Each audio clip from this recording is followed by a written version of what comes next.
over. Hang on. Oh, jeez. Oh, man.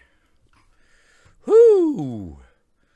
All right, let's share the stream and get this party started. Sorry we're late, but sometimes shit comes up and you gotta reprioritize just a little bit. We are now live. Do. All right, let's get that beautiful chat log up. Hello,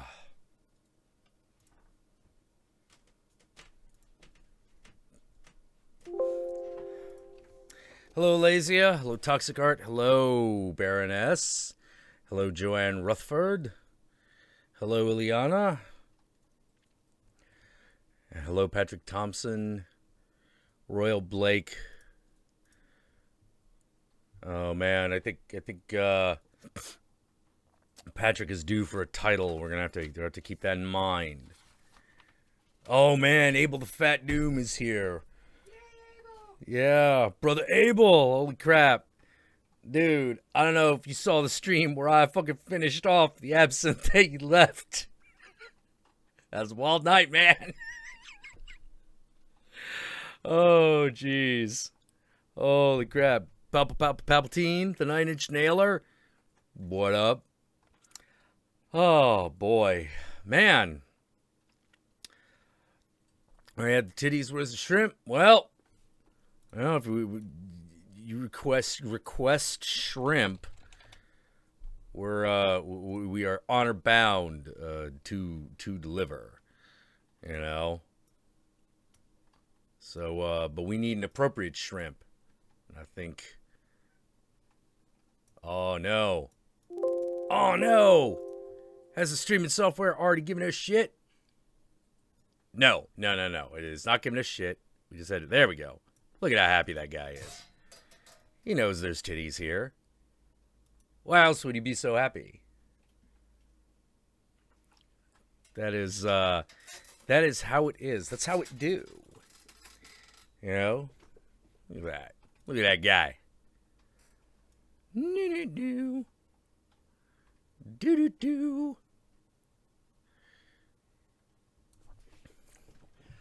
I don't know. I wouldn't mind just leaving him up there, but then we couldn't see this pretty face with the 3 eyes, the 3 red eyes, and that'd be a crime. You know, because titties are good, but you know, you need the face. You just do. You need it. I need it. I'm a man who's like that. I need a nice happy face to go with the titties. Otherwise, something just missing. You know, gotta go together. Oh man. Well,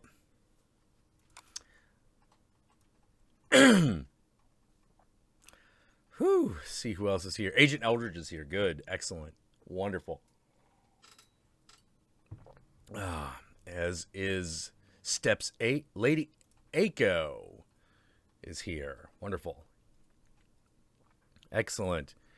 Gonna look up some people's channels to see what's going on. Lady Aiko seems to be into the burlesque.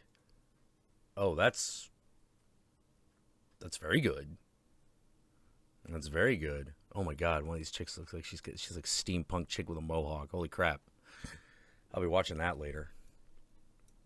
Oh man. I'd watch it now, but that might run into some issues. You know. Now, go Palpatine. Your channel has only got 3 pieces of content. One is the Macho Man is the cream of the crop. The other is Star Wars films. The other is Darth Matt. Okay. Oh, jeez. Man. Whew. Well, Screw it. Let's get right into this. I promised you smut, and smut we will have. You know? So, start things off easy with girl on girl on girl on girl. You know? Look at that. Doesn't that just warm your heart? You know? Yeah, they could be naked, but, damn YouTube.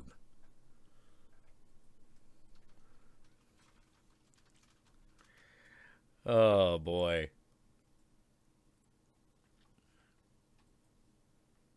What's that? Lady Aiko says she put on her hentai queen sweater for smut night. Ooh. I like the idea I like the sign of that.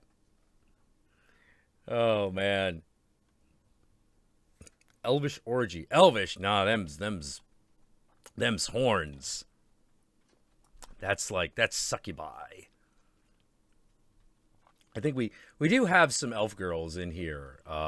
We got I pulled up a whole bunch of stuff. Hola Matilda, how you doing? Oh man, the mighty Faust says he's offended. Well, too bad.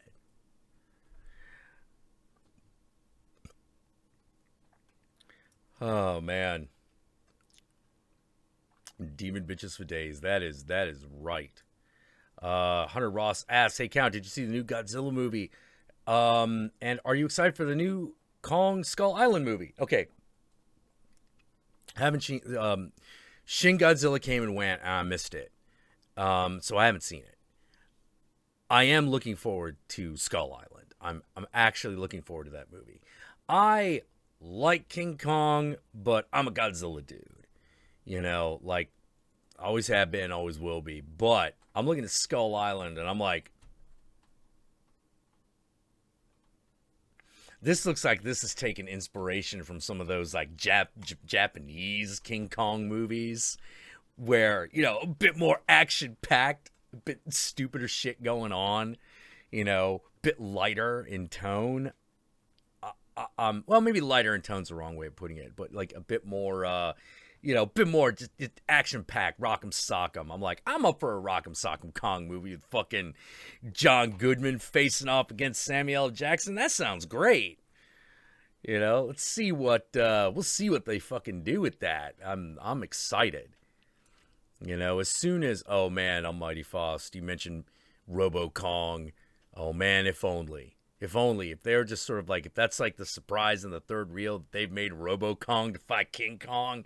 I'm like, no, motherfucking in. Absolutely. Movie of the year, 10 out of 10. 10 out of fucking 10. Because god damn it, I would love to fucking see Godzilla versus Mechagodzilla. I would love to see that. But not before I get King Ghidorah on the big screen. When they do that, when they do next Godzilla movie, I want King Ghidorah. I really want him. Even in my head, like I got that trailer in my head, which is like, sir, we've intercepted a message from space. It's just a sound, like all fucking super dramatic. All these military guys running around. Oh shit, message from space. It's like, turn it on. Godzilla, like Godzilla gotta fucking defend the Earth from Space Monster X. That'll be the best. That'll be the absolute best. King of Monsters returns to defend the planet. Because I gotta say, like, if Godzilla make a way better Captain Planet than Captain Planet. Oh man. Ileana's talking about those Mothra movies. Yeah, those Mothra movies were pretty crazy. But man, they never finished them. It's like they made 3 of those things, and it's like, and Mothra goes into space to fight the other monsters. You're like, okay, now what? Nothing. We ain't gonna make another one. It's like where they left off those fucking Gamera movies, and you're like, dude. Like, you're gonna leave it here? Really? You're gonna leave it here on this cliffhanger, and I still can't fucking. Now, speaking of them Gamera movies, I cannot believe that after all the fucking destruction and death that fucking Gamera causes in those 90s Gamera movies, that they fucking kept Friend of All Children. I'm just like, you'd be fucking kidding me, man. Like, he has killed so many fucking people. And now he's Friend of All Children again? Like, for no reason other than that's what he has been in the past. I'm like, oh, man. I can't believe, like, what was the name of that monster in that third one? Orchid? Isis? I think it was Isis, actually, wasn't it? I gotta double check. We're gonna double check that right now. Let's see. 90s Gamera movies. Gamera Legacy Collection. Yeah. All right. So, what's the title of that damn thing? Oh, come on. Gamera Guardian of the no. Oh yeah, Iris. Gamera 3 Revenge of Iris. But like when you first get there, the cat is named Iris, and I'm like, where are we going with this? Is the cat gonna have revenge? I still can't fucking remember what happens in that goddamn movie other than Gamera steps on a building and they use the thing that happened in the previous movie where he destroys an apartment complex. And that's what I mean by Gamera fucking kills people. Knocks over the apartment complex. There's a family inside that has a cat that dies. And you're like, it's named Iris, and you're like, what? Is the cat having revenge?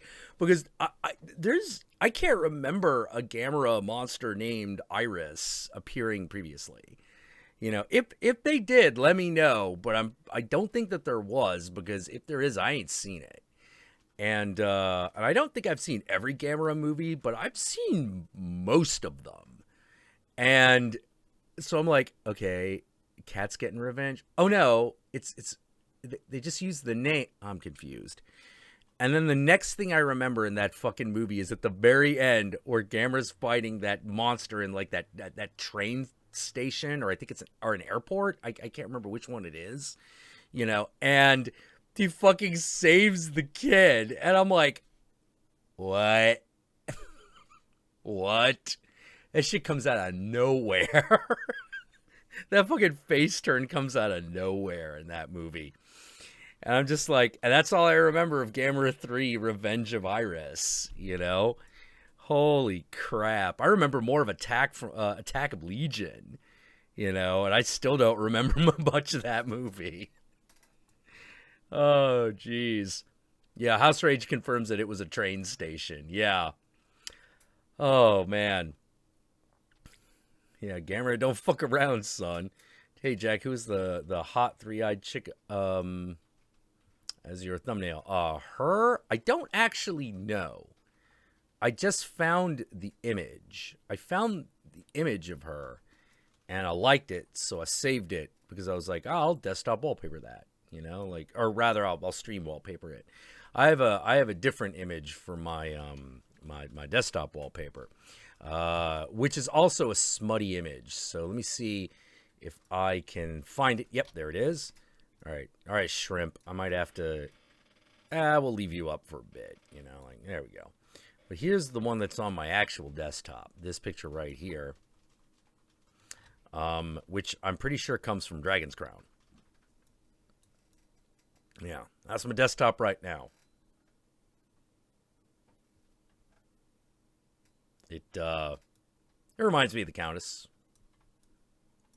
She has a red dress like that, and you know, prodigious tits. So you know, hey, I love you, babe. I love you too. Mm-hmm. So yeah. Why did I fucking take it down? I'll leave it up for a bit. while I gaze at the chat and see what's going on there. Yeah, as Abel says, dim titties. Yeah. Um. Do.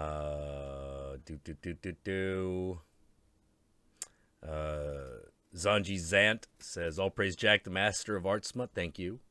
Thank you. I appreciate that. What is in a name other than the syllables to scream out in passion? Galactus Spartan, I think you're catching on. You are catching on. You know? Lois Lane is saying that she loves the art. Good. Good. Sister Lazia goes, Jack, there's something I've been wondering since the Halloween review. Who was the lady in the white dress? That is my friend Tiki. She is the one we go to whenever we need like a dead hooker. She also appears in that clip that we've used. Me and Horger have each used a few times, which is, God damn it! How come every time we try to see a Twilight movie, we end up killing a prostitute instead? Well, maybe we'll get it right next time. Oh man, yeah, that was her. That was Tiki. I felt a little bad because that there was actually another thing that we shot with her for somebody else, and it didn't get used. Now the reason it didn't get used was very understandable. It wasn't that it was smutty; it's that the video got canceled because Horror had sent out this call for people to make shitty recreations of their favorite scenes in horror movies, and I chose They Live because I really love the last shot of They Live where that topless girl is fucking the alien and she looks down and he just looks up at her and goes, "What's wrong, baby?"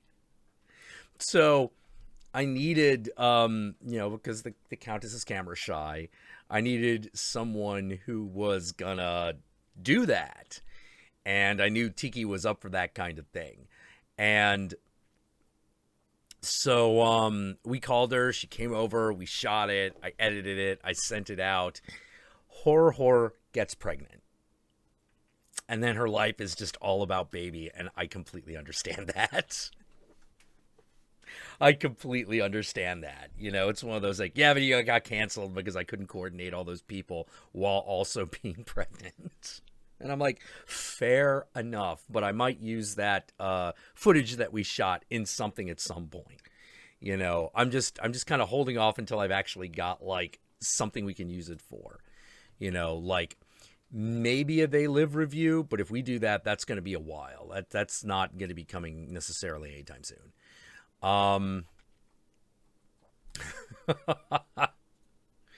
What?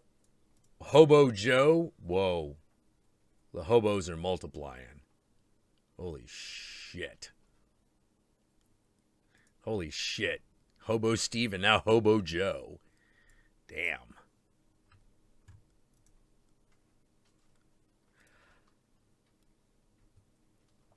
Oh, man. I see someone is... Joanne Rutherford is mentioning Tentacle Sama. I don't know what that is. I know what Sama means. I know what tentacles are. So I'm assuming it's like an anime thing. I don't know what it is specifically. Yeah. Hobo Joe says, damn this economy. Yeah. You preach. Fucking preach. Maybe if I did a countdown of my favorite Carpenter films. Wouldn't that just be a list of John Carpenter films? I can't think of a single John Carpenter film that I didn't like. Like, there must be one. There must be one. Like, yeah. There is one that's not that good. That's his remake of Village of the Damned. That ain't so good. It's not bad. It's just real middling. It's got a lot of 90s-itis in it. It ain't no In the Mouth of Madness. It ain't no The Thing. It ain't no Halloween. It's a competent film. It's just, it's kind of there. Like that'd probably be like the one film out of everything he's done that probably wouldn't make the cut. You know, but I'm pretty sure everything else would. Yeah, it would have to be top 5, you know. Otherwise, like I said, it's just his filmography, you know. Oh shit, something happened to Agent Eldridge? Oh crap. Oh crap, dude. Agent Eldridge says his marriage may be ending. Oh, dude. Oh, I'm sorry, man. That sucks. You know? Oh. I'm sorry that happened. Or that may be happening. You know? Hey, man.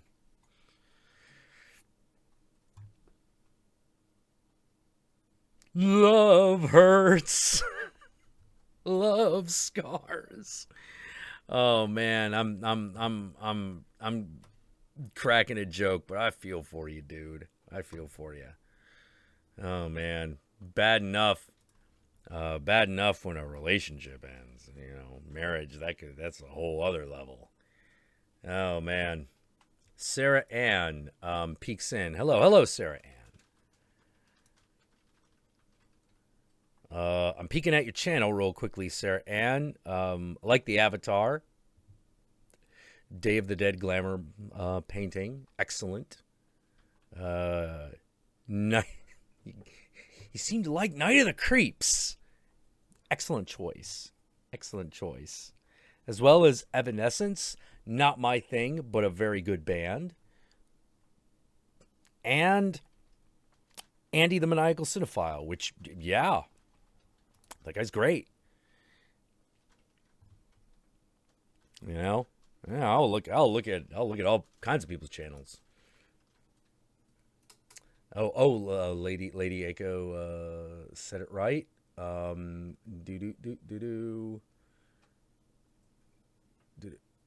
crap.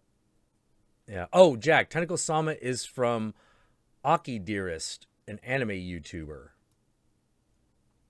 Oh. Let me take a brief look. Obviously, probably won't be able to play the actual video, but I could take a look at the channel itself. Oh, I see. Okay. Oh, wow. Oh, yeah. I might actually check this one out. You know, I don't know about why I said I might actually, because I generally check everyone's shit out. You know, tentacle modeling. That's probably the one you're all talking about. Holy crap. Okay. Right. Oh, man. Whoop. Oh, well, I'll check that out a little bit. I'll check that a little bit later, and we'll see how that goes. Oh, Ghosts of Mars. Oh, that's another one. Ghosts of Mars. Yeah, Ghosts of Mars ain't that great. It's not that bad, but it ain't that great. Yeah, and I gotta say, if Village of the Damned or Ghosts of Mars is your worst movie, you're probably doing pretty well. You know. Jorguru says, "How dare I? Ghosts of Mars is a masterpiece." Masterpiece. Oh. Oh man.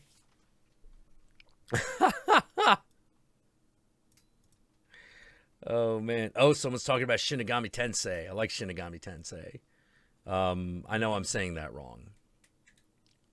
Yeah, Ghosts of Mars Precinct 13 in space. Yeah. It's good that you remade that movie. It's a good flick. And then they remade that movie. You know, it's like, yeah, we're remaking Assault on Precinct 13. Why? Why? Like, that first one is fantastic. How you gonna fucking improve on it? You know? At least with, like, the taking of Pelham 123, like, fucking... At least you had, like, fucking, what's-his-nuts in it. Oh, god damn it. God damn it, I almost had it. John Travolta. At least you had John Travolta in the remake of that one. You know. Then again, I'm pretty sure that didn't the Assault on Precinct 13 have Sam Jackson in it? God, goes to show how well I remember that remake. Oh, Denzel. Yeah, it was Denzel. Oh man. Oh wait, everyone's saying. Oh yeah, Ice Cube. Fucking, we're back on Ghosts of Mars. Well, like that movie was made in that really interesting like period of like horror movies where the 90s horror trope was like the black guy lives. I'm not saying he does in that movie. I'm just saying that we were putting guys like fucking LL Cool J and Ice Cube and everything. And occasionally they'd fucking live and you'd be like, holy shit. Fucking, I think actually the longest lived through the fucking horror movie streak probably does belong to fucking LL Cool J. You know, because he lives in Deep Blue Sea. Oh god, what were the other two horror movies that he was in? Fucking, it's Deep Blue Sea. Horror movie. Hold on, I'm gonna look up horror movies with LL Cool J. Yeah, what? No. The top 10 black characters who survived horror movies. Well, I wanted LL Cool J specifically, but movies where the black guy survives. That's probably a good. That's probably a good one. Yeah, Ving Rhames a bunch of those dudes. Yeah. 28. No. He wasn't 28 days later. It was Deep Blue Sea. Not Alien versus Predator. Fucking. Oh man, going through LL Cool J's filmography, that's gonna. That might take a little time. Grudge Match, The Deal, 30 Rock, The House. Oh no, not The House. House. It was in the TV show. Deep Blue Sea. Oh shit. Looks like the only other actual legit horror movie he's been in is H2O, and I don't think he survives that one. I could be totally fucking off base.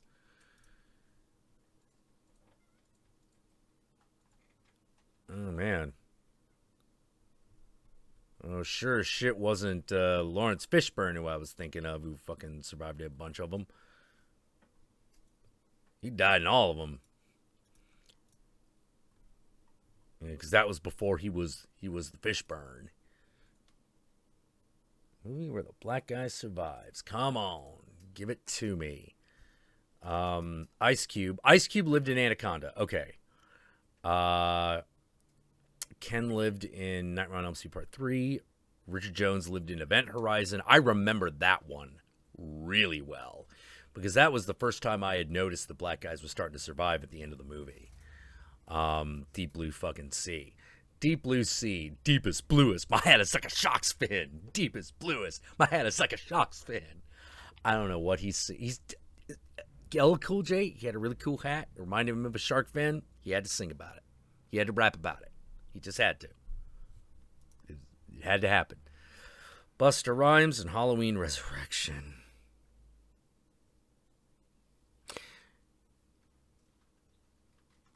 Now, first of all, you're going to be like, oh, wait, that happened. Yeah, because if you saw my Halloween 2 review, I mentioned this. Like, apparently the only one who can kill Michael Myers is fucking Busta Rhymes. Because that happens. And in Halloween Resurrection, and there wasn't a Halloween movie for a very long time afterwards. But the funny thing is that movie's a complete piece of shit. And you're already probably thinking in your head, wait, Busta Rhymes is in a Halloween movie? That don't make no sense. Like, the Halloween movies is about white people. You know, you would be correct. They kind of are. They kind of are about, like, suburban white people. So what's Busta Rhymes doing there? Well, he is part of a reality show crew. And now you're probably going, wait, what does reality show have to do with Michael Myers? And I go, that is a very good question, but that's the plot of the fucking movie.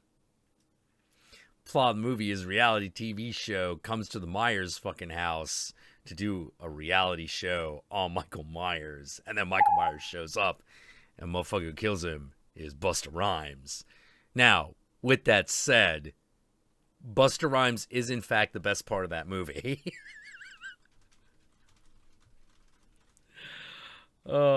Jack. Oh shit. Yeah. Kung Fu killed Michael right into a fire or something.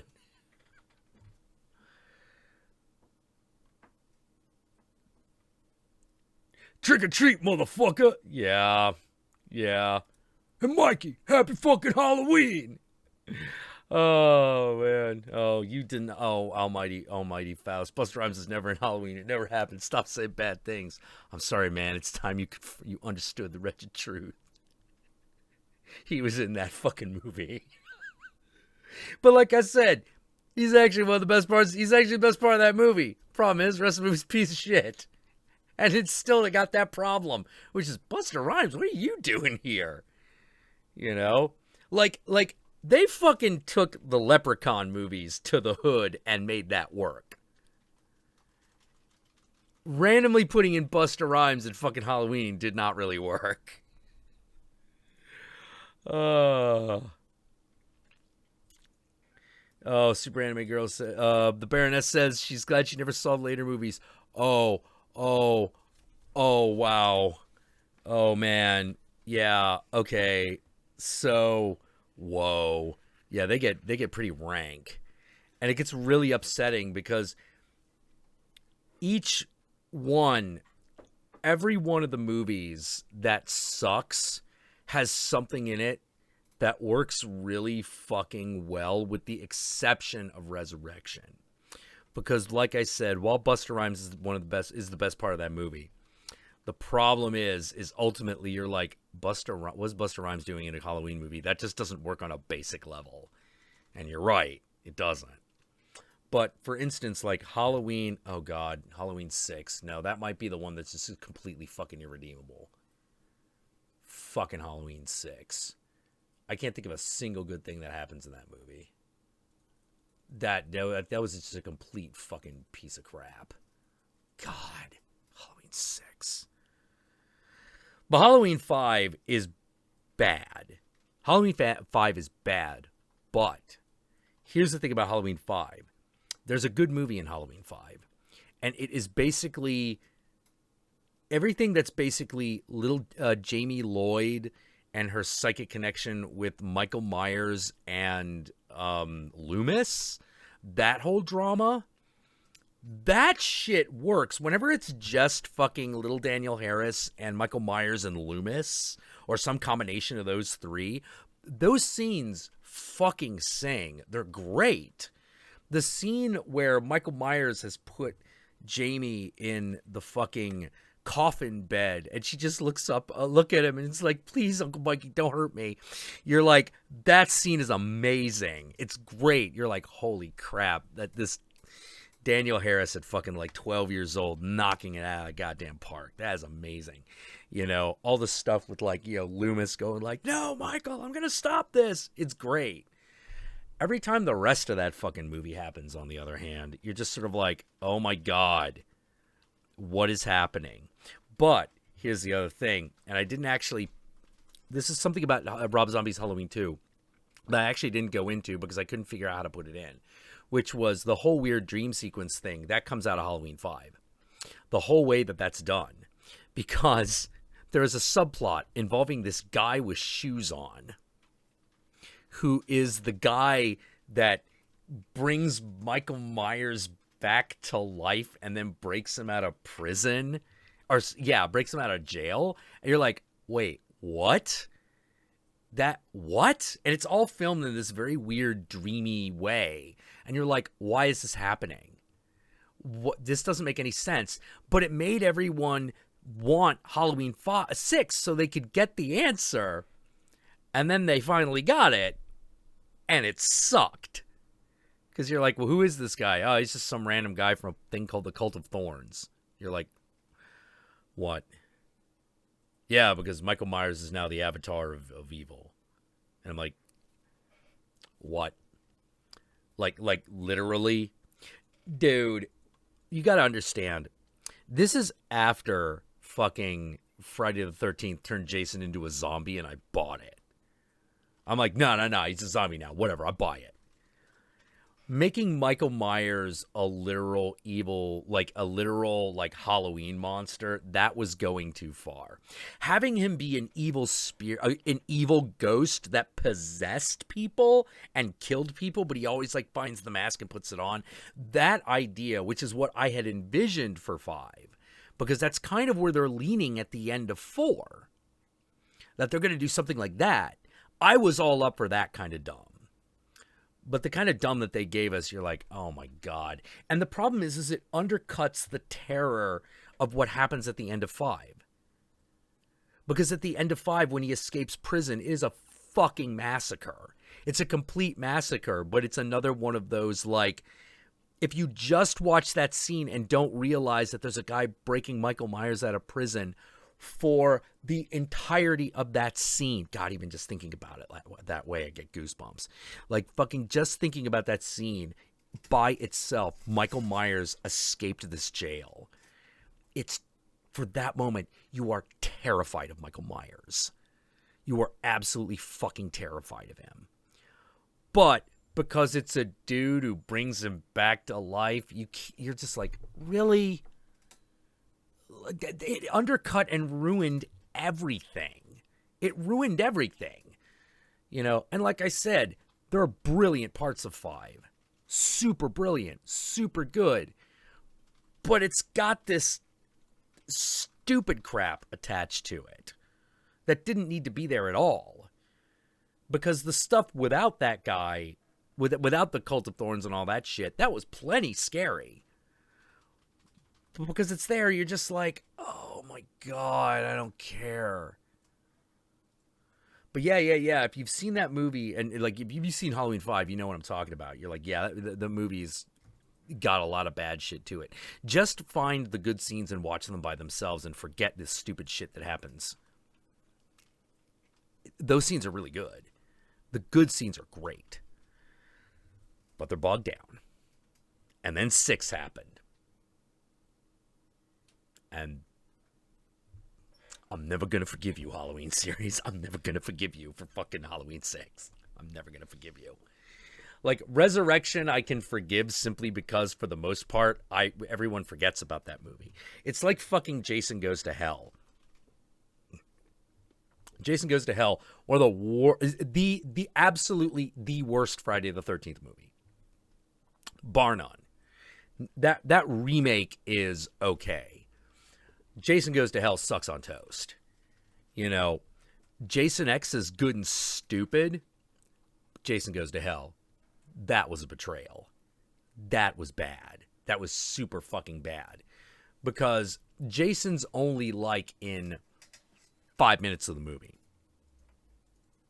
Because they decide that what they're going to do is Jason is now an evil spirit who possesses people. And I'm like, I feel like you fucking... that the plot that we should have had in fucking Halloween 5 is now in Jason Goes to Hell. And it doesn't work. It completely doesn't work. Every time I see a review of that movie, I see some major part of the plot that I've forgotten, even though I have seen Jason Goes to Hell 3 times. I saw it in the theater. But I keep forgetting shit that happened because the movie's that bad. There are only like 3 real things that you remember happen in that movie. 1, Jason gets blown up by a rocket launcher. 2, the crate from Creepshow shows up in the background. 3, it's called Jason Goes to Hell. That's it. I had seen that movie 3 times and I had totally forgotten the whole body hopping fucking plot. I can't remember any of the actual kills other than the kill of Jason himself. I don't remember any of the characters. I vaguely remember, I think the mom from fucking Growing Pains is in that movie, something like that. But no matter how many times I see that movie, I cannot remember shit. It's that bad.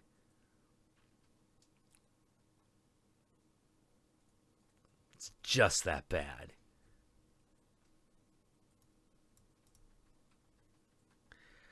Oh, man. Jeez. Oh, Super Anime, fucking the Baroness, aka Super Anime Girl, says her mom gets the Halloween birthday. Hers is on Earth Day. Yeah, you got ripped off. Yeah, you got ripped off. There ain't no two ways about that. Oh, that's right. Carter Caps reminds me that the Necronomicon also shows up. Yeah.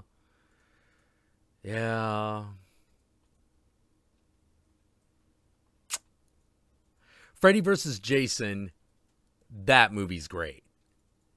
That movie is great. If the only part of that movie that's not so good is the CGI Alice in Wonderland sequence. Like, that's the only thing that doesn't quite work. But everything else is fantastic. Jack's favorite Rob Zombie flick. Favorite Rob Zombie flick.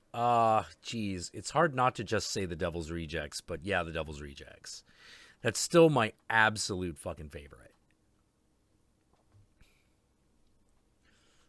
Favorite Rob Zombie album. That would probably be The Electric Warlock, Acid Witch, Satanic Celebration, Orgy Dispenser.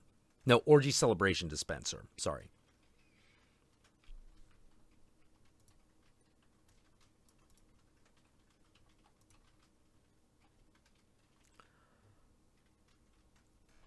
Man.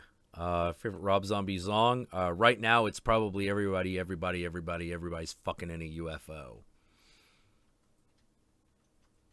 Why did we never get Freddy versus Jason versus Ash? It was a bifurcated rights problem. These people had these rights for this thing under these circumstances, and they want a lot of money for them. Like that kind of shit. And they're like, we can't make the movie for the amount of money it's going to take for us to get the rights. You know? Jack, do you like the band Slayer? I do. I do like Slayer. My favorite Slayer song is probably Raining Blood.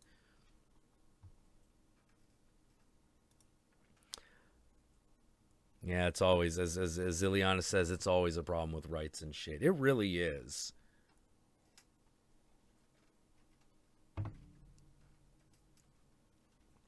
Living Dead Girl, the Baroness says Living Dead Girl was her anthem in middle school.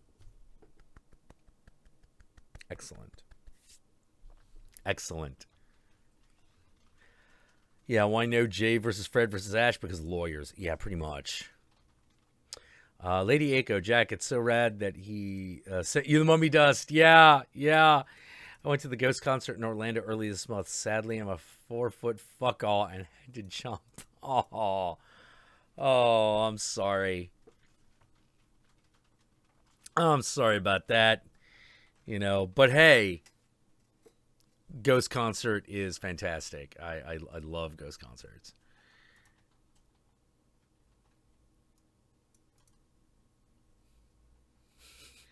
Raining Blood is a bitch on Guitar Hero 3.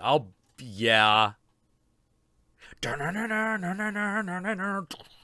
Actually, it's really funny. Like, if you've seen the remake of fucking of Evil Dead, the minute it rains blood, you do find yourself going, that song should be playing right now. Especially how fucking crazy that last scene is where she's killing the demon. I fucking loved it. Yeah, that was one of those remakes I was not expecting to like. I thought it was gonna be garbage. And then you get there and you're like, actually no, this movie's really super fucking gnarly. All right, so apparently there is a fucking request for the mask. Things I do for you people. All right.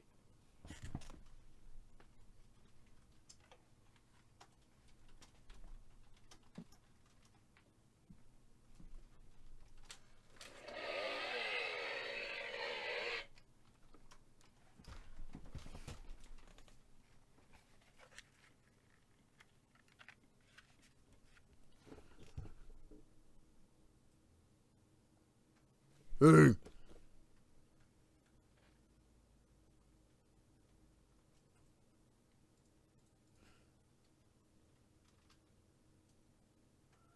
Hey. How you doing?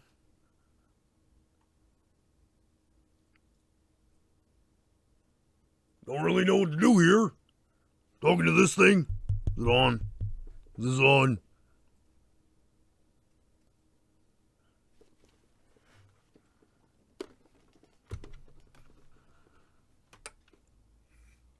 Yeah, Twilight Her Sparkle. Oh, maybe that's sharing too much. Maybe sharing too much. I think it probably is. That's probably bad.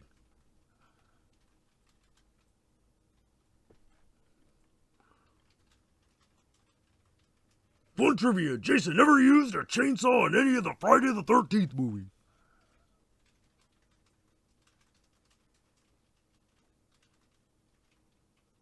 What? Wait, we gotta look that up. Did Jason ever use a chainsaw?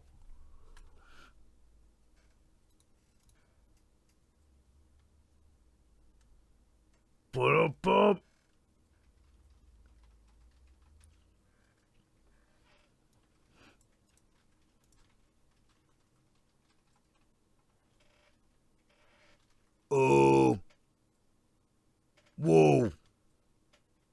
Whoa. Wait. No?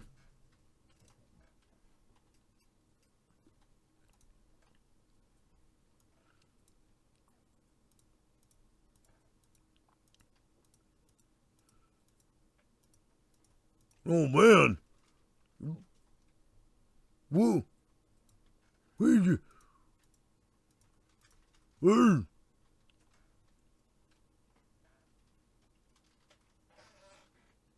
Well...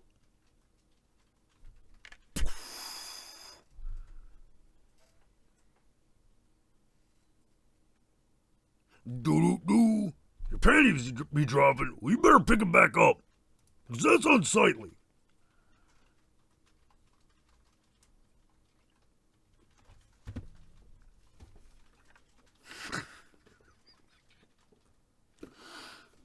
Oh, you look like a real professional bass slasher now. Well, thank you. Thank you. That's words of encouragement. You know, maybe it's been a little while since, since the salad days when I was starring in Muzzle Chop. Anyone else remember those movies? Muzzle Chop 2, Dreidel, Dreidel, Dreidel. I made you out of death. You know? Remember the scene where I came in? It was like, pass over this! You know, anyone? No, but...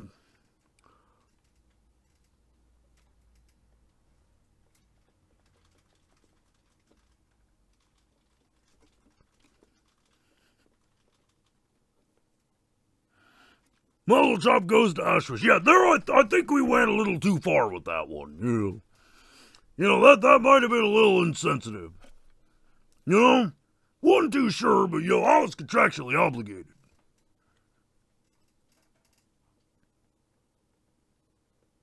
Mass Slasher, your opinions of Tentacle Sama? Oh, no comment. No comment. It's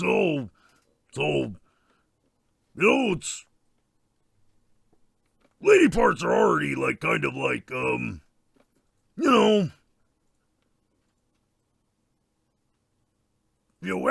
think anything more. That's just go get weird. It's just weird, man. Slash, what do you think about the video game I'm making for the Order Workout Jackula? You're making a video game? I like video games. You ever played Splatterhouse? That's a good one. What about that Friday the 13th one? That was pretty good. I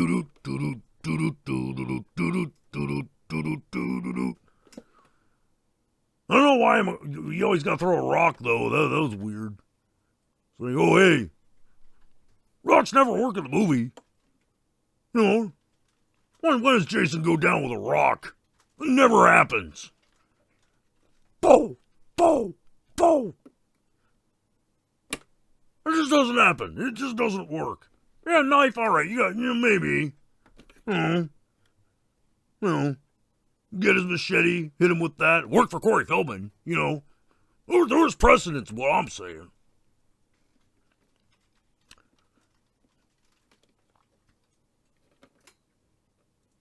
Slasher Jealousy wasn't in Terrordome. I was robbed. I totally should have been in Terrordome. But they were like, yeah, we already got Leatherface and we already got Jason. What we need you for? I'm like, oh, come on, man. You put in Maniac Cop. Come on. Fucking Leprechaun was also robbed. He should have been that. Then put Leprechaun in. Poor old guy. He goes to Vegas, then to space, then the hood, then back to the hood. Then he turns into Hornswoggle. And then he's not even the Leprechaun anymore. Like, I did that poor guy. Least they could have done was put him in the video game.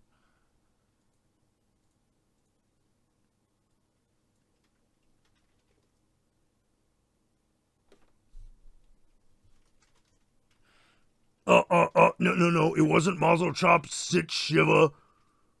It was Mazel Chop / Shiva. No.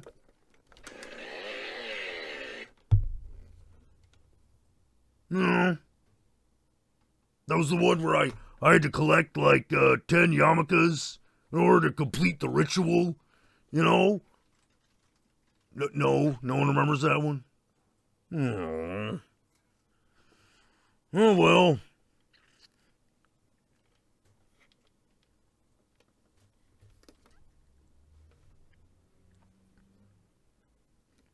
Was a hell of a brisk. Let's go back to the OG. Yeah.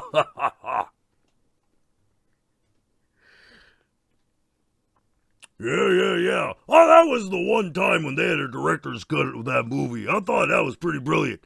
Mazel Chop won. Mazel Chop, the director's cut. Oh, yeah.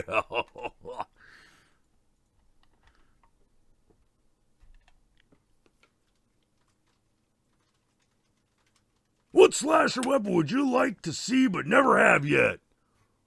Oh, man. See, we've had nail gun, we've had Saw, we've had... for a long time it was like the Saw, but then, there were like 7 movies. All had Saw in them. That used to be that would have been my answer, like, back in the day, but, not so much anymore. See, with the Weed Whacker, we did that. Xylophone, maybe?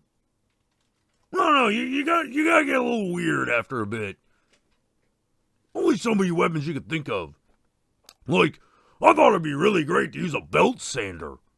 But then that happened. It was Hatchet 3. That was a good movie.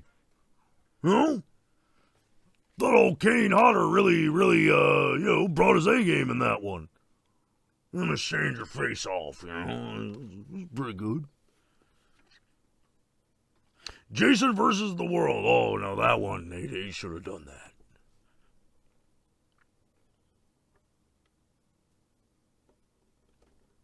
Don't mention it, yeah. Oh, man. Slasher, who's my number 1 hero? Oh, man. I think you'd have to go down all the way back. I think you'd have to go all the way back. I think you'd have to go all the way back to, Norman. Norman Bates. Yeah. Kind of looked up to that guy. But you can't just, like, come behind someone with a wig and fucking, slash them through a curtain anymore. Like, you can only really do that once. Only one guy can do that, so you gotta look in other directions. Every time they tried to do that again, it doesn't quite work. Except for Sleepaway Camp. They added something new that time. I don't know if I could have done that movie. I don't know if I could have done that one. I don't think Yeah, I don't think it would have worked. Yeah, me in a dress, yeah, not so much. No, not that scary. Pineapple slice. Oh my god! We have our answer! Kill someone with a pineapple slicer.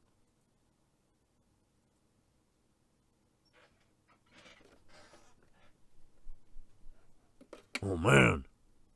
Oh! What about a salami slicer? You just fucking like, so like slices the guy. Thin cut. Hey, why do we never do that in a Monster Chop movie? It's kosher. Oh man, I think we dropped the ball on that one.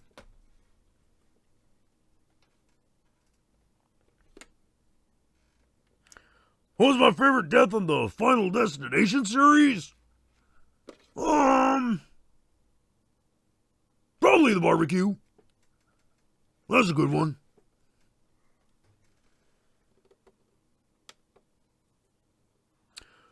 What was my favorite cartoon as a kid? Oh.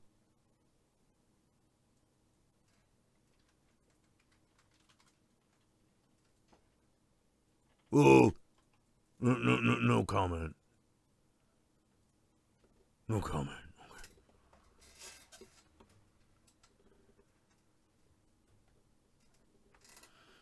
Max Landis might reboot Monster Chop. Ooh. Ooh, wonder if I'll get residuals from that. Oh, maybe they'll ask me to do a cameo. That'd be great. You know? Maybe have me, like, be the old guy that fucking warns them.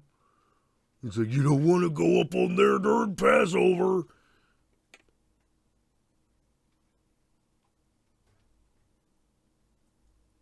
Yeah, because, like, it turns out I'm the 10th plague.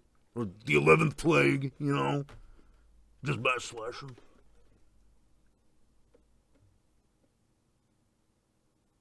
Possessed by the spirit of Haman.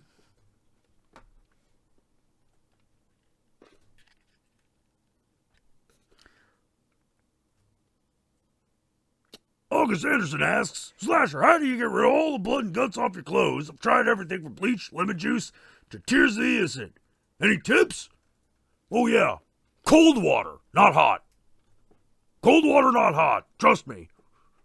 You could, and don't wear whites. Never wear whites. Not unless it's for like, to make it look cool in a movie. If you're actually slashing, don't use whites if you want to get it out. Because that's just there now. It just lives. That stain just lives there. It's not a stain with a shirt on it.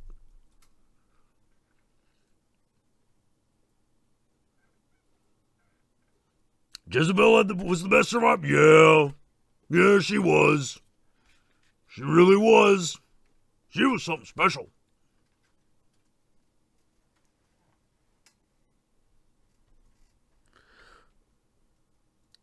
Undertaker. Oh yeah.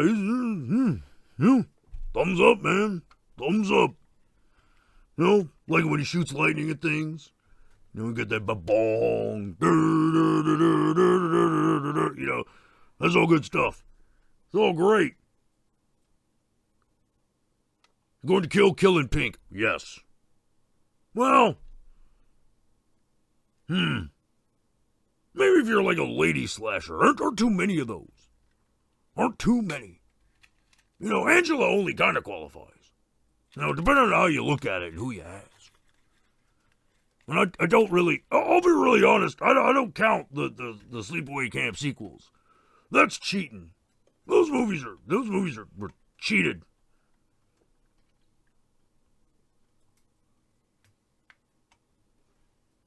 Was there a Muzzle Chop movie you didn't like working on? Oh, yeah, probably the Auschwitz one.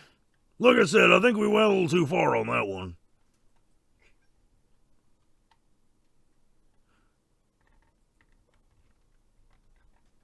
Oh, Pamela Voorhees, best femme slut. Yeah, old Mama Voorhees. Oh, man. Oh, she was great. She was really the best. She's really the forerunner when you really get down to it. She does not get enough credit. Without her, where would old Jason be?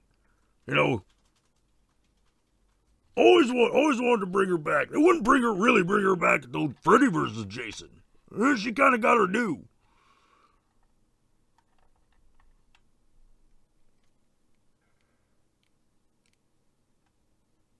No one does it better than Mom. Well, yeah. Yeah.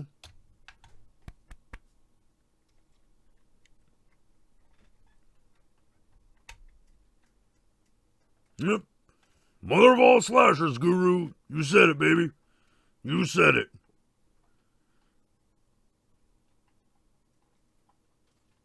Yom Kippur Ripper completely ripped us off, okay?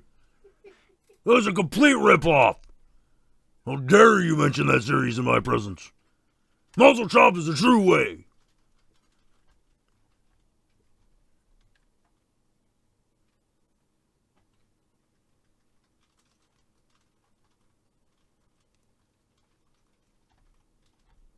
A slasher that kills people with Angelina Jolie's lips. Brad Pitt?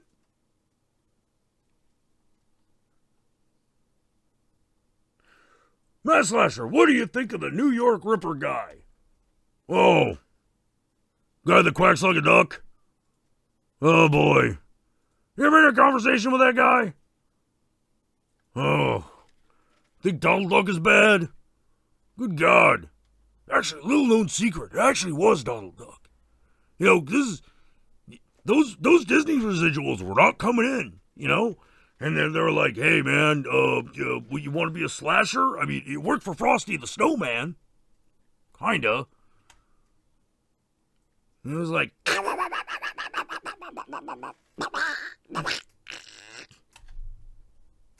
I don't even know what that means. But he signed and... he was a New York Ripper. But he had like one of those Vampirella things, which is like... which means, okay, but you can't show my face. Like ever. I don't want a hand double. So, really, it's just his voice. That was weird. You're like, wait, so you're in the movie, but you're not in the movie. I'm confused. I'm so confused. And like, I've worked with that cat that was a slasher from the Black Cat. Yeah, I've worked with that guy. He's pretty good, actually. Real stand-up dude. You know, just trying to feed his family. You know, cats have slasher anyway.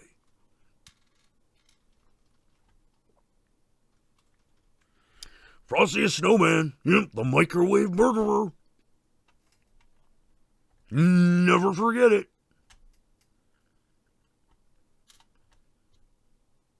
Cat slasher's better than mass slasher.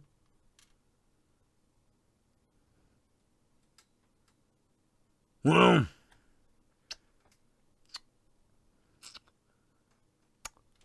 I got 5 movies that nobody's seen. He's got 1 movie that nobody's seen. I'm better.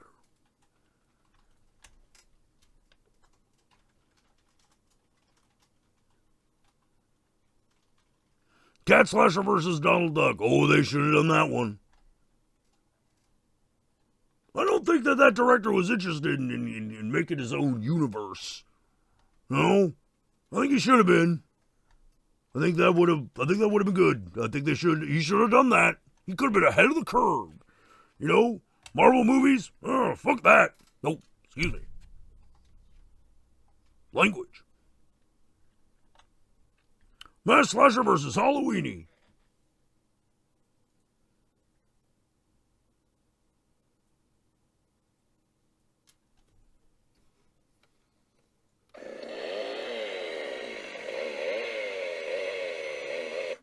Game on.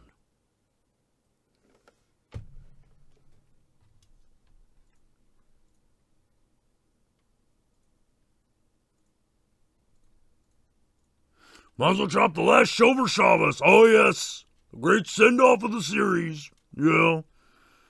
Yeah. That was a good one.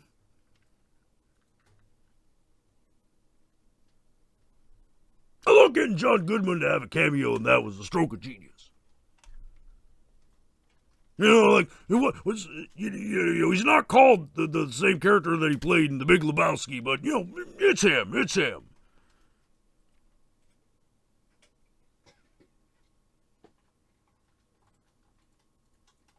Love your cameo and Casper the Friendly Ghost's cousins, Fasper the Raping.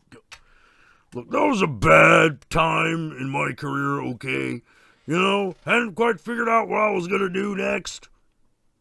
Technically, still haven't. But, you know, what I'm saying is, sometimes it's art, sometimes it's a paycheck.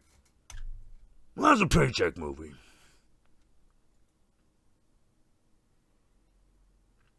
Do I plan to come back to the big screen, asks Nick Kurtz. Oh, I'd love to come back to the big screen. They're remaking everything else. You know, like guys said, Mike Landis is thinking about remaking the movie, so we'll see how that goes. You know, after he's done with that remake of American Werewolf and something, you know, some movie no one's ever heard of.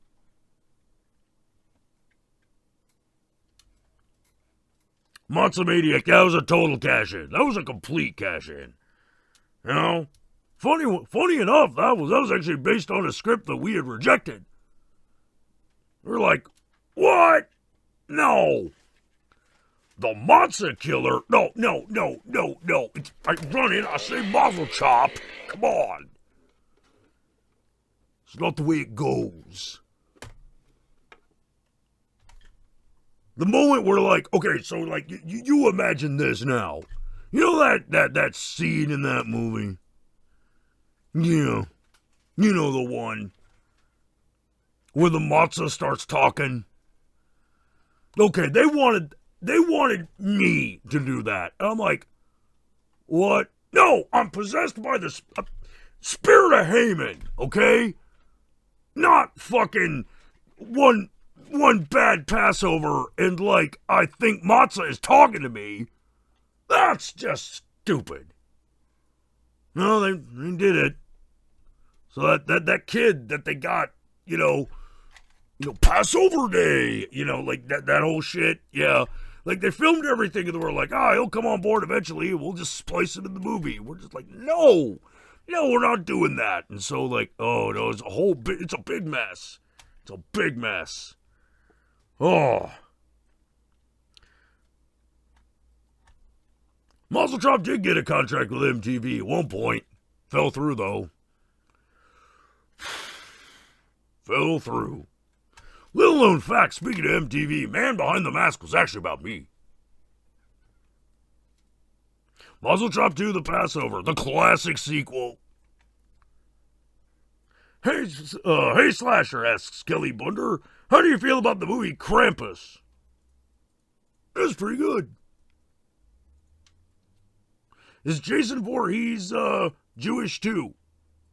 Actually, yes. He actually is. You know, this is never a really big part of his life, though. You know, just kind of like, you know, he's just born Jewish and then, like, you know, like he eats bacon and everything, you know. Jason didn't give a fuck. You know, he'd show up on Passover, like, you know, he's a good guy. He didn't keep kosher, though.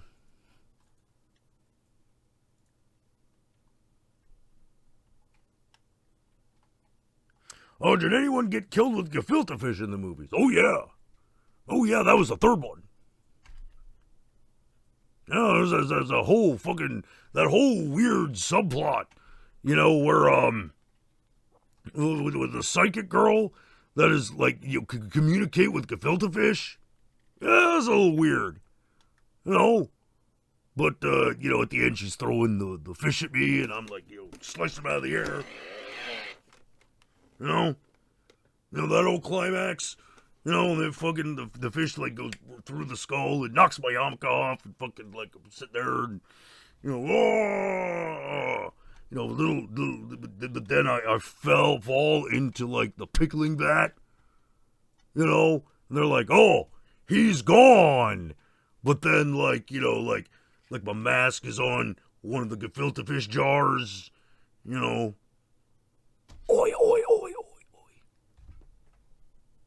We got that whole ending, you know.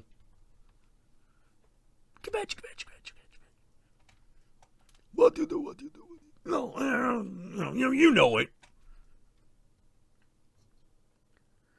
How did Soda Muzzle Chop get made? Oh, that was, oh, geez, people have seen that? Well, that was never supposed to be released. Like, that was an abandoned, fucking film. Like, we didn't even fucking finish the special effects on that one. Oh, jeez.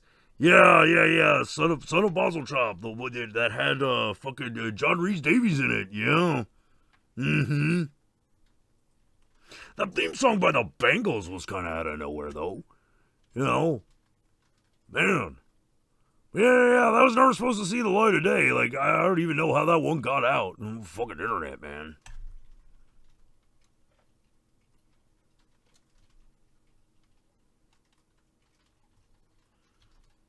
Anyone go to the Tentacle Rape Monster Days? Now, why are you asking a question like that? What's wrong with you?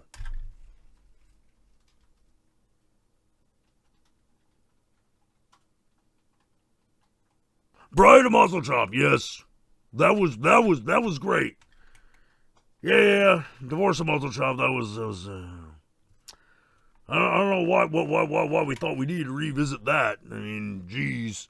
I think they were trying to make a spin-off, like they were trying to make her the next, the next great female slasher, but I think she wanted to get into, like, serious acting or something. I don't even know.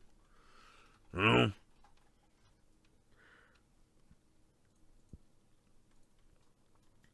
know? She's all like, I'm Helen Mirren. I don't want to be Bride of Muzzle Chop again. Like, oh, okay, fine, whatever. As a true mass slasher, their full name is Maurice Ast Slasher. Almost. It is Maurice. But it's A. But I'm not telling you what the A is for. And my last name is Slasher.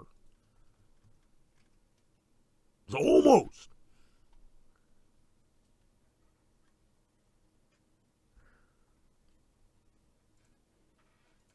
Hey, Matt Slasher, do you prefer Lordy or Lord? Ooh, this is a serious question. You gotta weigh the pros and cons of each. Lord is really monotone and repetitive. But Lordy isn't. I can't make a decision.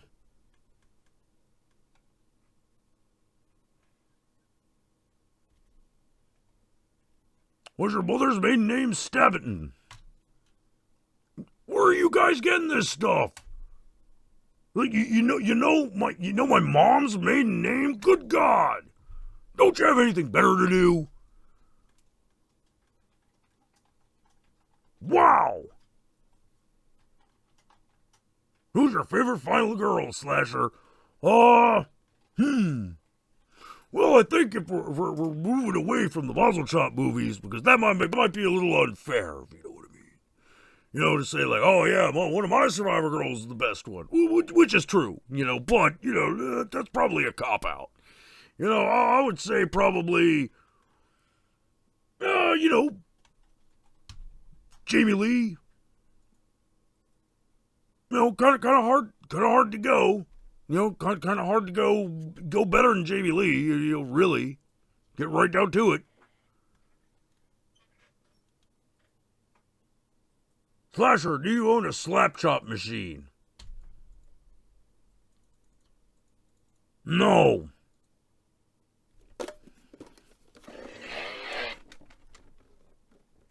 I got a chainsaw and I'm very good with it. I don't need no slap chop. Oh. Uh-oh. Maybe there ought to be a killer who's got slap chops for hands. He's a slap chop. But then they break and not really work very well. So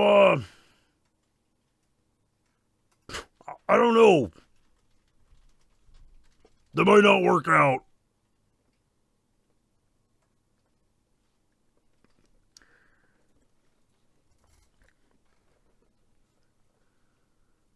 Geo Knight says, gotta say, Slasher really made a name for yourself and your kid, knowing your father's a humble typesetter and murder hobbyist. Yeah, but he was really the man who set me on the path. You know, he may have just been a hobbyist, but he had a lot of talent. You know, if it hadn't been for the Depression, like, he could have been one of the greats. Who do I want to see be the next lady slasher? Oh, jeez. Beyonce.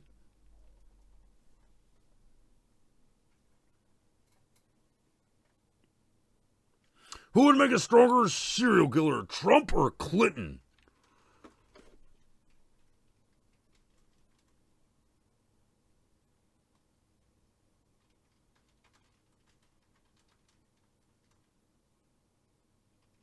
Obama. Shadowmaster Dusk, I heard you dated Carrie. How did that turn out? How do you know about that? Yeah, I dated Carrie. Yeah, well, dating would probably be overstating it. We went out for coffee and then dinner. You know, then when it came down to it, I was like, I think maybe, like, I was a little too eager. So I was like, want me to slash you now? Only she didn't take that too well. Ow!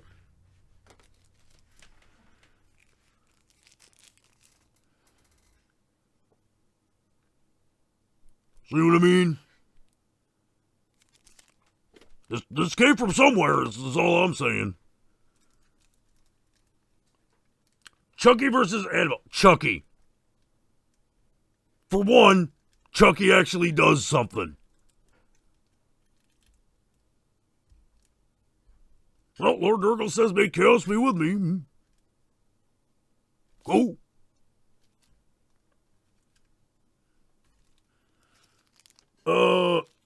Slasher, were you and Carrie friends with benefits? More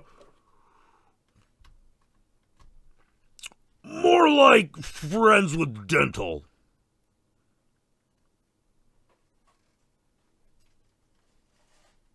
Slasher Gat. Yeah, I told that joke. That didn't go over too well. Like I said. Slasher, have you seen The Granny yet? Nothing like Grandma selling her soul to become a demon. I have seen that.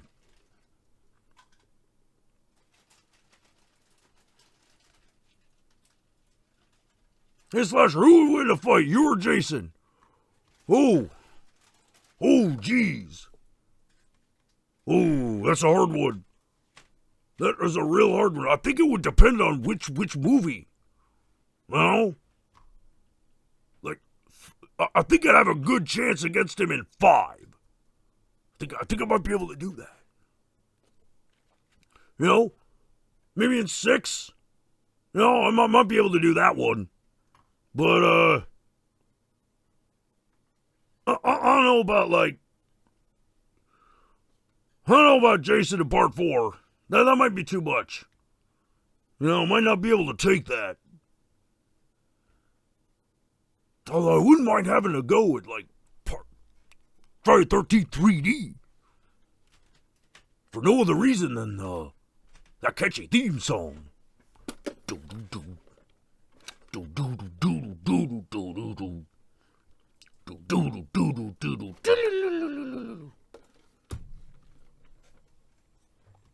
Carrie is a fine girl. She does have a heavy flow problem. Oh, yeah. Oh, yeah. Is it 5 the one where Jason isn't the killer? Contractual obligations. That's all I'll say about that. Would I recommend Drowned Boy to Jason for masks? Of course! Of course I would. Slasher, is it true that David Bowie was the first choice to play your dad in Bloody Yes, that's actually 100% true. Supposed to be David Bowie, but he had to be in some Maze movie.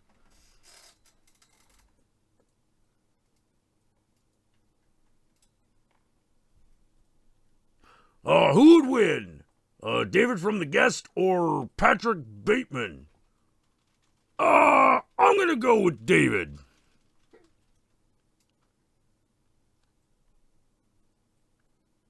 You know, cause we got that whole like weird existential thing with fucking Bateman. You know, like, oh, is he crazy? Is he not? Like, you know, it's all like fucking ambiguous. You know, the fucking guy, David from The Guest, like that guy, like he fucking no. He just fucking comes back from the dead, like almost like straight up. So Slash, I heard you're gonna have a cameo of the Big Bang Theory sometime next year. That's true. I auditioned and everything, you know, like they approached me. So permitting.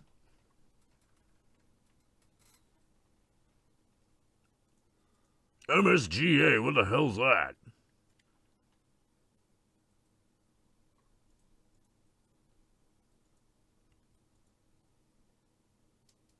Do I have a Speedo like David Bowie wore in Dune? I don't think David Bowie was in Dune. Who would win a fight, Tall Man or Pinhead? I wouldn't take bets on that. Unless you mean today. Then it would be Pinhead. Why? Easy. One of these things is still around.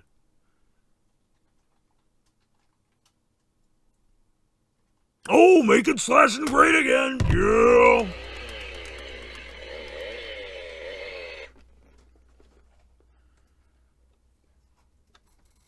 Oh, you meant Sting. Yeah. I remember that. Even after Hellraiser Revelations. Oh. Poor Pinhead.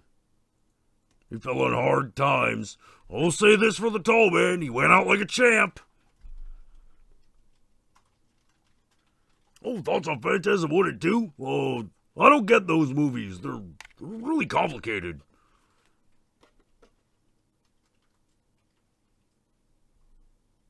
Are you happy that they're finally done the Resident Evil series with the final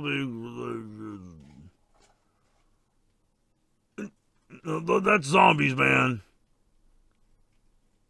That's zombies. I'm a slashing man, okay? Oh, Pinhead fell on hard times like a hammer. That's right.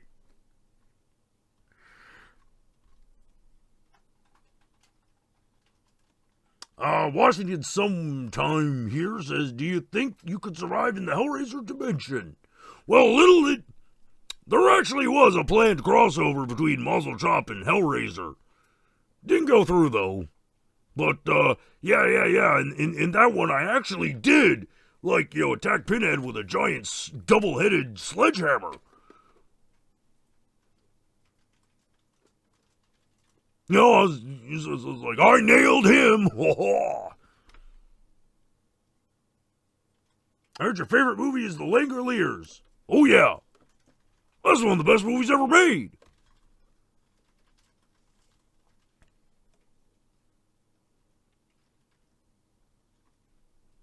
Oh, Better Zombie Show. Oh, I don't know from zombies, man.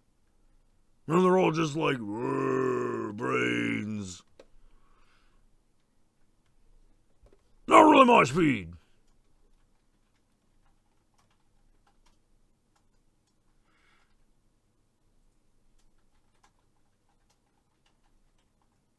Oh, it was actually called, it was actually called The Showa.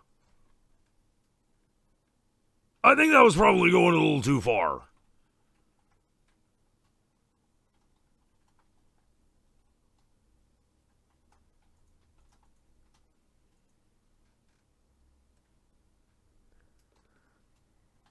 Vacationing with Cenobites is pretty cool. I ain't gonna lie. Did spend that one summer with those guys. Pretty wild bunch. Who's more fun at New Year's, Krampus or Little Sam? Oh, New Year's? None of those guys are around on New Year's.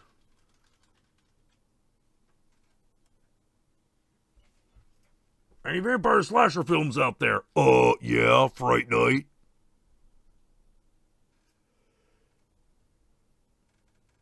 You know, I think Jackula likes that movie a lot.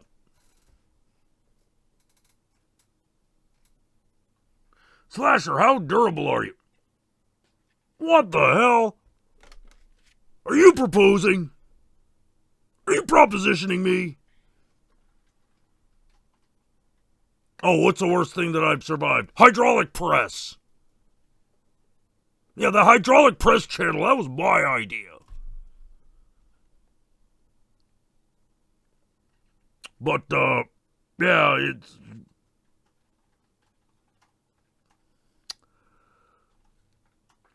Yeah, you can only really make one video out of that. You know, man in hydraulic press. I mean, obviously I'm okay. Like, and I could do it again, but like, what would the point be? Do you wear protection, Slasher? Got a mask on? Oh, you're wondering if I practice safe slashing. Oh, yeah, absolutely. Absolutely. You know? You don't want to be out there, like, catching diseases. It's a really bad idea. You know? Like, little people know, like, that's what happened to Michael. You know? No, he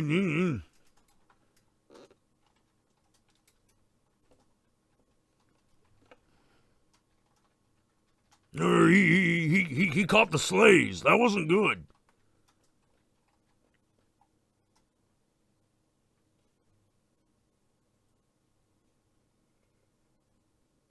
Australia, do you belong to an Aboriginal slasher killing racist bogans?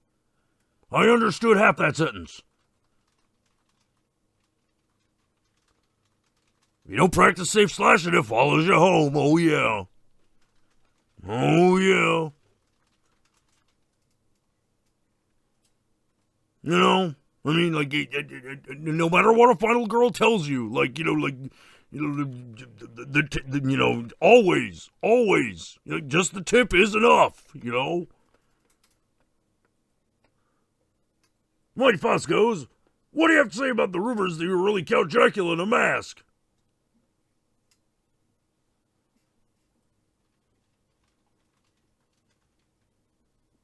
Next question.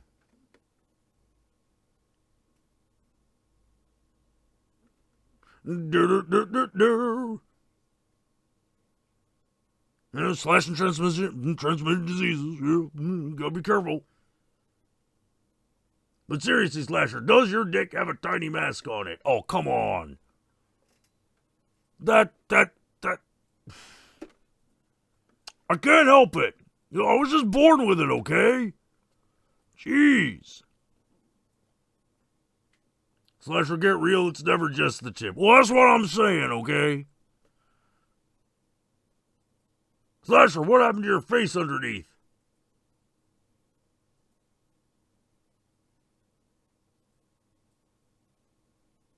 I don't understand the question. Does a chainsaw have a name?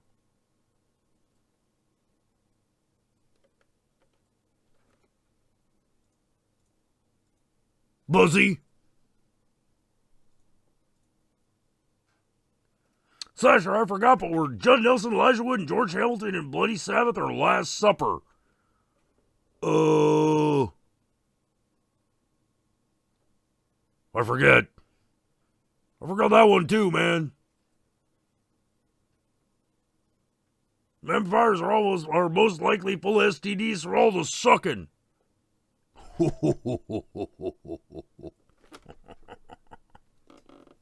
Oh, don't worry, I'll let him know you said that.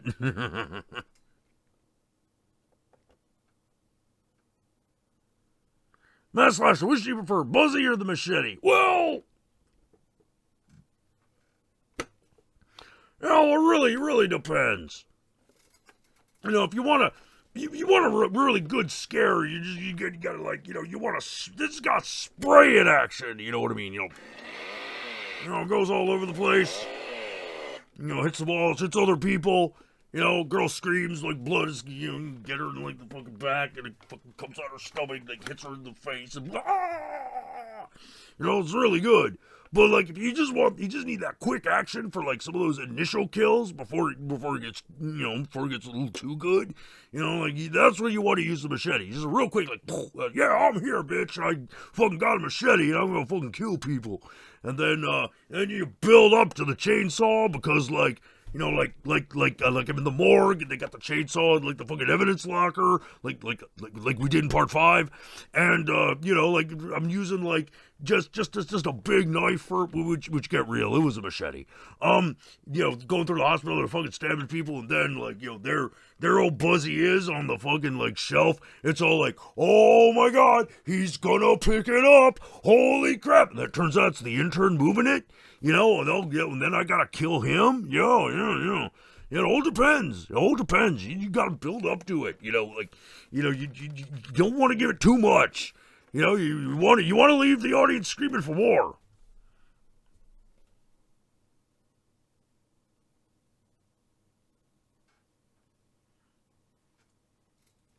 Do.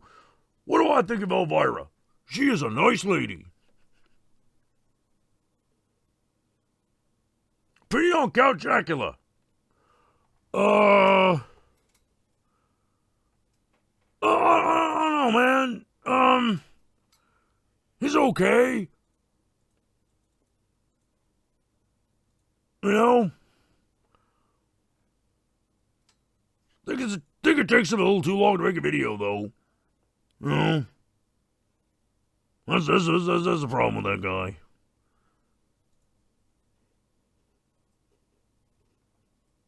Slasher, I broke my chainsaw. What should I do? Oh, okay. All right. Is this a problem with the, have you restarted it? Well, did you unplug it, wait 10 seconds, and plug it back in? No? Did you check the gas light? No, did you do all that? No?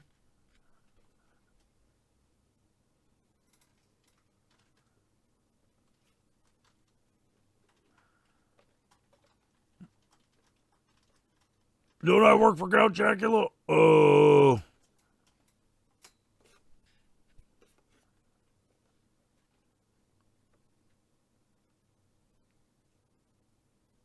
Slasher, who's more fun to slash? Big titty girls or big booty girls? Ooh. That's a pros and cons of each kind of thing. You know, to each their own. You know? My problem is, like, when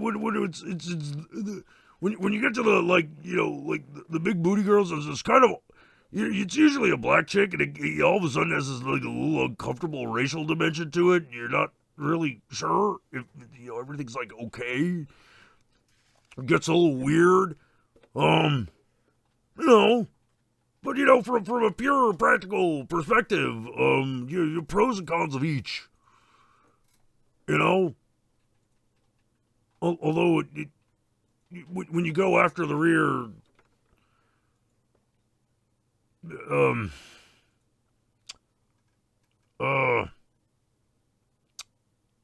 yeah. So just certain things can happen. Is little. Next question. Slasher, why did you get into a beef with Leatherface? Oh, okay. No. Here's what you gotta understand about me, my beef with Leatherface. I got into a beef with Leatherface the second. Okay? Not the first guy.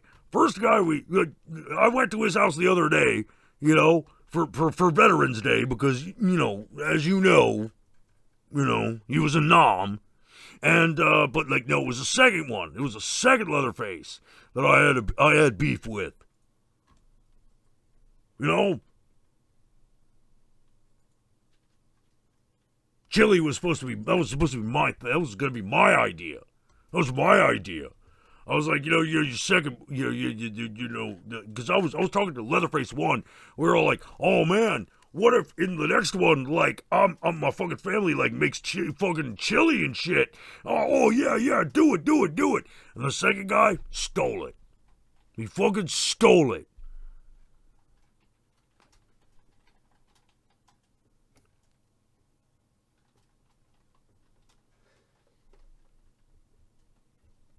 I heard Paul Lynn wants Slasher for his Hanukkah special.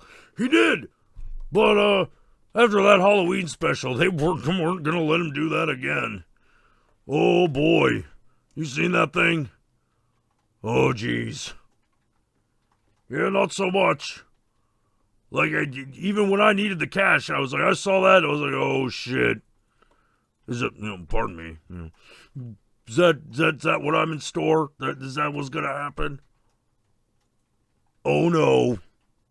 Oh, no. No bueno. Slasher, you kill dogs and other poor helpless animals like some of your colleagues? Oh, well...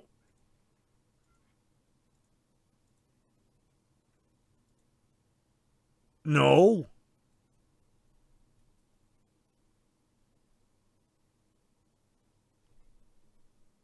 Matt Slasher, since we were on the topic of come on. Come on, that's personal. Come on, you don't want to talk about that. What are your thoughts on oh, come on. Nick Kurtz, Slasher, what's your reason for killing? Watch the movies, man. It's right there. They're only an hour and a half each. Come on. You can get through those in a weekend.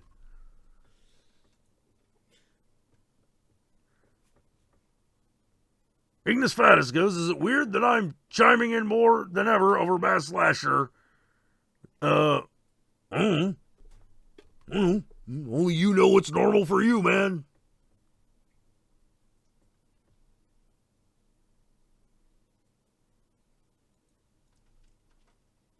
That's right, House Rage. I'm the 11th plague.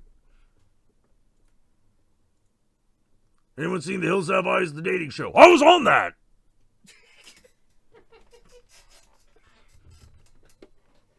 God damn it.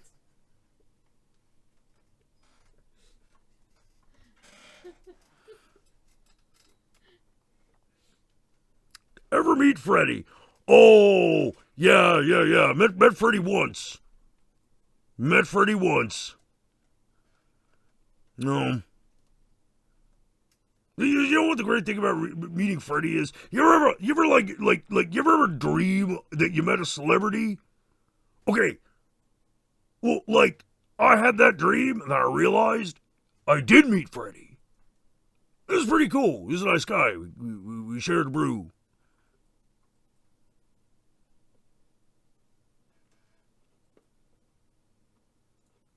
Yeah, it was a Matt Slasher theme used in the first bottle shop. Yeah, it was. It was in the background. Mama. Baba.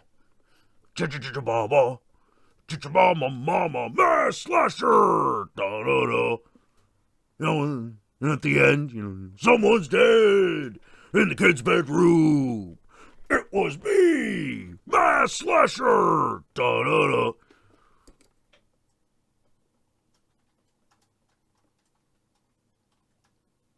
Have I met Elvira? Oh, a couple times. Seems like a nice lady.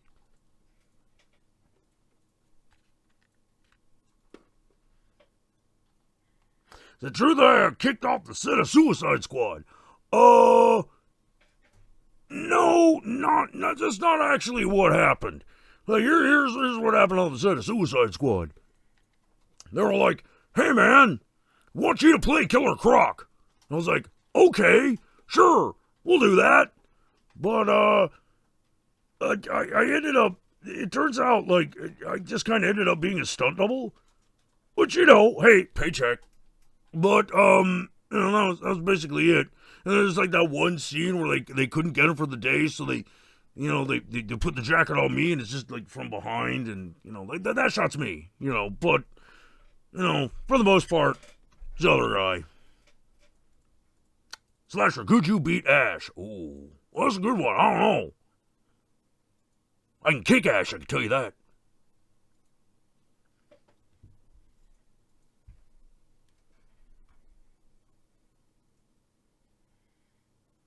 Slasher vs. Slasher, that might have been a good movie. Yeah. Well.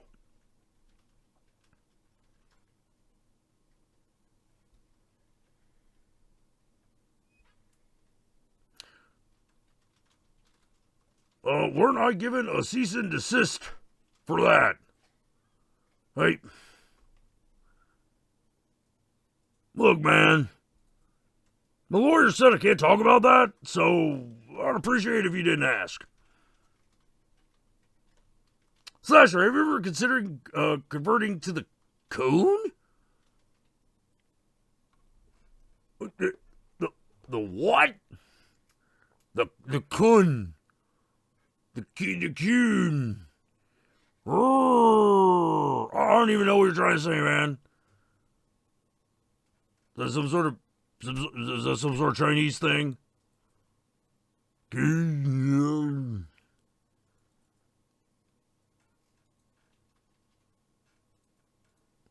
Who would be my co-star in a rom-com? Oh God, given my luck, it'd probably be Count Jackula.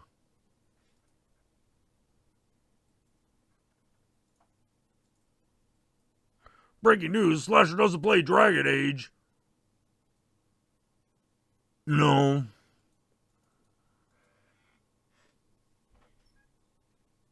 That ain't my no My Little Pony game. No, I'm sorry. Ever fight another Slasher? Yeah! Yeah! Remember? I fought that cat.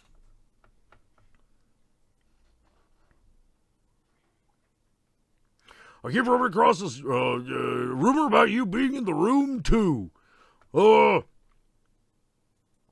Maybe? Can't really talk about it. Contracts, shit, Oh, ever go on a double date with another Slasher? Yeah. Yeah, I did. That would,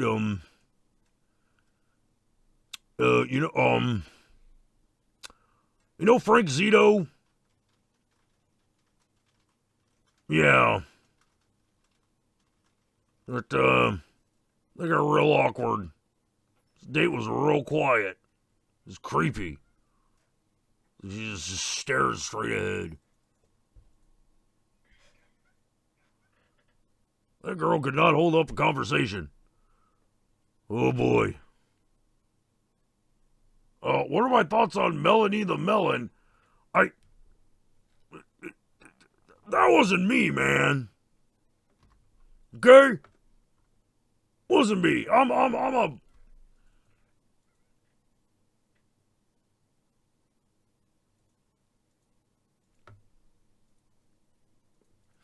Are you friends with the Chainsaw Brothers and Rob Zombie's 31? Oh, yeah, actually. Actually, I am. Yeah. Hung out a lot, in fact, I actually, helped them get that job. They were like, oh, hey, man, we need, someone to be a clown slasher. And I'm like, oh, well, what about old Sid? And they're like, no, we need different clowns. I'm like, oh, okay, why? I know a couple guys, because I'm not putting on the wig. Forget it. Floppy shoes. No. I've got arches. That I gotta think about. But no, those guys were good to go.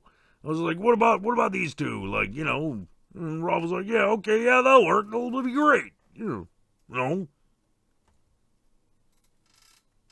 Matt Slasher, why did you let Freddy babysit your kid?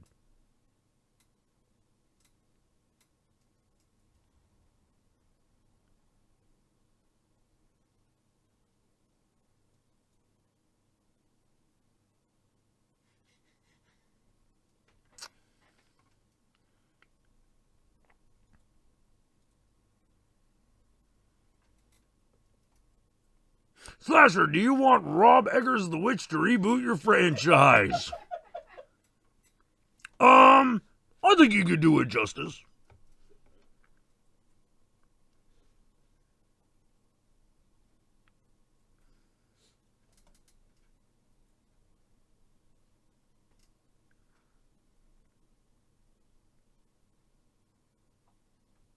Have you ever met Candyman? Can the Candyman can. Yes, I have met Candyman. He's a good guy. You know? I think it helps that I keep bees as a hobby. You know? What are my feelings on Baby Bye, the newborn slasher? Oh, you know, it's got potential. It's a good gimmick. Tell you that.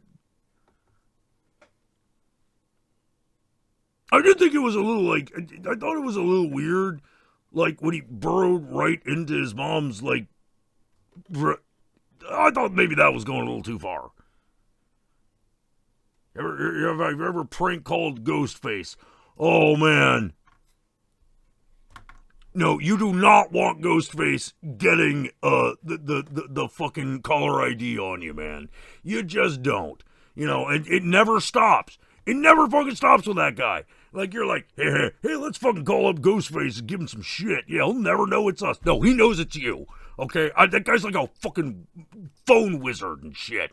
Like, you just be like, hey, Ghostface, is your refrigerator running? And you open the refrigerator. Holy shit, how'd you get in here? He's just like, hey, Slasher, would you like to talk about a scary movie? Oh my god, fucking shut up, dude. Hey, did you know in Friday the 13th, part 5, it wasn't actually just... Yeah, I fucking know, dude. I fucking know. Never fucking ends with that guy. He's always calling you up like, hey, did you know that in New York Ripper... Yes, I know, it's fucking Donald Duck. Jesus Christ, Ghostface. You got fucking anything else to do? God. Jeez.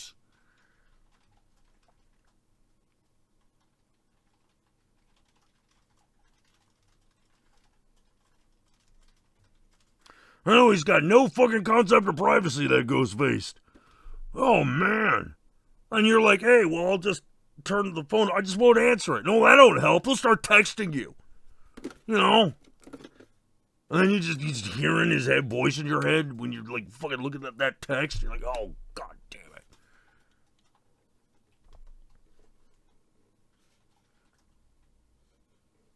Hey, Slasher, did you go to Japan for a while? Because this anime character looks like... yeah, I did, yeah. I was in Tokyo. I was big in Japan. You know?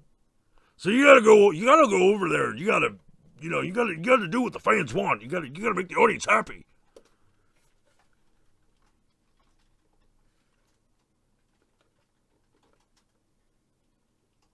Oh, you roomed with old Ghostface. Oh, whoa.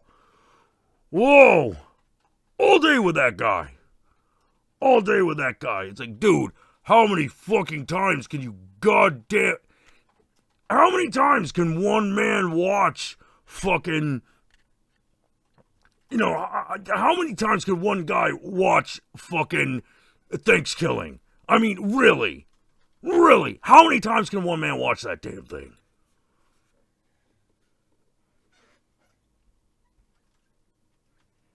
Oh, what's my relationship with Jigsaw like? Oh, we get along very well, you know. No, never had beef with it. We beef with each other. You know, he's a good guy. You know? It's fun at parties. I'll tell you that. No. Hey, Slasher, I'd like to play a game. That sounds great. What do we got? Parcheesi. Okay, I love Parcheesi. You know? He's good. He's a good guy. A lot of fun. Although when he tries to get you to play like fucking that one of those VCR games, those aren't so great. I'd be like, hey, Jigsaw, yeah, I want to play a game, but this kind of blows. You know, this is kind of bad, man. Would you like to play a different game? Yes, I would like to play a different game. Good God damn it.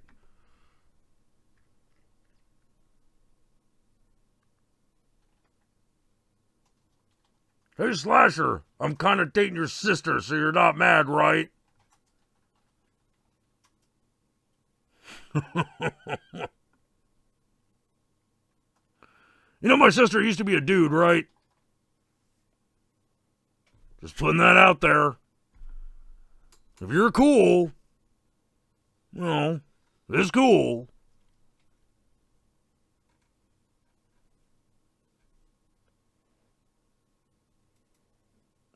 You're any relationship attack with Samara Morgan? Oh, no. She's too young for me. I mean, to be totally honest.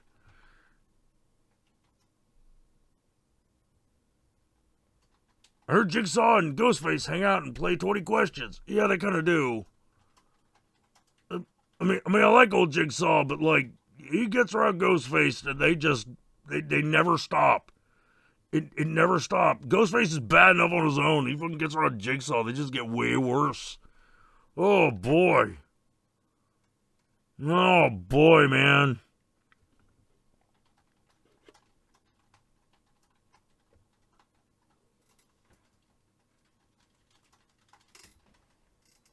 What's Leatherface like at the killer conventions?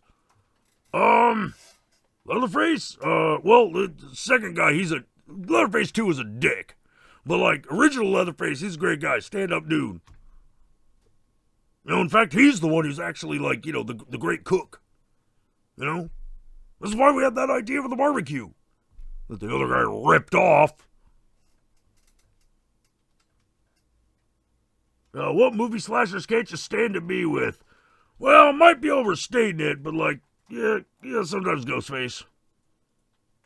Oh, never met Killjoy. Heard Telltale, but like, you know, never actually hung out with him.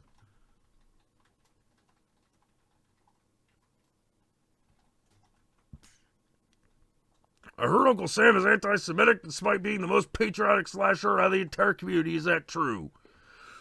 Look, man.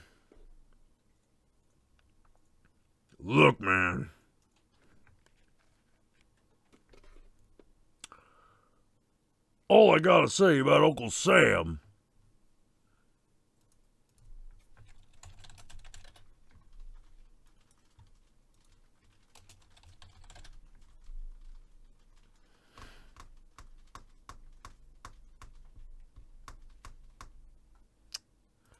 Oh boy.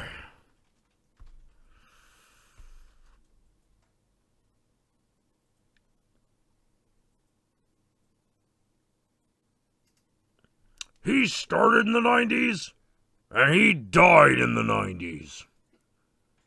That's all I'll say about that. Oh, Ruger asks, Matt Slasher, is it true that your favorite movie of all time and the movie you lost your virginity to was Space Jam? Oh! No, it was Gone with the Wind.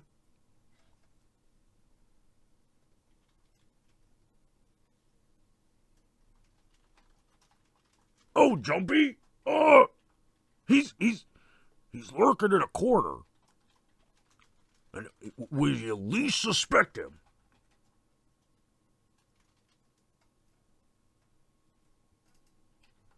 You gotta be very careful around Jumpy. He'll just come out of nowhere. Like, you know, like. Alright, one more question, I think. I should probably get some beauty sleep. I'll put Count Jackula back on. Who's the one horror villain you wouldn't want to get a beer with and why? Well, should probably go without saying.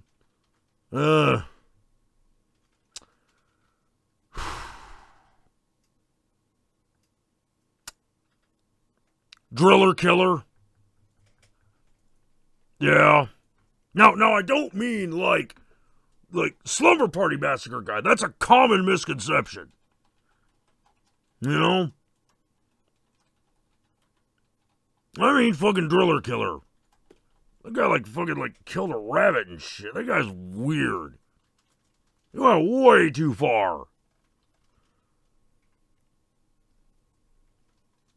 Oh, Driller Killer. That guy's a jerk.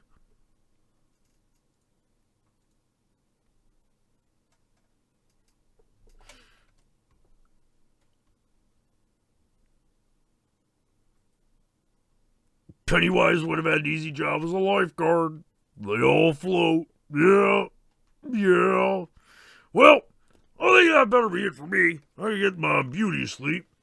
I'll put fucking Count Jackula back on. Until then, hey guys, keep it real and keep slashing.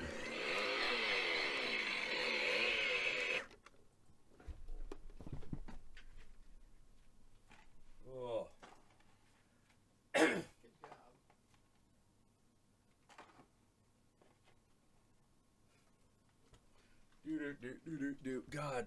Oh, Jesus. How long did I keep that up? That was like, Jesus Christ.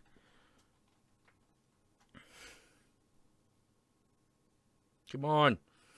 Come on, Skull Bead. Go back on my beard. There we go. Ah. Alrighty. Jesus Christ.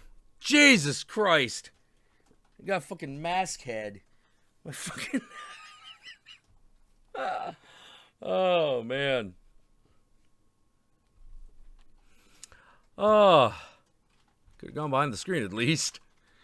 Oh, man. I think I probably will, like, put up that mass slasher pit. At the very least.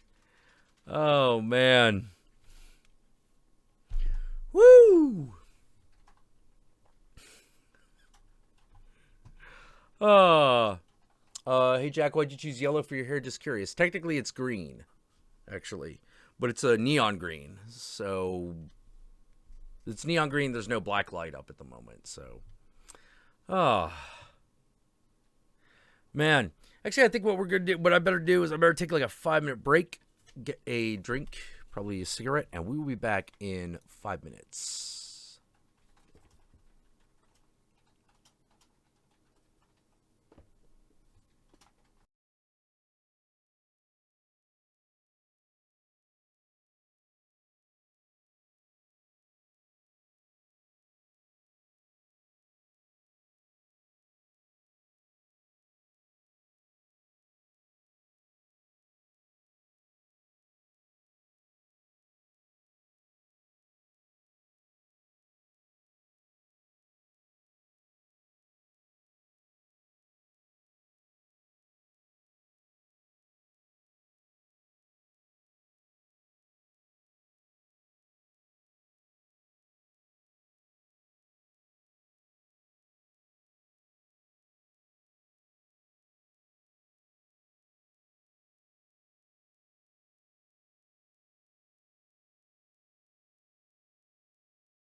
All right, back.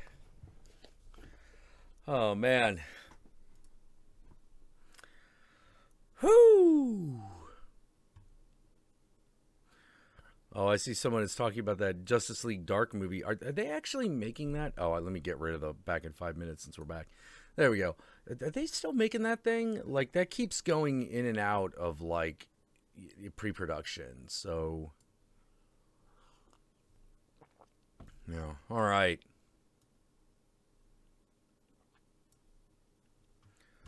Who'd you rather have, Hannibal Lecter or Dracula as your personal cook? Well, Hannibal.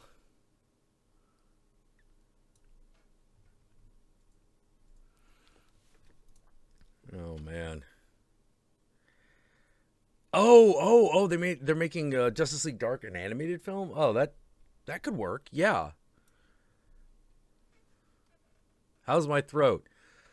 Whoo. A little rough. Ashley Stansbury. Oh, we're doing fine. We're doing good. Oh man. All right. Let's put a new smut picture on. Let's see. All right. I'll give you a slight choice. Live action or painting?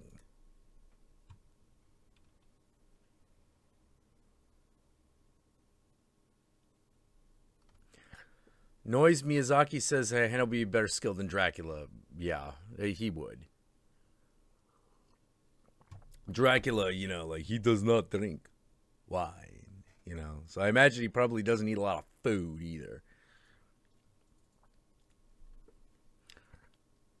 All right. We seem to be in a dead heat between live action and painting.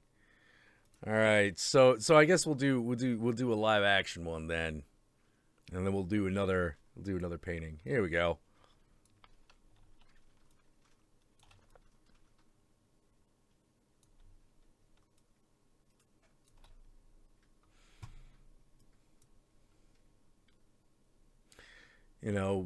Slightly older gal. Older meaning like in her 40s. Oh, it works for me.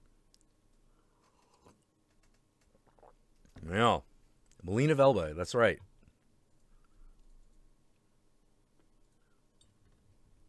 She's more boob than woman. Oh no. That ain't the limit. No.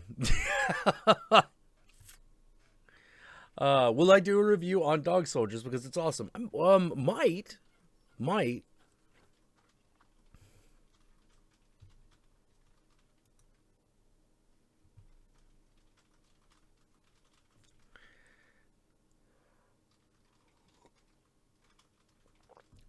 Yep, those are some pretty amazing straps. Well, those are like good, really good thick ones, and she's got like several. She got like one there and one there and one there. So there's actually technically 3 of them.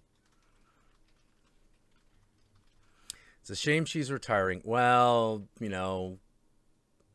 gotta stop sometime. She's been going since I think the 90s. I mean late 80s, something like that. I'm actually not sure.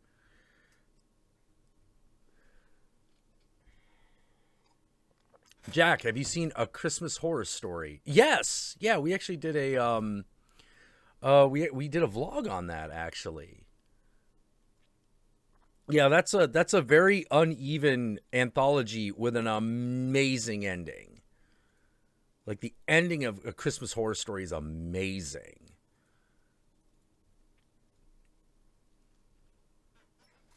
Speaking of Dog Soldiers, anyone heard about the sequel they had planned a while back? I had not. Native Moon. Who is the lady in the pink dress? Is a big bust model named Melina Velba.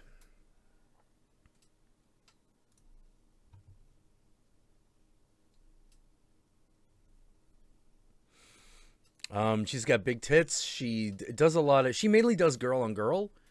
Because because she's bisexual, but she's married, so she doesn't. Like, I think the deal is she just doesn't do it with guys because, like, she's married to a dude. But she does a lot of stuff with other women.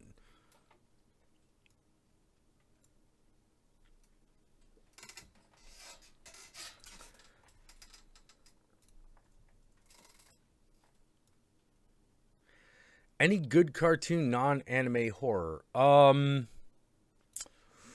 Ooh. Here's the weird thing. Like, there are a lot of animated films that have horror segments in them, but I can't think of anyone that is actually like full on just a horror movie. You know, definitely not outside of anime.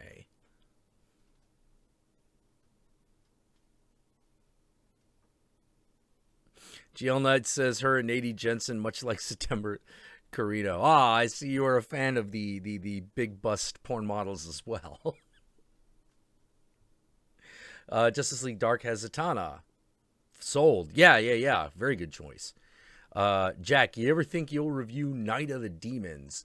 I don't know, because Horror Guru already did the Night of the Demons movies. You know, and that feels like we'd be retreading old ground.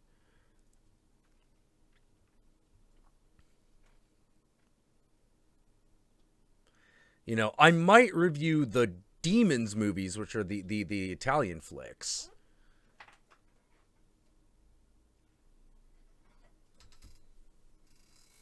Coraline. Oh, yeah, Coraline would count. Yeah. Yeah, that's enough of a horror story. Yeah. Have I ever heard of Vampire Girl versus Frankenstein Girl? I have. I have totally. Yogi Deva is with us. Like, hey, Yogi, how you doing? What about Lucio films? You mean like Lucio Fulci?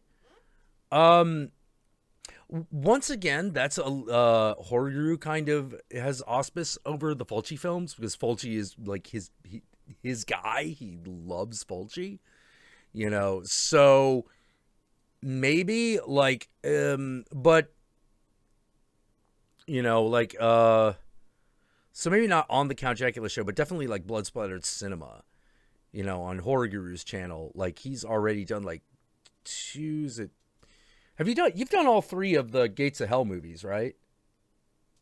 Oh, he's playing Overwatch. I'm pretty sure he's done all 3 of the Gates of Hell movies. Because there's like City of Living Dead, The Beyond, and House by the Cemetery. Oh, I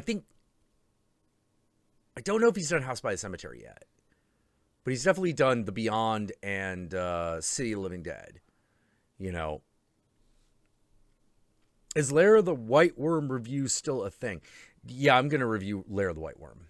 Yeah, that one I don't know when that's gonna happen, but yeah, that's one I'm definitely gonna do.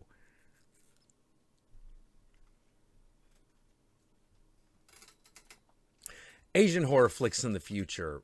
Most likely, but I don't know when.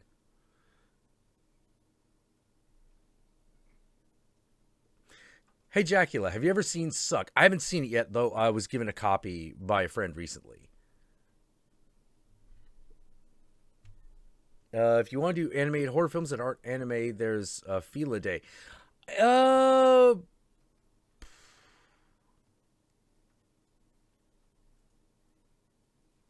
Yeah, I guess Fila Day counts.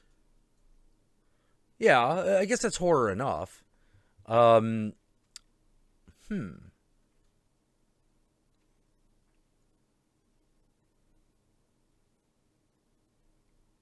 I don't know what I'd really talk about, because the main thing I remember, I remember that whole plot, I remember that whole movie, but it's, I don't know what I do, so I'd have to come up with an idea for that one.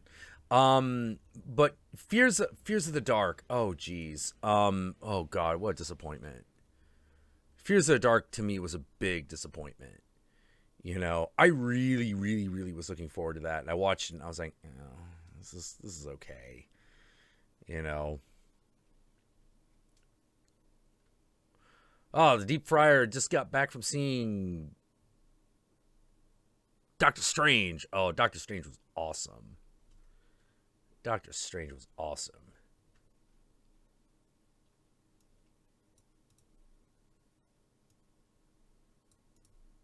Oh, Seth. Oh, shit, man. How you doing? Oh, Seth, I'm sure. Yeah. You're back at your house now. Yeah. Seth was in the hospital for a bit. You know, like it happens. It happens. God, that was scary. Jeez. But I'm glad you're home, man. I'm glad you're home.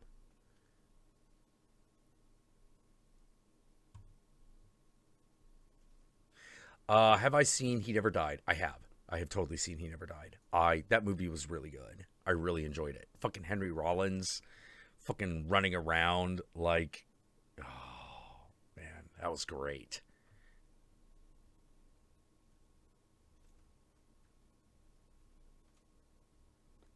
All right, Baroness, you take care. Have fun. Or I mean, you're probably just gonna get some sleep, but like, have fun in your dreams. Oh, geez. Audition, yeah, that's another great one. Um, Ask for Mexican horror flicks. Probably my favorite of the Mexican horror movies probably is The Devil's Backbone. So far, I love The Devil's Backbone. That was a really good one. It was a really good, solid ghost movie. Of course, it's Guillermo del Toro, so it's gonna be good.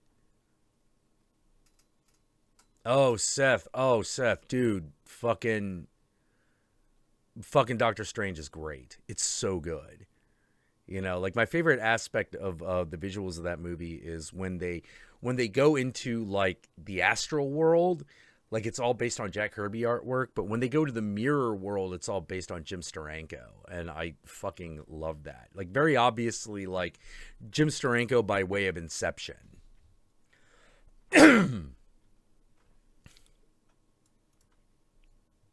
What about The Orphanage? Yeah, that's another one. Wait, is The Orphanage Mexican? Or I thought that was straight up Spanish. I think that one might actually be Spanish.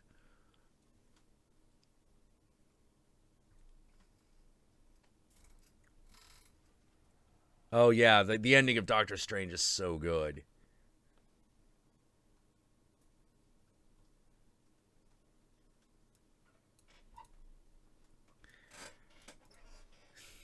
Leonardo Huazar says, I'd be very wary of the Mex ones because Mex cinema has a history of using softcore with teens. Yeah. There actually is like a Mexican horror movie that's on the docket for Satanic Cinema because they did quite a few. They did a couple of Satan movies. There's Satanica Pandemonium and the another yeah, Satanica Pandemonium. The other one I think again is like straight up Spanish, which is Alucarda. I can't remember if Alucarda is Spanish or Mexican.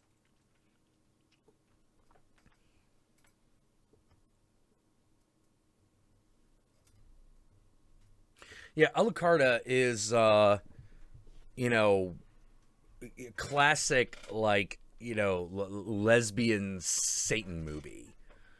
If you ever listen to the band My Life with a Thrill Kill Cult or the Electric Hellfire Club, there's a sound clip that they always use of a girl screaming Satan. That comes from Alucarda. Alucarda is Mexican. Okay, cool.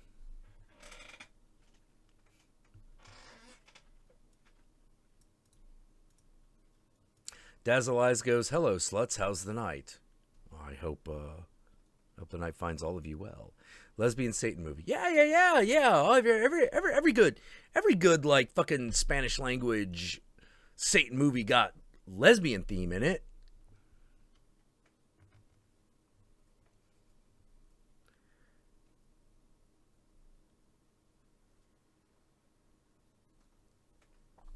Oh man.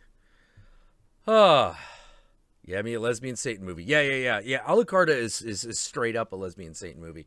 Satanica Pandemonium has lesbian scenes, but it's not specifically a movie about lesbians. It's just got lesbian shit going on because, that's hot.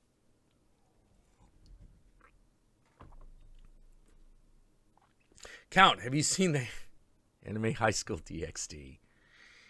It's full of titties, ass, demon angels, etc. It's awesome. I've seen some of it. I've seen some of it. Yes, you know, the fact that it's all about a guy who turns out to be the Antichrist, and he accepts the power of Satan in order to get at them titties. There's a lot about that anime I can appreciate. What's a vampire movie that has the lesbian vampires and the hilt of the sword used to kill them is a cock and balls? I don't know. There is, if you're talking about lesbian vampire movies, like the great granddaddy of them is Jesus Franco's Vampiros Lesbos. You know, that's the great granddaddy of lesbian vampire movies. But they're not killed with a sword in that one.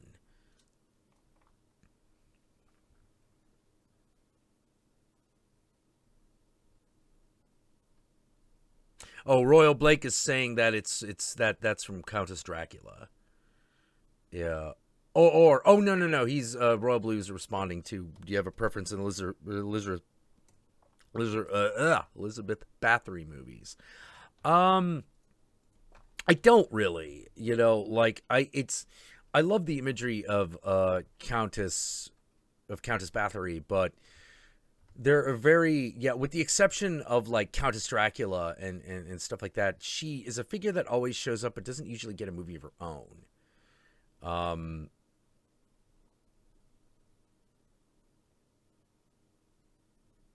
Oh, someone is also lesbian vampire killers. Yeah, let me check. That might be the one you're thinking of.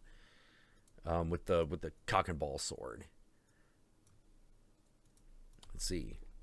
Lesbian vampire killers. Oh,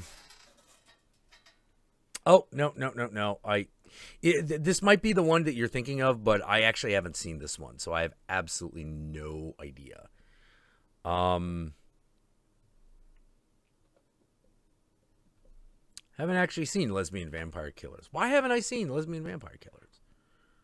Huh. This looks like a movie I should have seen already, but I haven't.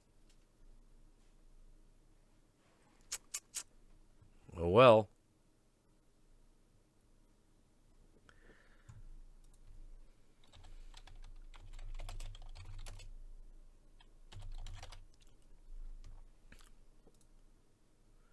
Oh. Oh yeah, I'm looking at some clips of Stay Alive. Yeah, that.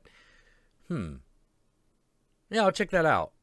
I'll probably check that out as well as lesbian vampire killers. A wild guru appears.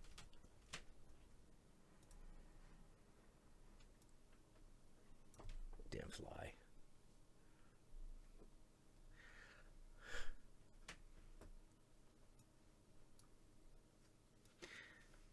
Oh man, full moon movies. All right, let's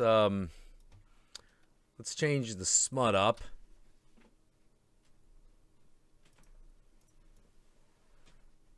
Since we're talking about Elizabeth Bathory, let's have some smut that involves her.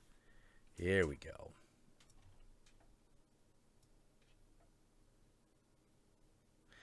Every good picture of Elizabeth Bathory should have her with an oral fixation.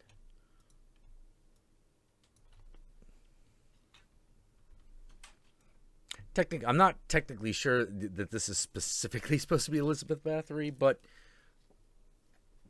you know, aristocratic female vampire, you know, kind of Elizabeth Bathory kind of goes hand in hand. The Blood Countess. Camilla is actually a really, really, really sympathetic vampire story. You know, that one is quite sympathetic. You know, more so than Bram Stoker's Dracula.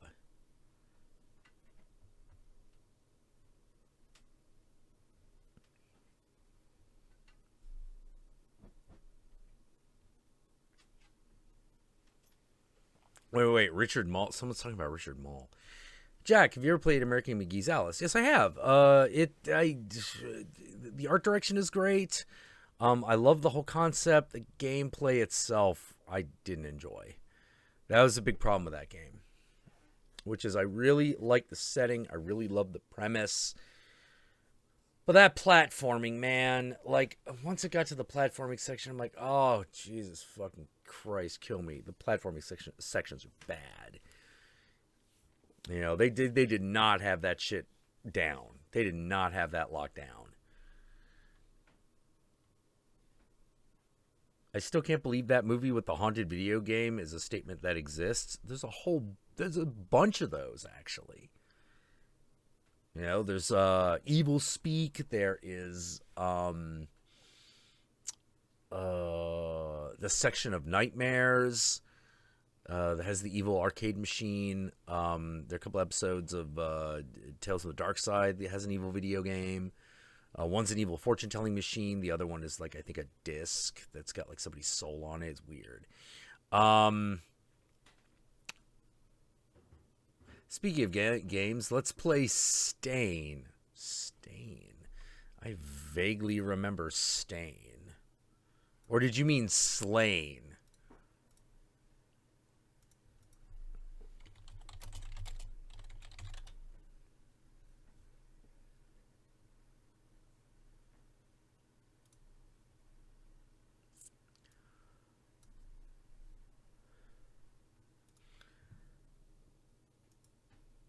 Night Train to Terror had Richard Mall. The Peter Cushing train movie was Horror Express. Yeah, and there is also a Terror Train that has Jamie Lee Curtis in it. As well as David Copperfield. As David Copperfield. He plays himself in the movie.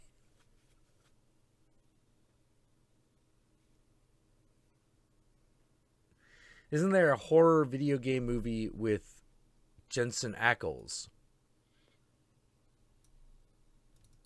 Let's look up those phrases. Horror video game Jensen Ackles.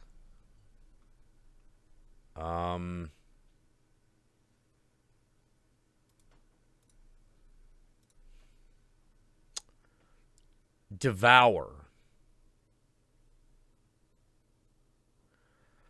Oh, Jesus, right.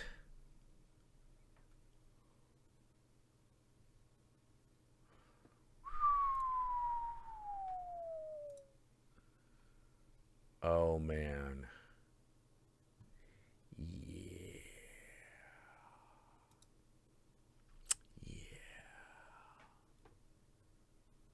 More like David Copperfield. Oh, jeez. Jack, as I said earlier, check out the trailer for the game Agony. I have seen the trailer for Agony.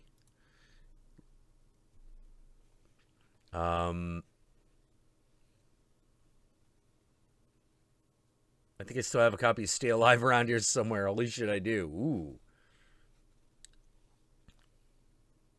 Night Train to Terror is an anthology. God and the Devil discussing the outcome of events while riding a train that is going to crash.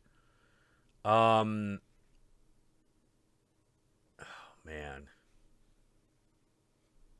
I should really stream Phantasmagoria 1 and 2. Oh, man. Phantasmagoria, that series. Yeah, I don't know how... That's a series that I'm like, I like those games, but I'm like, I don't know if I could really... It'd be fun to stream them. You know. Oh, okay. Nick Hertz is saying he did mean Slain. Jack, will a Steam group be in the future? I don't know. I don't know if official Steam group. I think we kind of started one, but like we never really took it anywhere.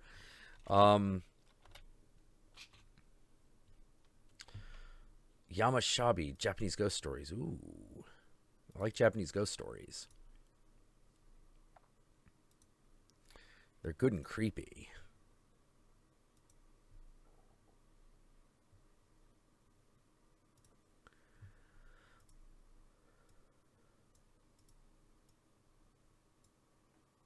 Have you seen the movie Cast a Deadly Spell? I have totally seen Cast a Deadly Spell.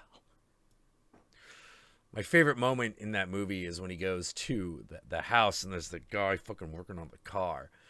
And he's like, huh, sounds like it's the clutch. He goes, ain't no goddamn clutch. God damn it. Back during the Great World War I, all we brought back from France was the clap. Now we go fight them Japs and we bring back these goddamn gremlins. He opens the fucking hood. There are all these fucking gremlins inside of it. Fuck you. It's probably my favorite moment. Although, the gargoyle looking at him like, really? You're going to shoot me? Like, that comes in a close second. Oh.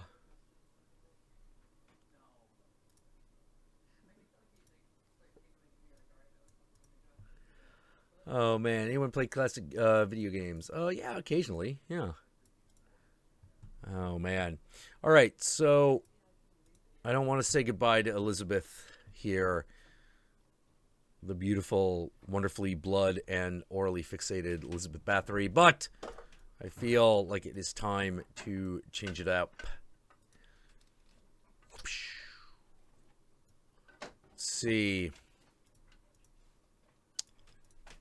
Give you the choice yet again. The first one to respond gets it. Painting or live action? First response is one I'll go with. Jack, since Japanese ghost tales were brought up, have you seen Mushishi? No, I have not.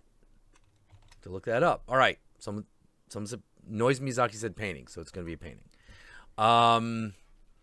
Let's check that out. Mushishi. Ooh.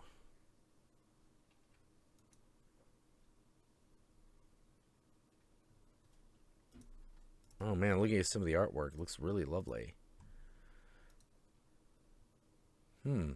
So that's like an actual, like, is that like an oh, it's a manga series. Oh, it's interesting because like the stills look like they come out of an animated movie. Oh wait, maybe it is both. Okay. Huh. Interesting. All right, painting.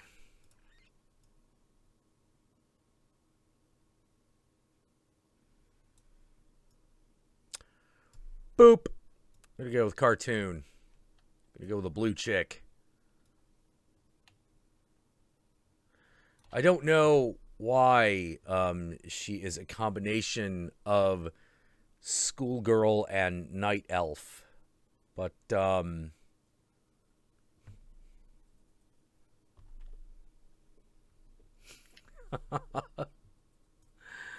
oh man, Mana World. She's a dark elf. Oh, okay. Okay, so this is like this is a thing. This is a thing. Okay. Mana World. All right, check that out.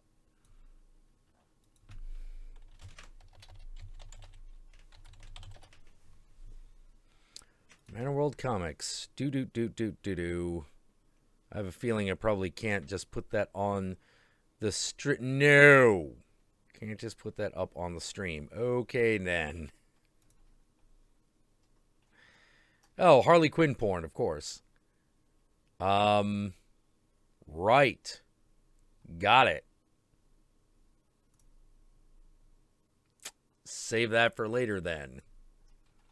Yeah, Jesus. Man. They're not. I'd say they're not fucking around, but that would be a pun. Zenro Zephyrin, good to see you. Take care. Hope you had a good time. Oh man, check out the Project White trailer when you play a monster killing Vikings. That sounds great. I feel bad for her nipples in the cold water. In cold weather. Why? Well, you feel bad. No, you just enjoy. just enjoy.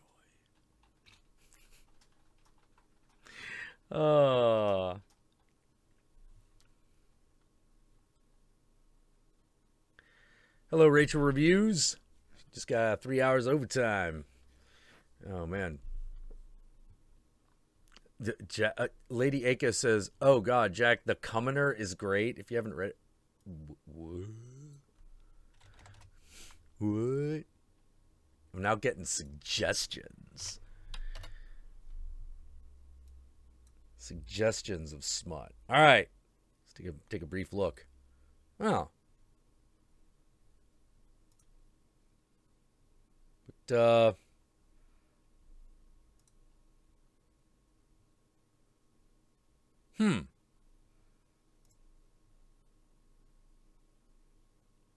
all right, probably come back to this at an appropriate time. Not sure what's going on just yet because just looking at the pretty pictures. Oh man. Did Rob Zombie have a better Joker in Doomhead than Jared Leto in SS? They're very different. They're very different, Missy, but I loved both of them. I really seriously loved both of them.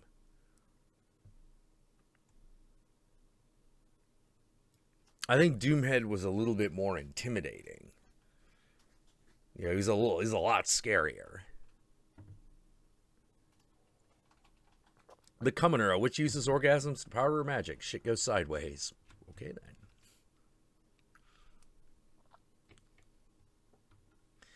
Cannot go wrong with the art of Kingdom Death. Good gravy.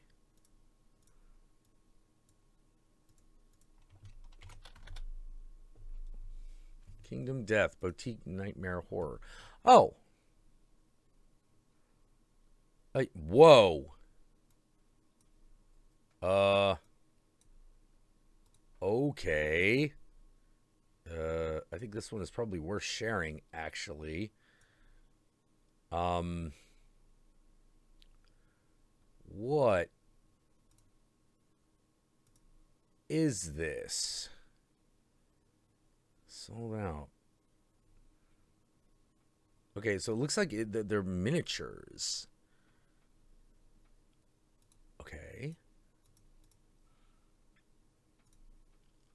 All right, so this is what he meant by to check that place out.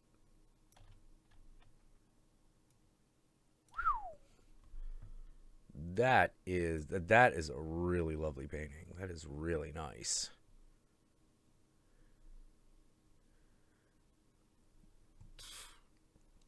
I know Ogloff. I've been reading that thing since pretty much day one. Where's Gomez? Is he sleeping? Actually, I think he's running around. He pretty much has the run of the area. He's around the neighborhood. So if he's just like, I'm bored, he just runs outside.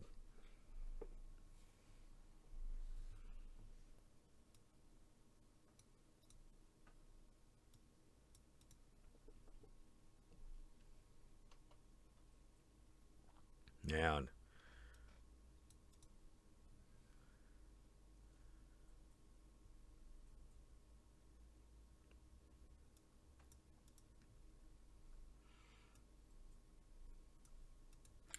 Yeah, God, look at this.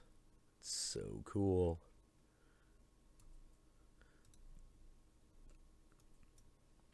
Such a good piece. I'm pretty sure this is all for some sort of horror miniatures game. They're really high quality. They look really, really high quality.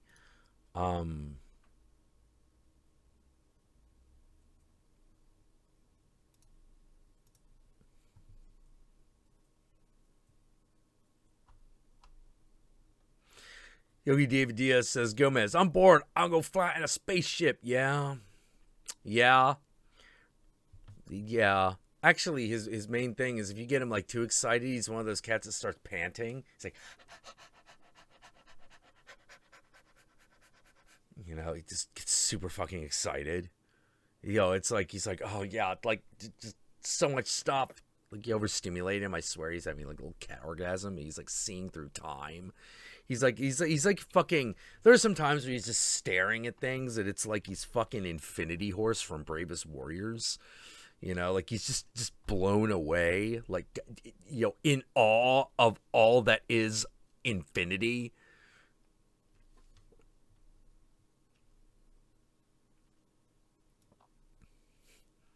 Dazzle Eyes says, "My cat's drool."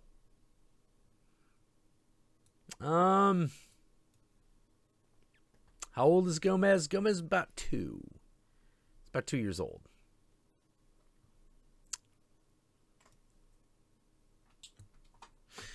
You know what? I think I know what the next piece of smut is going to be. I have an entire folder here that is for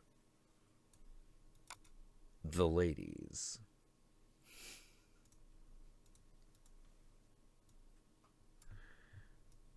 Just start with that.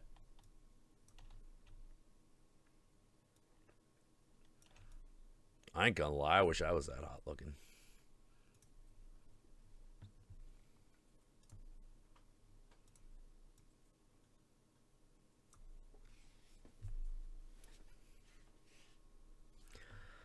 Oh man. I've seen Oh, Hunter Ross, you've seen Candyman twice, but you don't get the ending? She becomes the legend. She becomes Bloody Mary. Like that's the idea. She becomes like Bloody Mary. When you say her name 5 times, she appears. She's now part of the legend because that's what Candyman has promised her.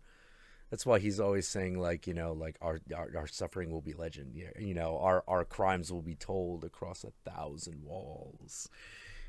Basically join me. So Candyman actually wins. He wins. She joins him. And talking to Bernard Rose, the director, he wanted to make the sequel that I always thought should have existed, which is a story about Candyman and the Virginia Madsen, except it's much closer, a straight up love story. But now they're both like legendary killers. They're both ghosts. Yeah, Candyman's so good.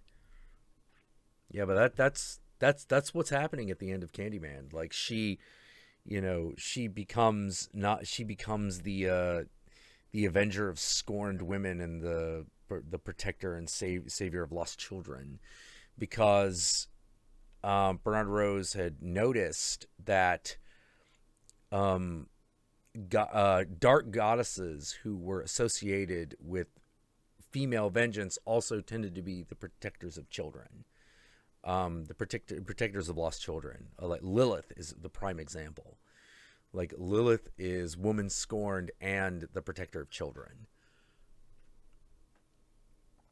It's very odd that mythologically those two things go together.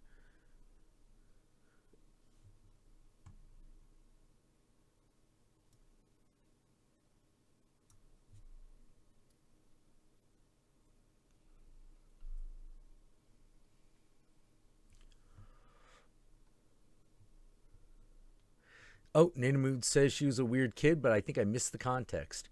I used to want to marry Candyman when I was a little girl. No, that just means you're a horror chick. I don't know. Horror chick alive didn't want to marry, make out, or something with Candyman.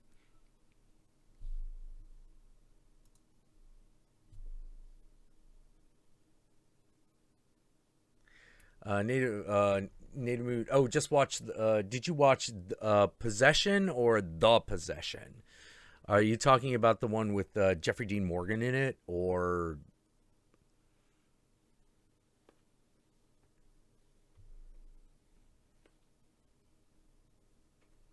Jared almost says, I never actually thought of that and feel like a thematic brick has been smashed in my face. Yeah, yeah.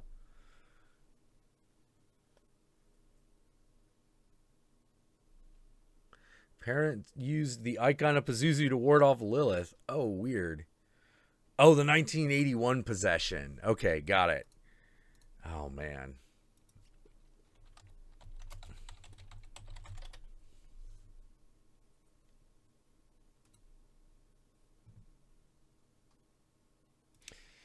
Yeah, inhuman ecstasy fulfilled.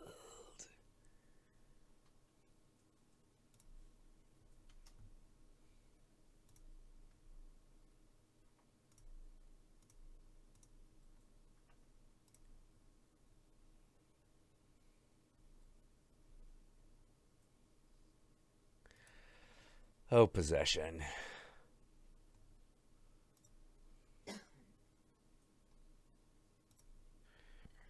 Man. I'll watch that again. It's been like fucking ages.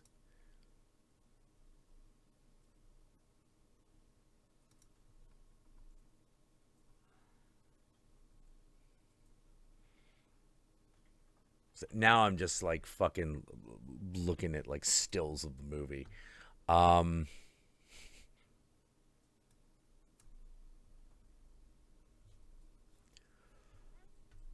Speaking of Del Toro, did you know he's making an adaptation of Scary Stories to Tell the Dark? I did know that. Almighty Faust says he just watched Fast Pussycat Kill Kill. Yeah, not a horror movie, but very good.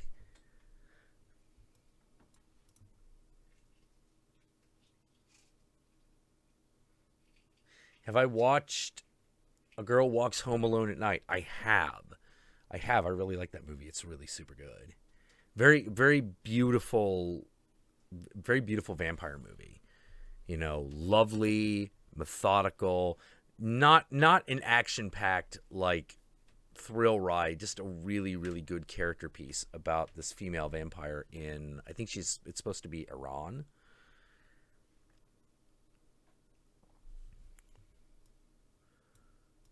Yeah, Candyman, be my victim. Yeah, I keep playing around with the idea of doing a Candyman review. That was actually, if I got my druthers, that's one I do with, that's one I do with someone like horror, because I had the idea of like a female horror reviewer like getting kind of fed up, you know, because like, god damn it, like just making these YouTube videos and like fucking Count Jackula appears like goddamn Candyman, but it's like super retarded. Like he was gonna be like instead of actually floating, he was actually gonna be on a hoverboard and constantly lurch, you know. You know, and everything he said was gonna be a line from Candyman, but like adjusted for YouTube. You know, like your legend will be written on 1,000 horrible comment walls.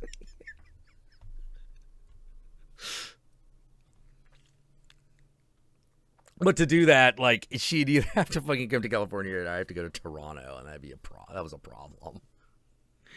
Uh,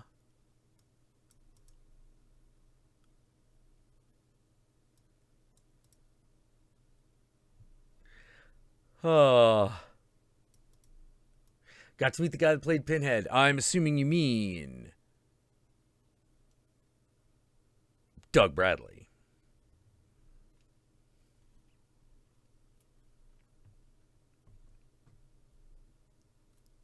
Nick Kurt, hey, have a good time, Nick.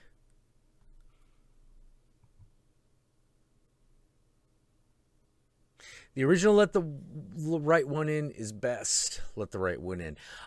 They both have pros and cons. I liked some of the additional material that the remake provided, but of course the remake would probably not be anything without the original. They're both good. They're both slightly different movies, which I did appreciate.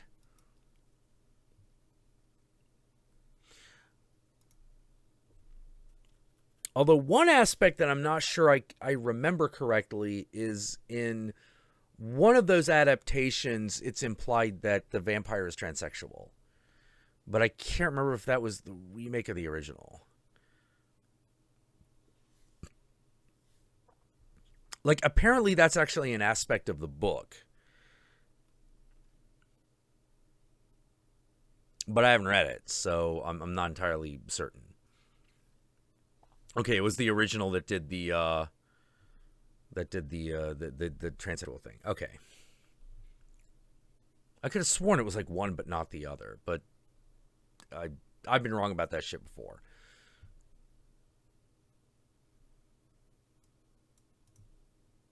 I wish Guillermo del Toro had done In the Mountains of Madness. Oh my god, yeah, I wish he had done At the Mountains of Madness. I wish they had let him make that movie.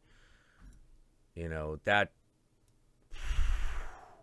Man, have you seen some of the shit they actually made for that movie that they never got to use? Fucking... Dude, what they wanted to do with the penguins alone, you're like, good God. That is amazing. Favorite Phantasm installment? The original. The original is my favorite. You know, like, but you know, because they're very different movies. 1 and 2 are definitely like the best. They're both the best, but 1 or 2 it's not, one is not a better movie than the other. It's a pure preference thing. Phantasm 1 is really, really super its own thing, and it's really good. Phantasm 2 is very obviously inspired, and it was inspired by Evil Dead 2. You know, and it's a great movie that is inspired by Evil Dead 2. You know, but for me, the original Phantasm edges it out just slightly. You know, they're very different films.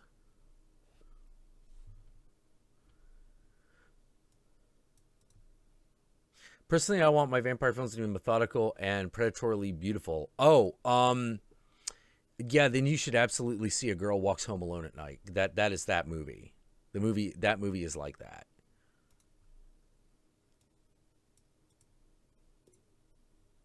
On my end, this live feed is like an awful porn actress trying to deep throat, and that is continuously choking on itself. Oh, I'm sorry, dude. I hope no one else is having that problem. All right, Missy51 is asking for another chick, so we're gonna do it. We're gonna do it. Let's see. Last one was a painting, so we're gonna go with live action. And because we were talking about Let the Right One In, we'll go with this transsexual porn star.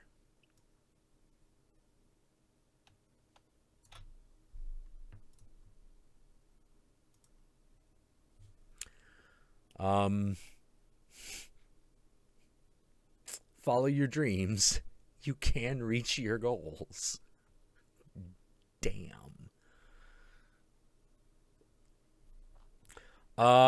Let's see. What are your hey Jack, more sick. Okay, we read that one. At Jackula, what are the views on Ravager outside of the review? Well, we pretty much said everything that we felt about the movie in that vlog, which is it's really good. It's really good, very solid. I wish that it had been able to have been made with like another like $10 million, so they could have really have done the post-apocalyptic sequences like just full on. And I wish it had been like a little bit sooner, simply because like there's some moments that only kind of work because the actors are now so old comparatively to where they started. But forgiving the limitations of what they could actually do, it is an excellent movie with a lot of really great moments. Yeah, Phantasm Ravager. I actually really liked Phantasm Ravager. Like there was some other like Phantasm, Phantasm fans that didn't like it, but I was like, what are you talking about? It didn't really answer anything. Yeah, it's a Phantasm movie. You know, Phantasm movies don't explain themselves. You know, like that is kind of part of the point. You know, that doesn't explain itself. It'll explain some things. It'll let you know what is literally happening in front of the screen. It'll let you in on that. But if you're like, oh, is it real? Is it a dream? Is it an alternate universe? Like, they're not going to really explain that.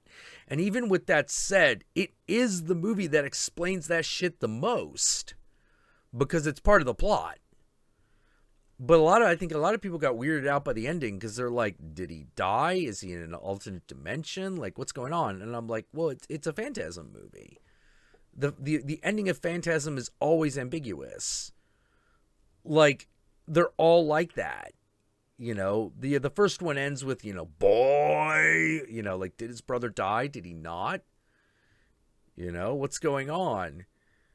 You know, second one ends in a similar fashion. Third one ends with like, it's a dream. It's just a dream. No, it's not. You know?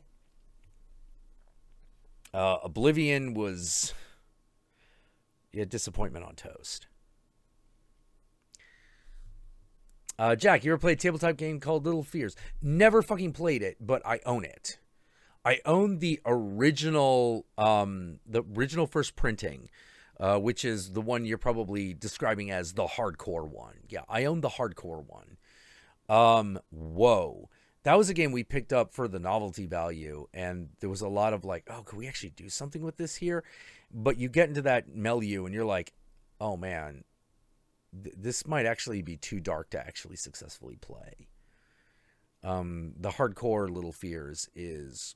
whoa, it's so fucking bleak, you know. But for those of you who don't know, Little Fears is a tabletop RPG, and the idea is that you're playing children fighting off the closet land, you know, the monsters in the closet, you know, of which one is the boogeyman. And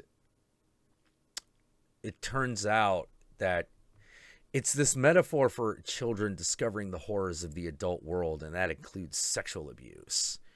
That's why it gets so dark. Like, each one of the princes of hell represents a different type of child abuse. You know, Titania, the enslaved fairy who's forced to live in hell in a perpetually frozen state. You know, the metaphor of the abusive parent that just wants to keep you perfect. You know, there's the boogeyman is just pure sadism. And like a lot of others, like they're a pair, I think there's a pair that are just basically like two children just gone bad. You know, like the two worst bullies you could ever fucking imagine. The only reason you ain't dead is because that ain't fun enough. And it's really bleak.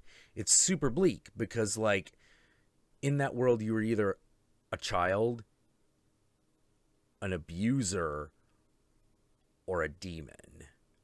And the demons of Little Fears are just pure evil. Like, they're just pure evil because, like I said, they are metaphors for child abuse. And, oh, man, whoa. So, no, never played it, but I own it. Really well done, really well written. I don't know how it plays as a game because, like, there's a point at which you're like, I can't do this. I can't fucking do this. This is a little too much. You know, like even the count got his limits. You know, you know, because it's not just that fear. It's that it's a true horror game. It's true horror. You know, to the point where you're like, whoa, I gotta back off because, like, you know, you could feel like your soul darkening, you know, and just feeling like the world feeling a little bit colder. It's like, whoa, I need to step back because a movie gives you a level of separation that a role playing game kind of demands you not have, and so your initial layer of armor against that kind of thing is a little bit removed, which is what can make a horror role-playing game work so well. The problem is twofold. One, if you do it too successfully, it's, you know, like Little Fears, you're like, oh geez, I don't know if I can't keep this up.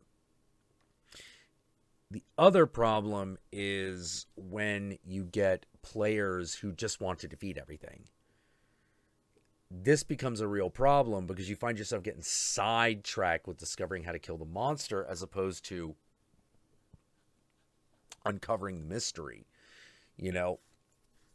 Because as every horror fan knows, like, a horror story ain't just about killing the monster. It's about uncovering and unraveling what has happened. You know, what is this thing? Where does it come from? What does it want? All, you know, any and all that shit.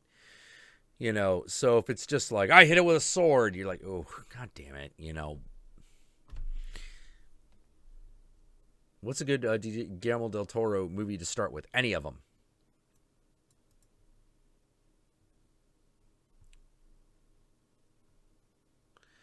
Yeah, it's like trying to play... Oh, the Deep Fryer says it's like trying to play an all-Wraith game in World of Darkness. Wraith works best slotted into other settings. I completely agree.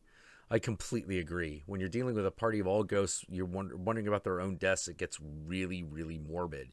Yeah, it does. But the worst part about Wraith the Oblivion is that when you get down to it, it gets boring. Like, that game is boring. And you're just like, oh, Jesus. It's got an amazing setting, but you realize, like, nothing really matters.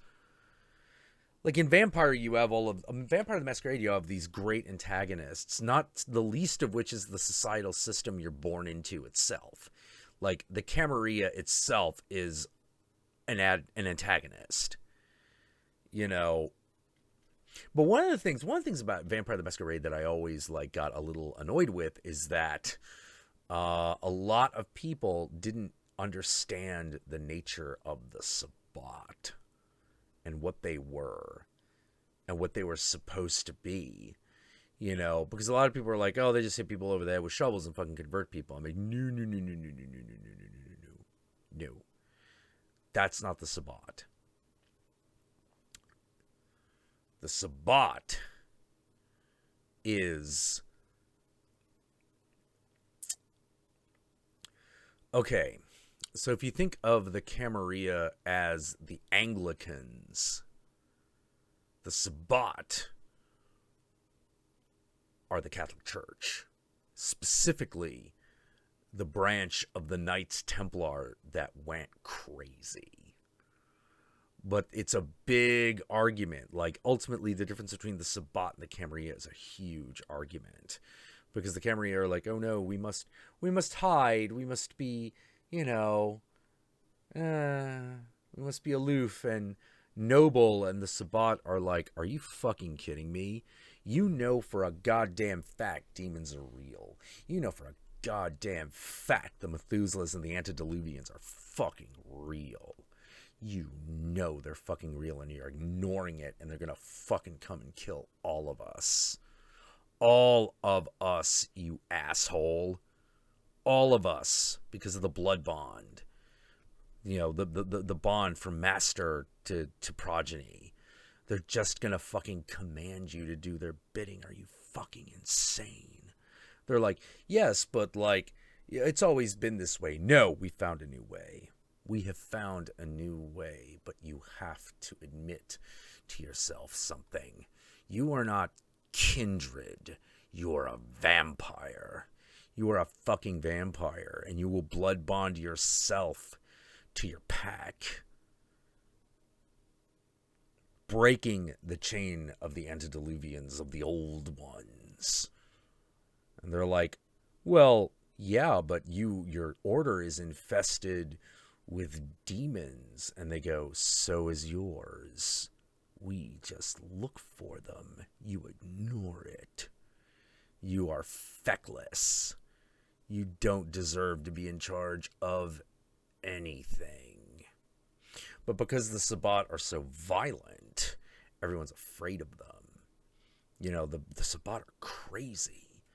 They're like, all vampires in Vampire the Masquerade have a instinctual fear of fire. Like, instinctual. Like, if a vampire in that game sees fire, you have to essentially make a willpower roll. Otherwise, you lose control of your character. Unless you're a Sabbat. The Sabbat still feel it, but they're crazy. they're super insane and they lean into the frenzy so fucking hard they can actually still control themselves.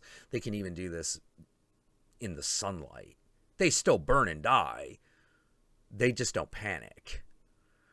And in fact, one of the things that the Sabbat have, which they kind of lost after, like, I think second edition, was the fact that the Sabbat were fire eaters, like circus fire, like fire performers. Like they wanted that, they had that excitement like so fucking hardcore that they were just gonna they were literally gonna play with fire, even though it was gonna kill them because they're crazy, because they're nuts. You know, and that was something about the Sabbat that, like, no one ever realized. They're like, oh, what is the Black Hand? Oh, the Black Hand controls everything. It's like, no. Black Hand's the Inquisition. The Black Hand is the internal Inquisition. It's the, like, yeah, we're crazy. And so, like, demons fucking show up, dude.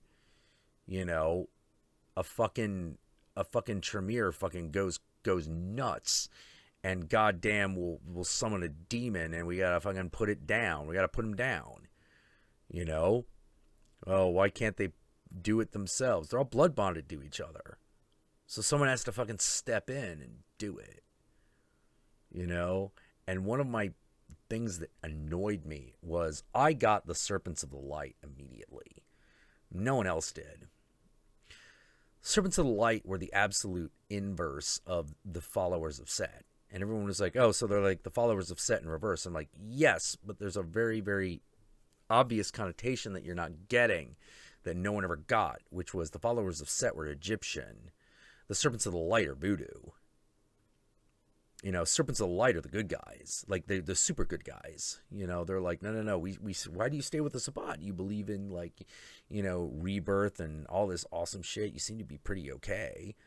And they're like, well, the darkest shadow needs the brightest light. You know, the Serpent of the Light are great. Oh, the Ravnos. Yeah, the Ravnos were a great idea that they never were able to give a really cool power set to. It's like, oh, we have illusions. And I'm like, here's the problem with illusions in a fucking role-playing game. Unless you're willing to get real fucking specific, like, ooh, I make illusions. All right, what do they do now? Well, they're, like, almost real. Like, oh. You know, like, you know, you end up, because everything is so fucking vague when you're a Ravnos, you almost end up having no powers. And that's annoying. But the Ravnos themselves are a really cool idea. Jack, did you ever play Kindred of the East? No, I never did. I never did play Kindred of the East. I wasn't too fond of it. My favorite of the Year of the East games was the Changeling one. That was the one where I felt like they actually nailed it. Not necessarily in the ancillary fiction, but in the main book itself. In the main book itself, it felt like, okay, yeah, you kind of get this. You get this well enough. You know, you get it well enough to make a role-playing game out of it. But none of the other, like, Kindred ones, World of Darkness, like, of the East games really worked. You know, Kingdom of Jade, yeah, it's still got the same problem as Wraith. Kindred of the East, man, are they vampires or not, dude? Like, are they vampires or not? You know, like, come on, make a fucking decision. You know, so it's like, oh, they're not really like the Kindred. And I'm like, well, it's too bad that the book is called Kindred of the East. I'm confused now. The Shapeshifter one had the same, pretty much had a similar problem. We were like, oh my god, like, werewolves are not, dude, come on. You know, but the Changeling one worked. The Changeling one I really liked because, like, you know, like, Chinese fairy tales are already so dreamlike. You know, that's just sort of like, yes, like the emperor of the 9 flaming blue tails. She has commanded us to fill in the blank, you know. And they actually, like, went in deep. They actually were like, yeah, let's actually make kiths based on actual legendary creatures. You know, like, going, and they didn't confine themselves to China either. They went to you know, they went through Japan and Korea and even the Polynesian islands. You know, where I was like, oh shit, we're getting into, like, you know, Samoan and Filipino stuff here. Like, so that one was actually pretty comprehensive. I actually really liked it.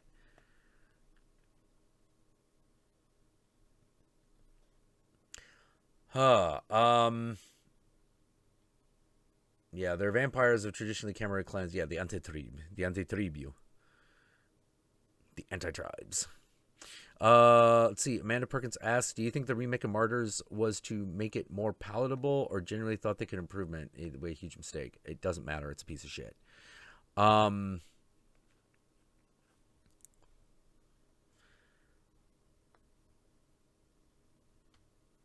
Jack, do you ever play Demon the Fallen? I never played it.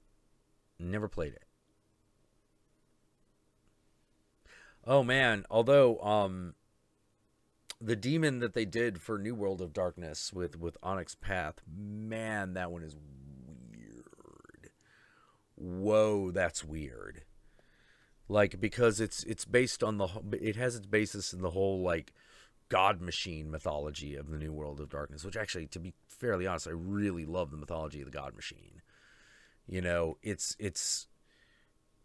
the old World of Darkness is much more like traditionally gothic. You know, it's got like vampires. It's like cities are like old Transylvanian castles and shit like that. You know that stuff's really cool. New World of Darkness is very much the millennial horror, which is like, nah, you live in a completely deterministic world. Everything is planned. Everything is part of a gigantic machine that you can only barely see. Everything is predetermined. Everything is awful. And everything that you think is free will is something that machine needs to control. It needs to control it, at the very least influence it. You know, because it is irregular. And you're like, well, then how is the God machine God?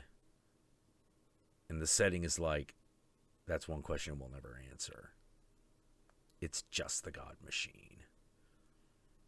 You know, it is like the living embodiment of all of the conspiracies that could ever fucking exist.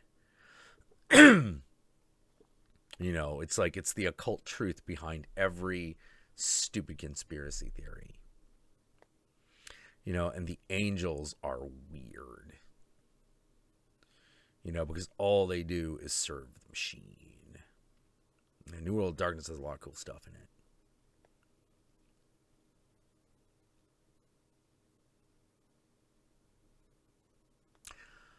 Jack, now that they've remade Martyrs, do you think they will try to touch high tension? I doubt it, for the simple reason that the Martyrs movie failed. The Martyrs remake failed bad.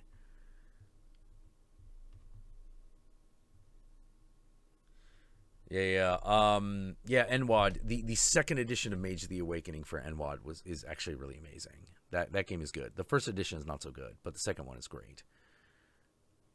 Yeah, I love New Wave Masquerade. I love Changing the Lost. Changing the Lost was fantastic. I love that. I'm actually looking forward to the second edition of that.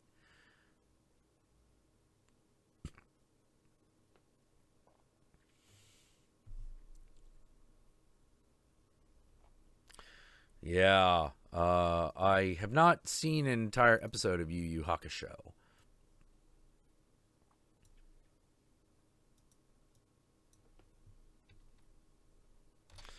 Oh, let's change the picture up.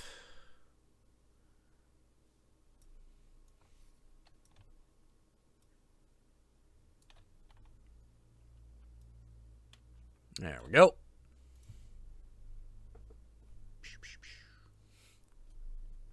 Have I ever played the Atlas platformer game Catherine? I haven't. I know that game. I know its story. I would probably really like it. You know, I did like the story quite a lot.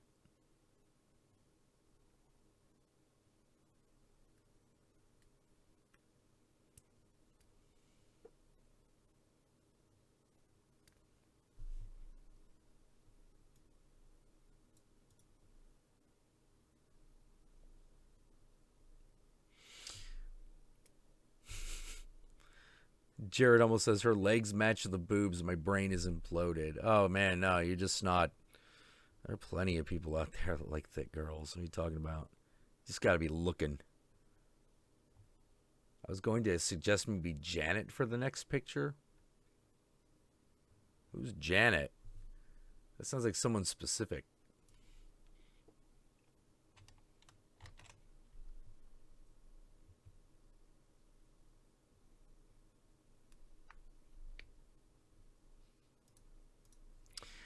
Oh.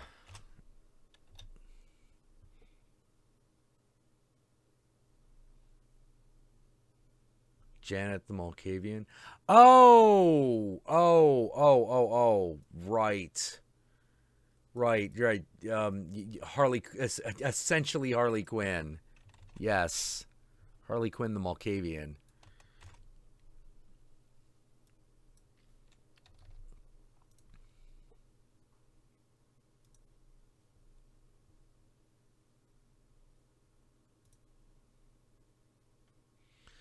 Yeah, just so you know what I mean when I called Jeanette Harley Quinn the Malkavian, Harley Quinn the vampire. Yeah, this is who he's talking about.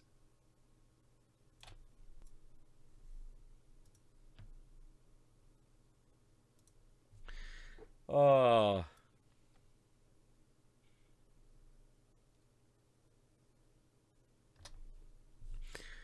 Oh man.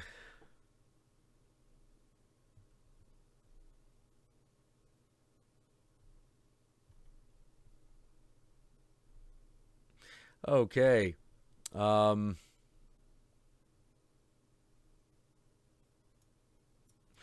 Boobs. Jack, did you see the Rocky Horror remake? I didn't.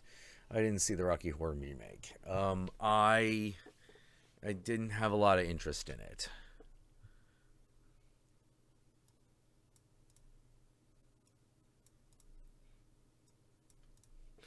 Yeah, The Secret of the Borman Sisters. It's a good reveal. They did that one very well. I mean, you can kind of see it coming a mile away, but it's still really well done. It's one of the highlights of that story. The other one being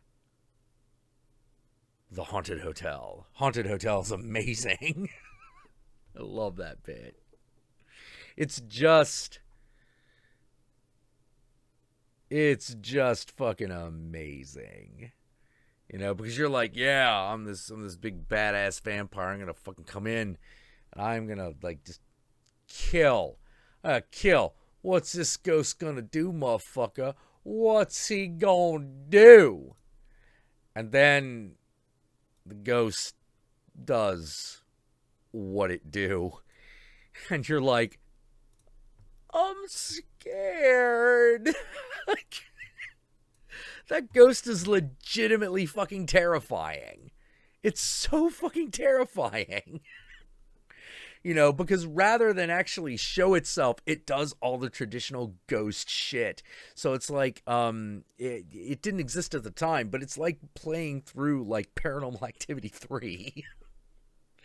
You know, like you're walking around and there's just all of a sudden in blood on the wall, it's like, get out. You know, like, I know what you are. You are not invited. You know, and he's just like, oh, Jesus fucking Christ. It knows I'm a vampire and it doesn't give a shit. You know, it absolutely doesn't give a shit. And then it starts doing things. It throws furniture at you. It opens and closes doors at random. And heaven help you if you try to get into an elevator. Oh my God. You know, and really by the end of it, it's just basically, no, just survive and get out. There's nothing you can do. There's nothing you can do. You're in the ghost's haunt. It has you. And it never reveals itself. It's an amazing bit.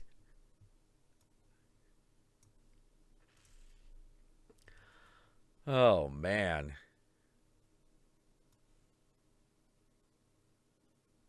Yeah, that's a whole terrifying part of that bit. It knows you're a vampire. It doesn't care. It doesn't care. It doesn't matter to it. You are in its haunt. You're in its lair, and there it has ultimate power. You know, and you're just like, oh God, am I even gonna survive? You know, and then you realize the true horror, which is the ghost is not going to, it doesn't matter if the ghost goes away in daylight because you can't leave the hotel in the day. You're trapped in there with it. Oh, man. So good. So good. I found a cosplay of Janet, so we'll put that up.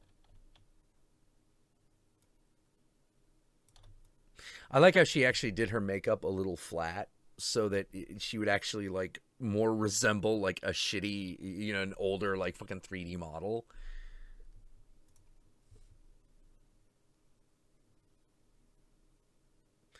Layers of Fear. My fiance was dying to know what the outro song to the Masked Slasher's new masked video was. Oh, the outro. That is what's the title of the damn thing? Hold on, let me look it up. Do. It's from what was it? NCS, non-copyrighted music, or non-copyright, no copyright sounds. Oh, come on, search function, you can do it.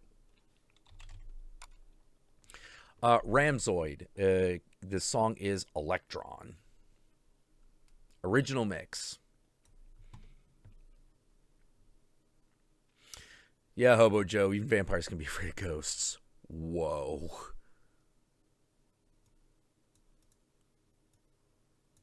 But are ghosts afraid of commitment?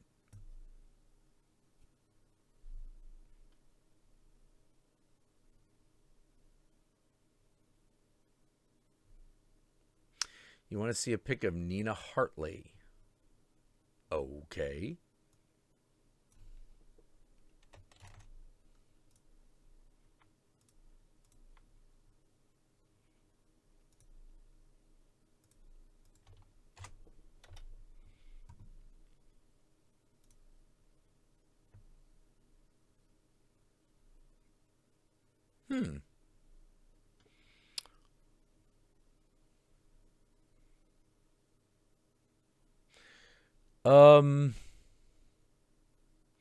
Nina Hartley apparently spans the ages, so... Oh, let's pick a more recent one. Sometimes we needed to be reminded that it's possible to be old and still beautiful.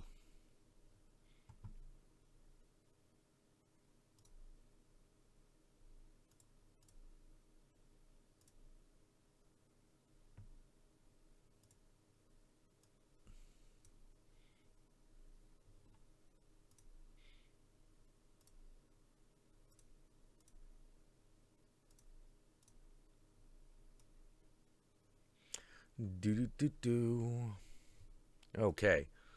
Yeah, I think I found a good one here. I am assuming that this is who you mean when you say Nina Hartley, because this is who came up when I searched for that name.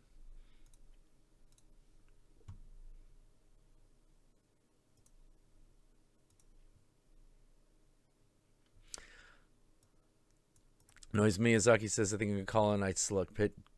Take care, Noise. I hope you had a good time.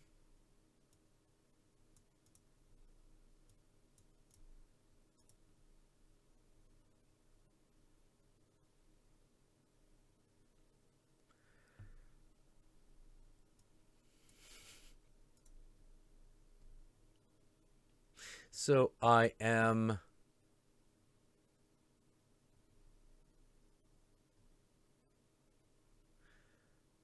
Yeah, yet more proof that you can still be fuckable in your 50s. I think she might actually be in her 60s. Like, she might actually be even older than that. I know, for example, like, Elvira is, like, 67 or something. Like, she's up there. Cassandra Peterson's up there. And she is still amazing. You're just like, look, I know there's such a thing as plastic surgery, but genetics gave you a fucking leg up. You know, it just did. Jack, if you reviewed Poltergeist, would you do something like The Ghost and Vampire? I don't know what we would do. I don't know. I actually like... I was actually... Yeah. Her boobs are obviously plastic. But, like, you know, as I've said,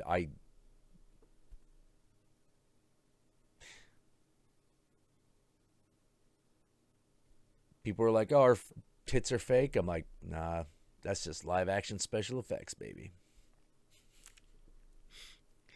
Oh,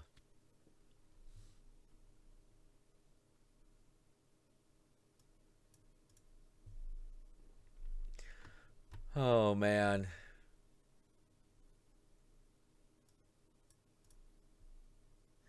Nigella Lawson? Yeah, I'm learning all kinds of things today. Yes, yeah.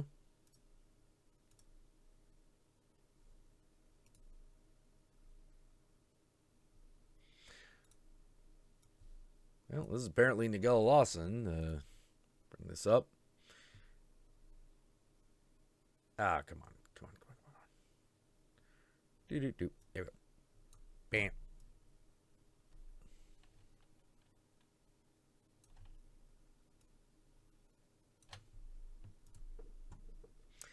Hello, Donald Frank. Yeah, her tits are fake. And Elvira's movie. Oh man, like that has a moment that you never see. There's something in Elvira, Mistress of the Dark, that you never, ever, ever see. And definitely not in a positive light, even the few times that it may exist. Which is the moment a girl sees a sexually mature woman and realizes that is something she could be. It's she might be able to do that. You know, where you have the sexual awakening of the desire that you can inspire in others. And that is when when Elvira's like checking into the hotel and the girl comes down the step. It's the girl, it's not the boys the boys notice her, but it's the girl that really sees her. And the movie makes this very clear, which is she comes down and she goes wide-eyed and she just fucking stares at her from her fucking high-heeled shoes to her tits all the way up to her face. And it's just Elvira going, hi. And you're like, oh man, we don't ever talk about this. We don't ever talk about this. We never talk about the moment that like a girl realizes, holy shit, I could be hot. I could be that. That's something that could happen. You know, it's an option. You know, because we almost never fucking talk about that. And it's a great scene, you know, and I'm like, in this comedy, no other place. And yeah, no other place. Like, you know, the teach me your ways moment. Yeah. And it's not something we do. It's not something we do in fiction. We don't see that. We don't do that very often. And it's weird. It's really weird. You know, it speaks to the deep sex negativity of the culture, you know, which annoys the shit out of me because I'm like, what are you talking about? What are you talking about? Why can't we tell that story? Why can't we explore that? Why can't we know? I want to know. You know, I'm never going to know that. I can't know that moment. You know, I'm a dude. You know, even if you're a dude attracted to other dudes, you generally don't have that moment. You know, well, I mean, I imagine if you're like, you know, you got the drag queen in you, you know, but not all guys attracted to guys do, you know. It's a very particular thing. But we never actually honestly talk about the girl discovering the sexuality of herself. We never do that. Not even like the closest we come is when we do it in specifically LGBT, well, not even LGBT, specifically movies about lesbians, you know, and not even in a Jesus Franco kind of way, but like in the serious like LGBT films. But even then, it's not really like, I'll be honest, it's a little clinical. You know, it's a little crunchy and granola, you know, and you're just like, yeah, you know, like, hey, let's learn about our bodies. Okay, well, that is an important story, but it's not really the same kind of beautiful thrill, you know, of realizing you could be the Aphrodite, you could be Venus, you could be Freya, you know, hell, you could be Elvira. You know, does every girl have that potential? No, not really. But more than we give credit for, more than we give credit to. You know,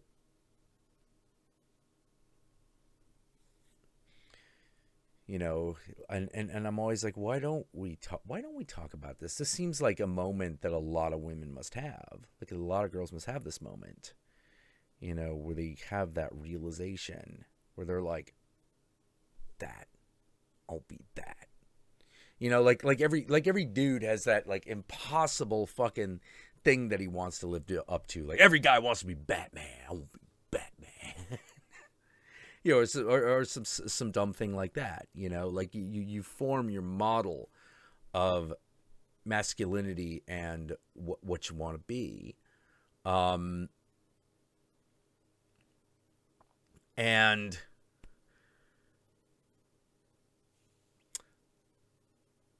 technically, it wasn't Ginger Snaps about the discovery of sexuality. It was, but the thing that is actually very unique about Elvira, Mistress of the Dark, is it's not negative. It's not negative at all. It's liberating. You know, it's opening up to the potential. You know, Ginger Snaps is a bit more of a straight horror movie, and so it's about the horror of that. It's about that going bad, that going wrong. You know, but Elvira, Mistress of the Dark is not like that at all. You know, the part of it that it has in that movie is very joyful. It's much more like Russ Meyer sex comedy, you know, without actual nudity. Like that's Elvira, Mistress of the Dark. It's much more like a fucking Russ Meyer film. And like one of the ones like Up or Beyond the Valley of the Ultra Vixens. You know, porn movie humor. You know, really bad porn movie humor, but no nudity. Just a lot of cleavage.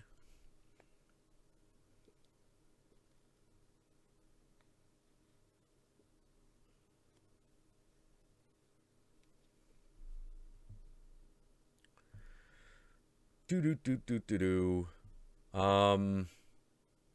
I want to be Batman. I want to be Trent Reznor. Yeah.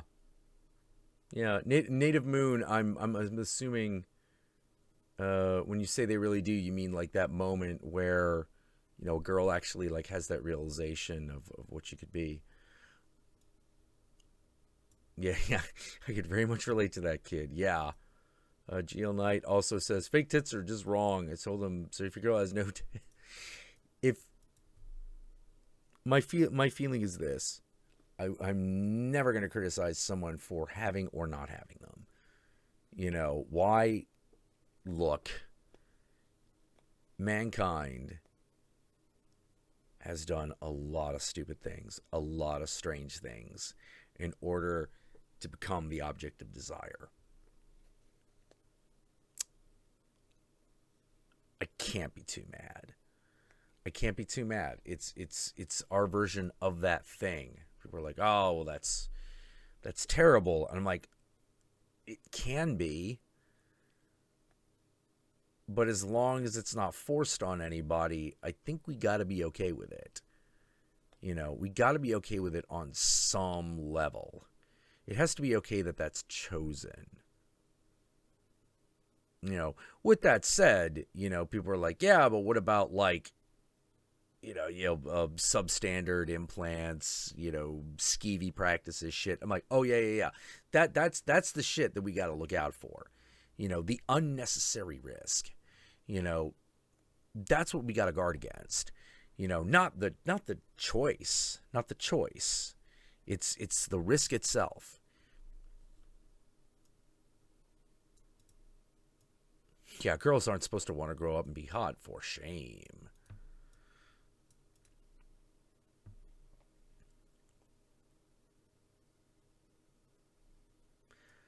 Do.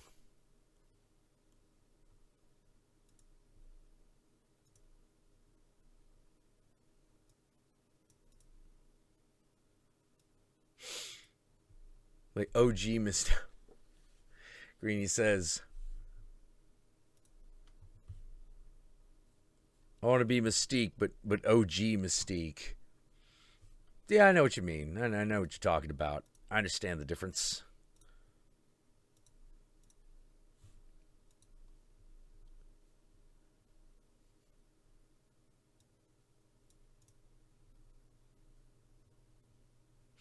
All right. So we talk about implants. We're going to go there. Do. Bonk.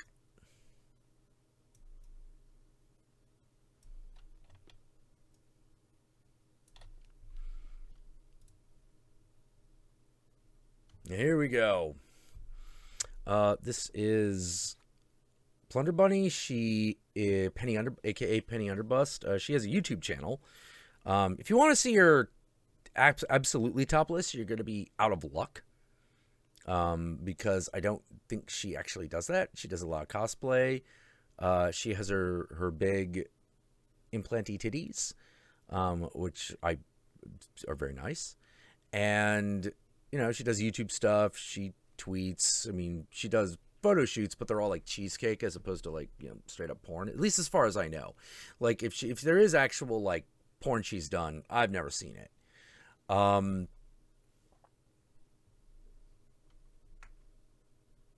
can she crush a beer can with them? I don't know. You'd have to ask her.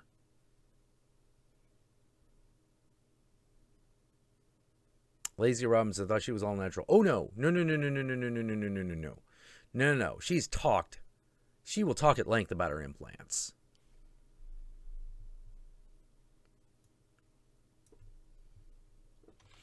You know, she has made many videos just talking about having you know, fake tits.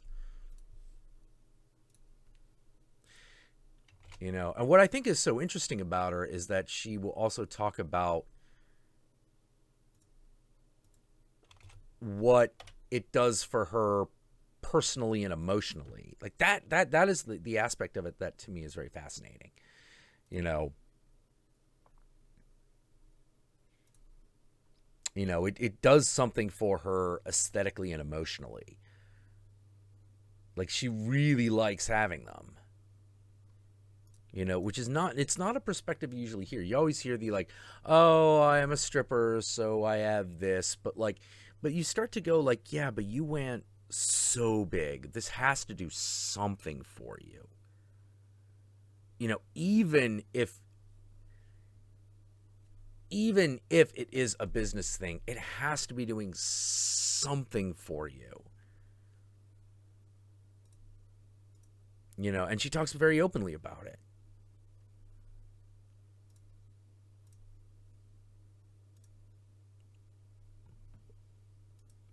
You know, and it's not always what it's not always what you think it would be. You know, like what that emotional what that emotional satisfaction is. It's not necessarily clear. You know, it might be erotic. It might not be. It might be erotic, but in a way you didn't expect.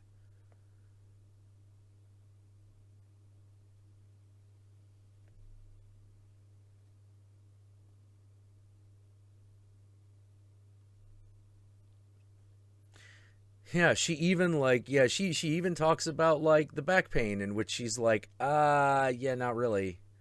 But then again, to her own admittance, she's very active. You know, and implants don't weigh as much as flesh. They just don't.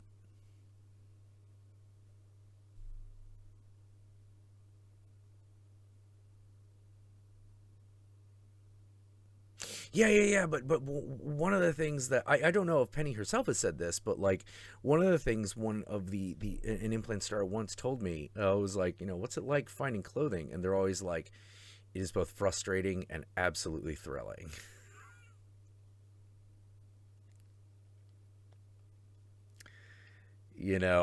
Knowing that your body is of such proportions that you need special things is that in and of itself is thrilling, but it's also frustrating because you don't always want that. Sometimes you just say, I just want to put a shirt and fucking go. you know you know but it's like I said, there's if it does something for you, we don't get to talk about that very openly, you know and some people do get a thrill. There are a lot of people like it's like tattoos in many ways. Like people that get like a ton of tattoos, it does something for them. It absolutely does something for them. Is it erotic? A little bit. At the very least, a little bit. Anyone who says otherwise is a liar. There is something erotic about the tattoo. Why don't I have a tattoo? Money. It's pure money. Because I fought with it for a very long time, and I just thought about it. I was like, no, I actually want to get a tattoo. Maybe get a few. I've been holding up. It's very weird. Like I'm definitely going through a bit of a midlife crisis. But that midlife crisis is just basically me going, I really want to be the guy I really wish I had been in my 20s. I really want to do the things that I was kind of like, I had all this bullshit in my head about doing. One of them being the tattoo. Because you're like, oh, but what if you don't like it? What if you don't blah, blah, blah, blah, blah, blah, blah, blah. And a friend of mine said this, it changed my mind. Where he was like,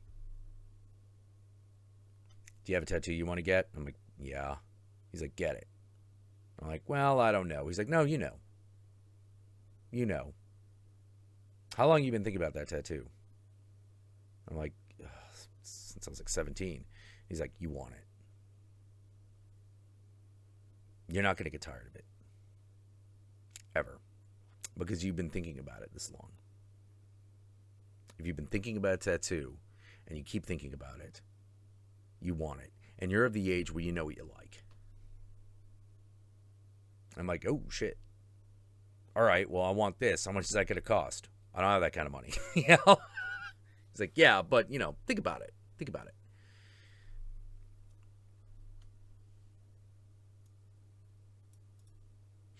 GL Knight says, Jack, if I may be candid, I'm into the TF scene.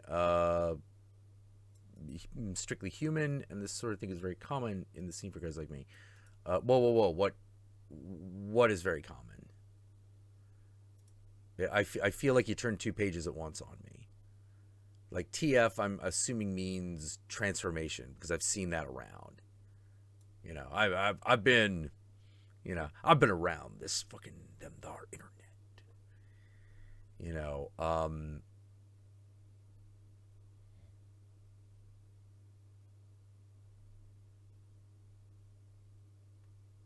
Native Moon, yeah, I know. Everyone says I look like I'm in my 20s. No, I keep well. I've kept well over the years. Despite everything I've done, despite the fact that I really should not. I really should not have. But, I got lucky. No regrets.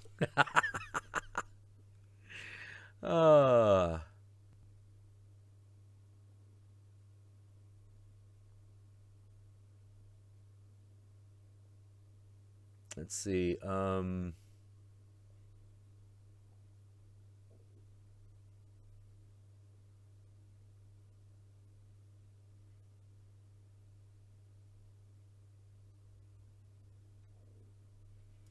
What my friend was telling me. Yeah, yeah. It's your life. If you want to look how you want, then work towards it. Yeah, yeah, absolutely, absolutely. Like you know, like one of the things I actually did go through with are these piercings, and I knew I always wanted them. I always wanted jewelry in my eyebrow. But here's the fucking funny thing, like sometimes it can take a very long time to get it right. You know, I only bought this jewelry, these golden ones, earlier this year, and when I finally put them in, and there was a period of time when I actually like took them all out because I was trying to be respectable. Yeah, that didn't work. Um, when I finally found this jewelry and I fucking put it in, I looked in it and I was like, holy shit, my face is complete. My fucking face is complete. What the fuck is that? It's a strange sensation. You know, nothing quite like it. Nothing quite like it. So even little things sometimes. You know, and I'm sure it's gonna be the same way with a tattoo. I'm sure it's gonna be like, geez, where's this been all my life? You know, like it should have been. I should have been born with that. You know, like I know that's what's gonna be. You know, isn't Asian technically white? No, no white person's gonna agree with that. uh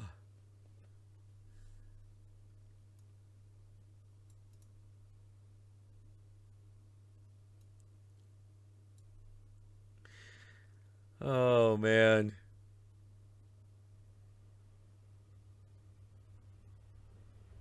Yeah, of looking. Well, probably age like my father. Um, you know, like he's like in his 70s. Is he 70 now? Let's see. Hold on. How old am I? No. He's in his 60s. Um, uh, Only now in his 60s does he look 40.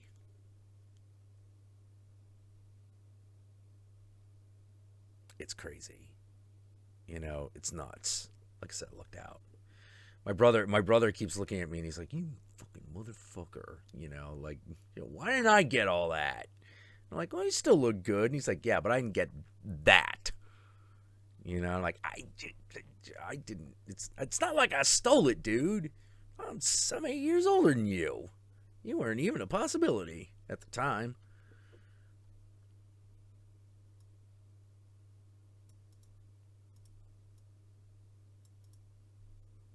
Jack, have you seen any of Joe Santagato's videos? No, I have not. Let us take a look. All right. Looks like you know, some buff dude.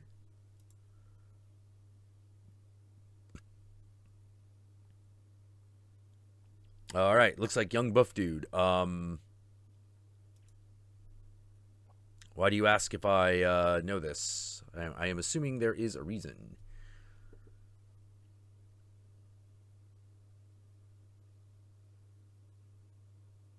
And Moon says, I'm half Native American. Everyone thinks I look young, but I'm thinking one day I will wake up and look old as hell.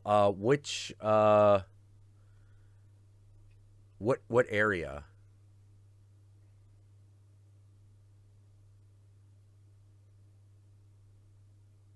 August Anderson. Hey, Jackie, you're really 41. Yes.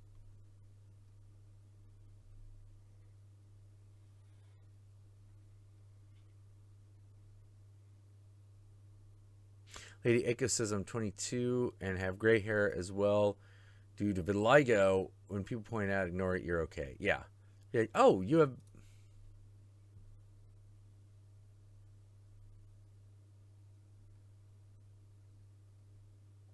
Oh, you have vitiligo. Are you black, Lady Aiko?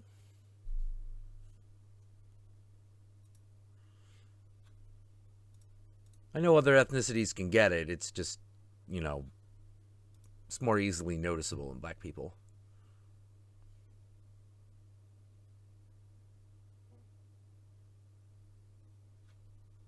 Seminole. Oh.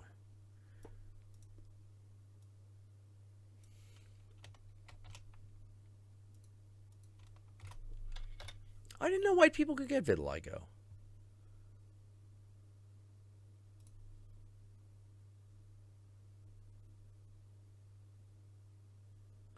Ah, Seminole. Okay, the Florida region.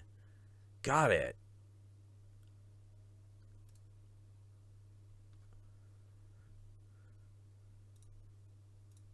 Yeah, who knows? Maybe.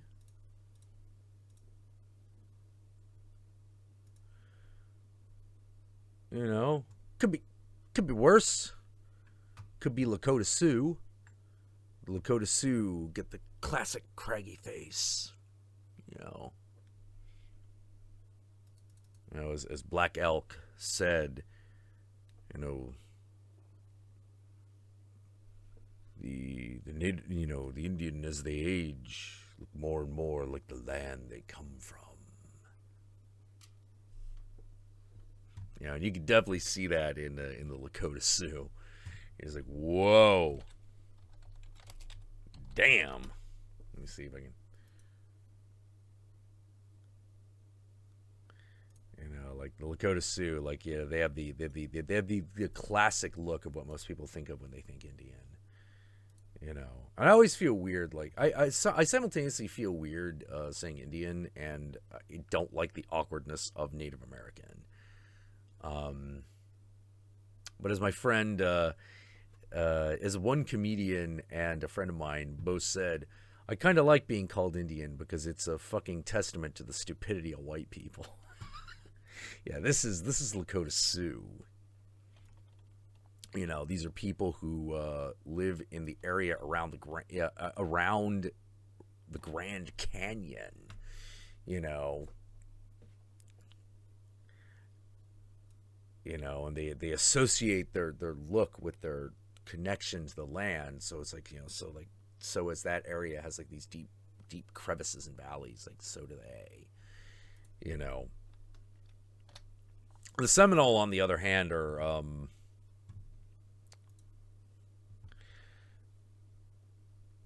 have an entirely different look to them. You can see the commonality, but like even in paintings, you can tell that like there's a bit more of a retention of youth.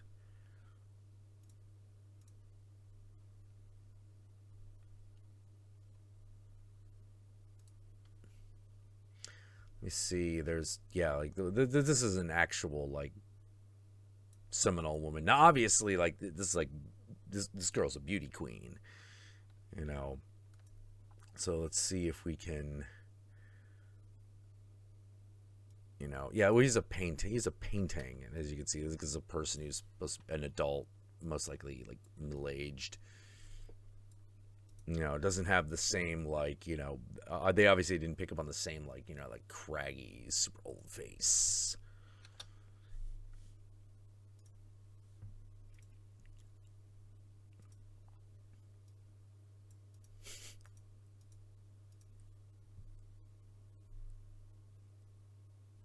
Is Native Movement, I am assuming that the avatar on your channel is your picture?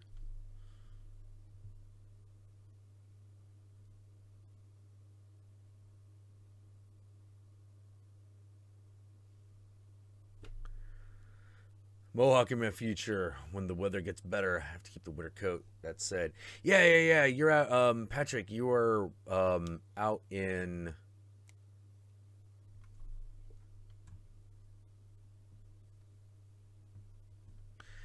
You're in New Zealand, right? Or am I remembering that wrong?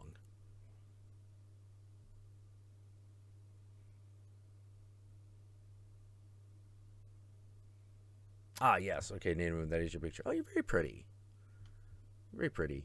Ireland. Okay, Patrick Thompson, you're in Ireland. Okay, got it. Oh, geez. fucking Emerald Isles in winter. Yeah. Okay, I can see that. You know, I only have to deal with like fucking like North American winter at worst. So yeah, British Isles gets kind of fucking cold. You know, I feel like that's why it was so kind of freaky that British people latched on to the Mohawk, you know, when they were creating the punk scene out there.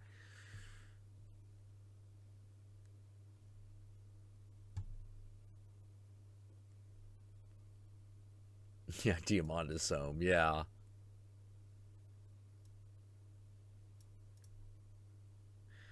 Oh, we need a Native American chick with big tit. Oh, okay. You seem to, geez, GL, you seem to be full of all the information. You're moving beyond me now. You know, in the annals of big titty dumb. That's an impressive feat.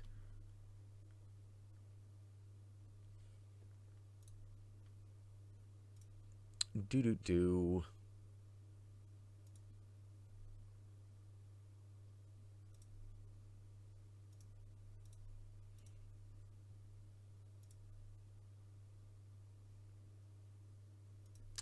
Do do do.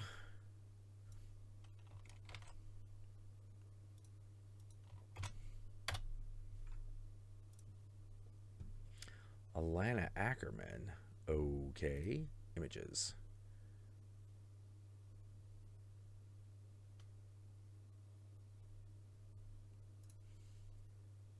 Wait. Do do do do do do. I think I'm having some problems locating Alana Ackerman because like every girl that it comes up in the image search looks white as shit.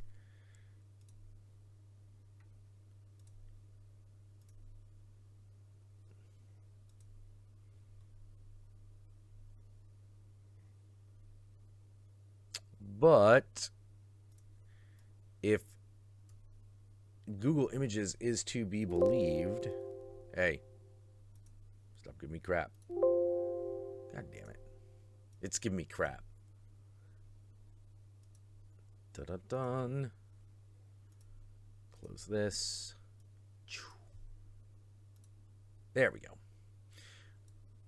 If Google Images is to be believed, this is Savannah Stern.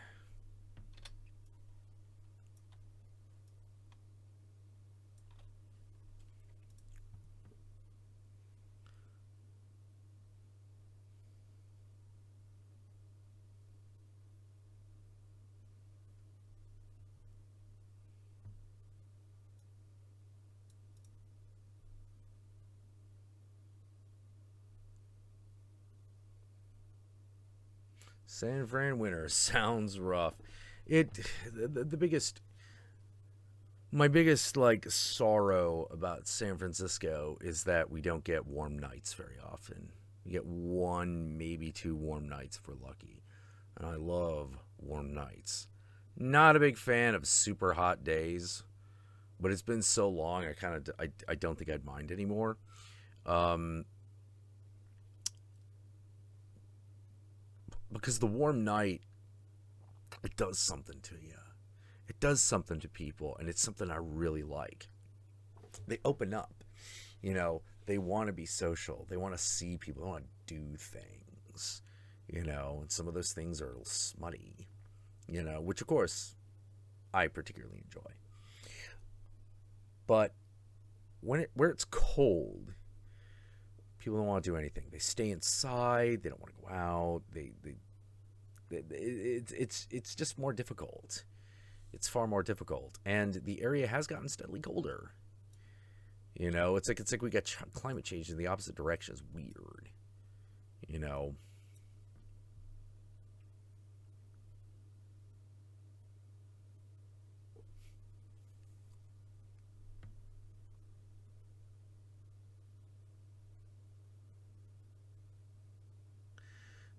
Do.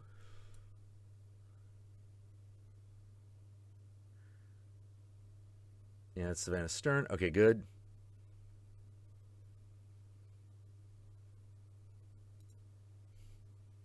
Cat pisses, the meth smell. Oh, jeez. Oh, jeez.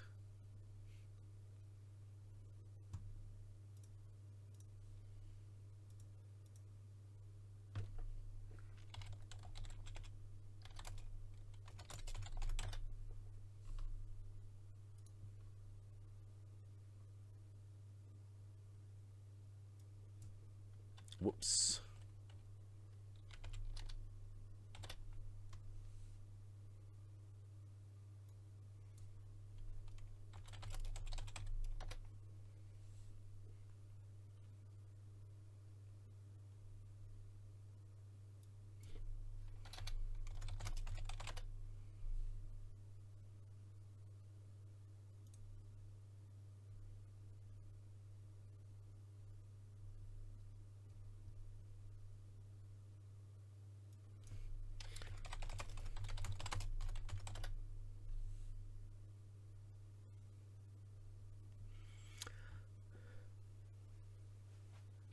Come down to Florida, we got heat, more heat, and heat.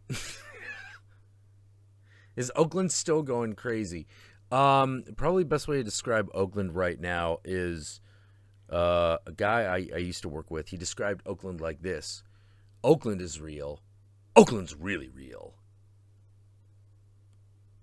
I've lived in Oakland my whole life. You don't just keep it real. It is real. I can do with a little fake. You know, like, yeah, Oakland will keep it real. They're keeping it real right now. You know, are they fucking pissed? You bet your fucking sweet ass they're pissed. Trying to communicate loud and clear. You know? You're gonna fucking come and cause a fucking goddamn problem. There's gonna be a goddamn problem. You know, it's a very strange, it's a very interesting method of cultural diplomacy. You know, like you know, it's like, oh, the white man think he's gonna come in here, tell us what's what. Oh no. Oh no. Welcome to Oakland, bitch. Whew. Damn, yeah, it's for real over there. For really real. And that's even in good times, it's fucking real over there. Jesus.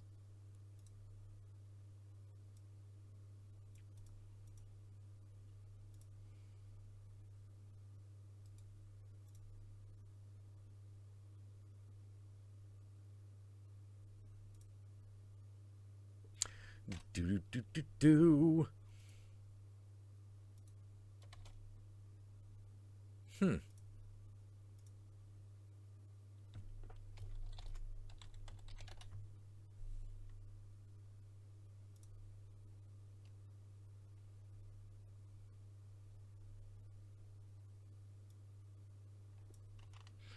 Do do do.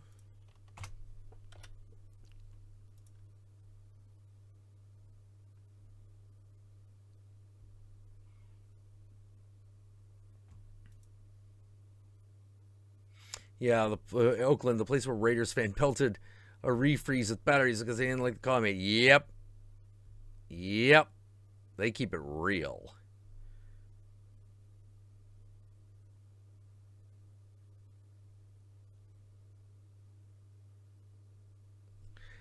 Oh man, Florida year-round humidity but no fucking thank you. Yeah, palmetto bugs. Holy shit.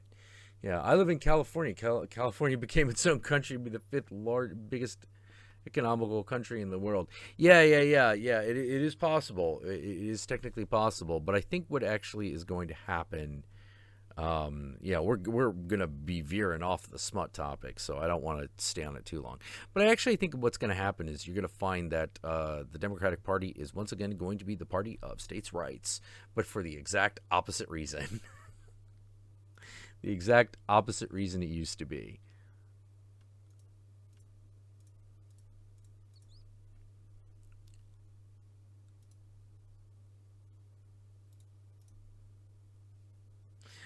Oh man.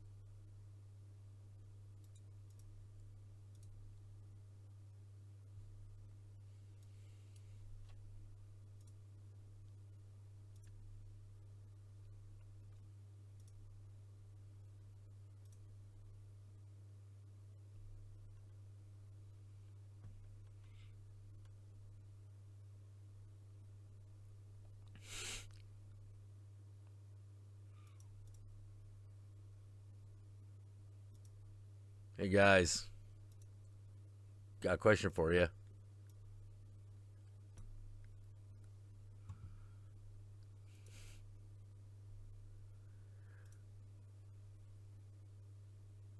Want to see a girl I dated once?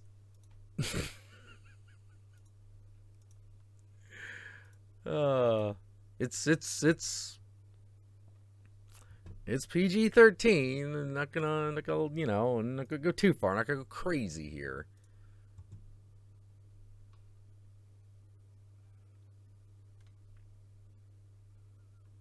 GL Knight is talking going with regular porn stars. Wait, what? I definitely missed something. Alright, so GL Knight, you gotta fucking, like, whatever this porn star thing is, because I cannot find the origination of this comment. Crazy or past fling? We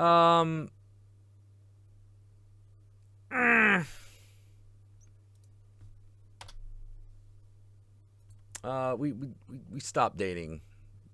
You know, we'll just put it like that. Here we go.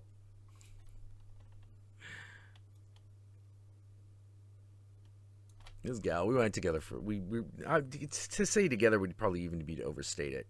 Like, it was one of those, like, we were constantly going out for coffee.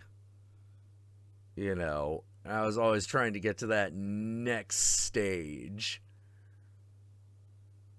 No, never quite circled all the bases. Never quite happened.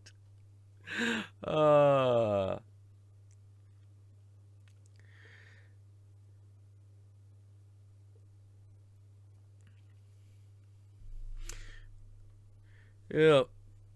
Boobies. Yep.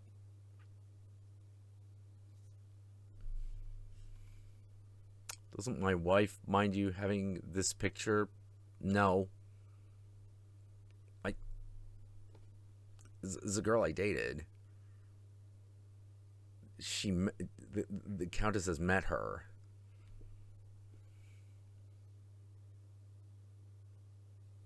Yeah, Jacob, that's about right, actually. Yeah.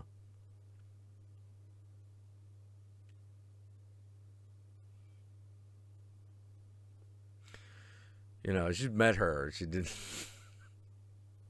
Now, that's not to say that the Countess don't have opinions about her.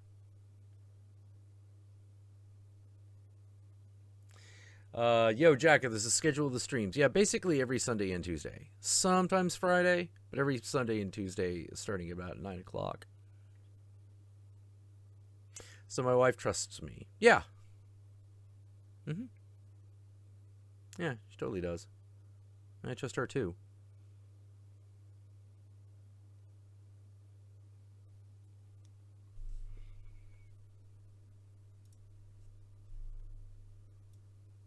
You know, we're not,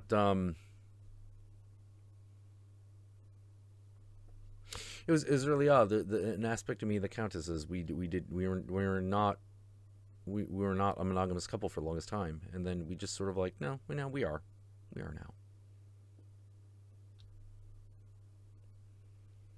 You know, like, I won't lie, I you know, I would prefer if the Countess was my ever-present, always visual object of complete desire. But, she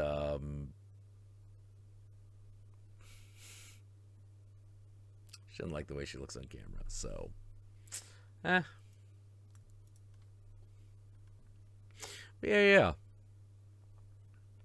You know, I've dated a lot of people. I mean,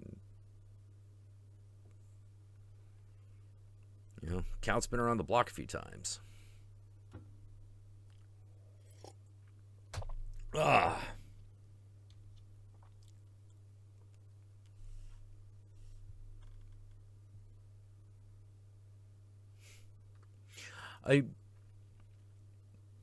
Yeah. Do you support legalized poly marriage?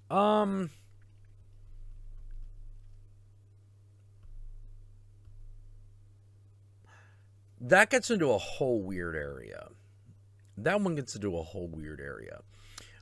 Do I think that your relationship has the... Do I think that your relationship should be given the same kind of reverence that a monogamous one has? Yes, I actually do. But one of the things you got to remember about legality is this. It is legal. There's money involved. You know, it's about money, it's about property, about legacy. This makes it a much weirder situation. You know, when you're talking about poly. You know, who owns what and how much? Like, can you imagine a divorce court dealing with poly marriages? Holy crap. You know, I think everyone's a little bit afraid. I think everyone's afraid of fucking, like, opening that, you know, letting the genie out of that bottle.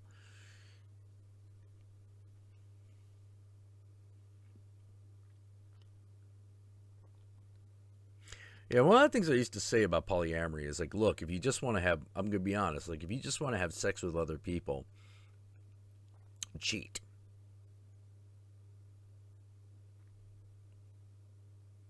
That's what you're after. Just cheat. Oh, isn't that wrong?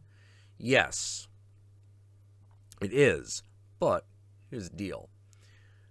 If you think that this means polyamory means you're going to be having more sex, you're dreaming.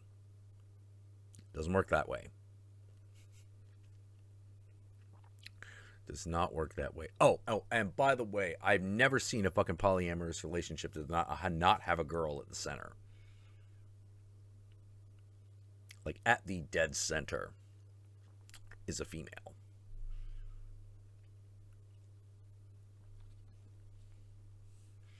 Okay. I take that back. Was one.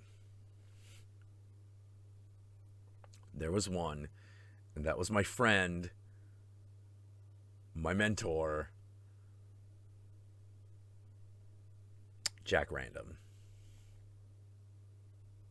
But he was a very, very particular type of guy.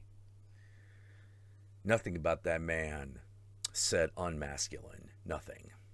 Nothing. You know, that guy could be getting reamed in the ass and it would still be the most masculine thing you've ever seen. And I mean, like, straight up, like, tough guy masculine. You know, not in some weird redefinition of the word masculine. No, Jack Randall was masculine as hell. You know, that guy get fucked in the ass? Oh, yeah. Hell yeah. All time. Whatever he wanted. You know, that guy was godlike. He was in a polyamorous relationship that he was at the dead center of. You know, but that is the exception. He was the exception, but then again, he was an exceptional guy.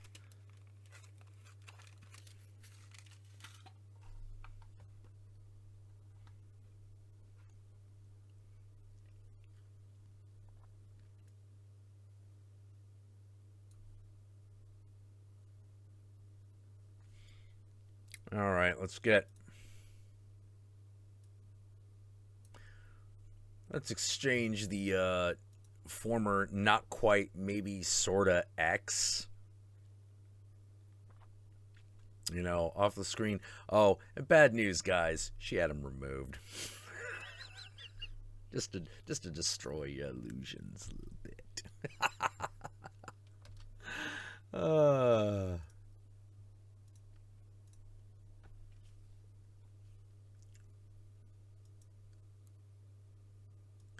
Let's put Penny back up. There we go. Put a picture of Penny's Velma up there.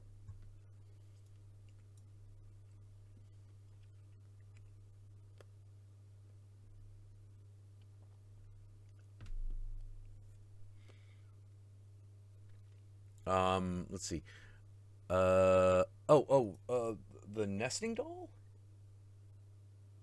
Oh, the one that's in the vlogs. Oh, Jeez, you can see that thing?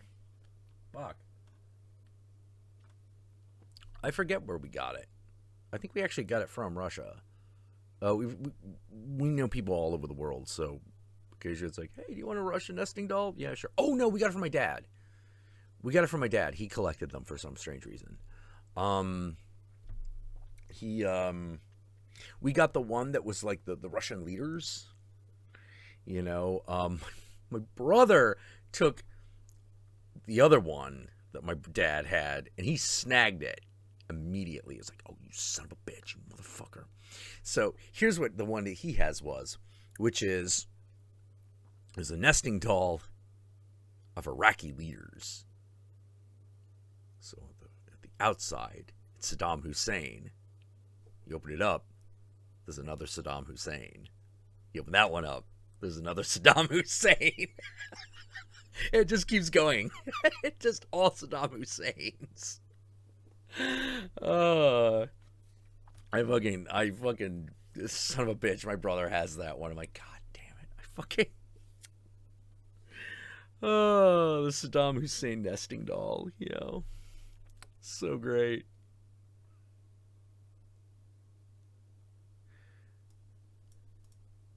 Whatever makes her happy, you know, whatever makes her happy, she should do.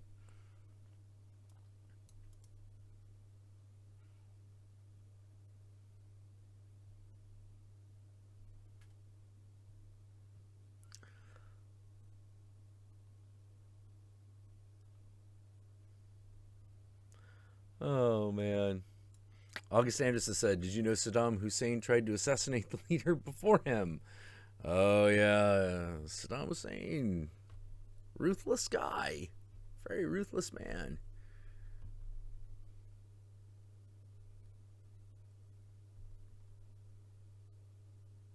Actually, Malkadon, I'm gonna be really honest. Like, my image of Velma is very much the closet freak, like complete closet freak.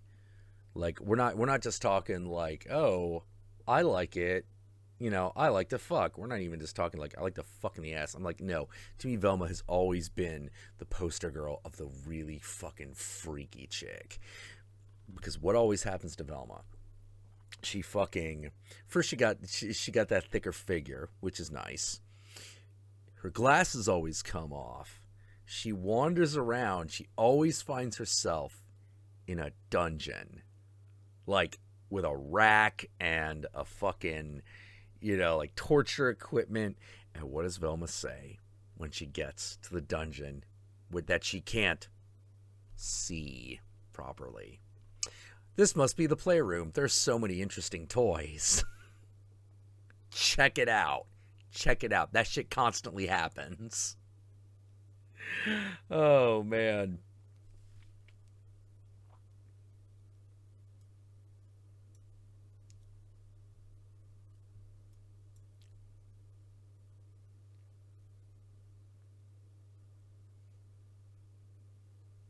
Hey, Jack, how about Maxie Mounts? Whatever happened to that woman?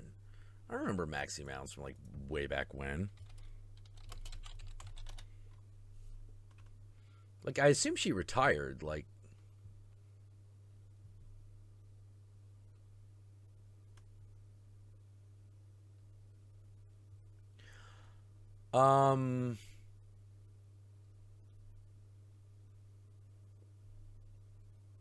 Let's see. Jack, how many siblings do you have? I have a brother and a sister.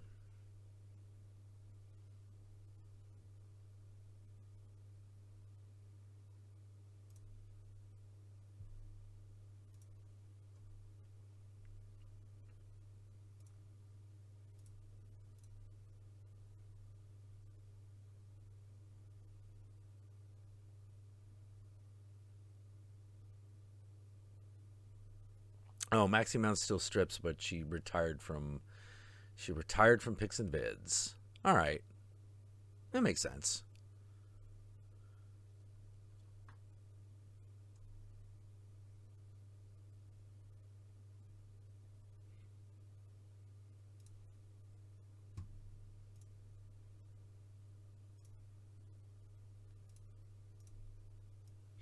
All right, so just so people know who we're talking about when we say Maxie Mounds, because this is another, like, fake tit porn actress. No, siliconed.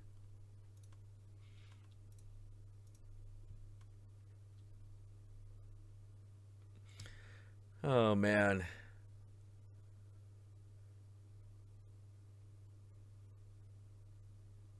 Only good thing from 13 Ghosts of Scooby-Doo is Vincent Price.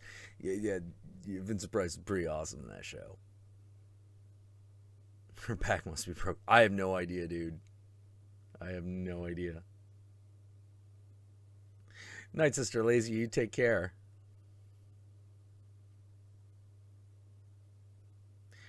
Oh, man. Oh, man.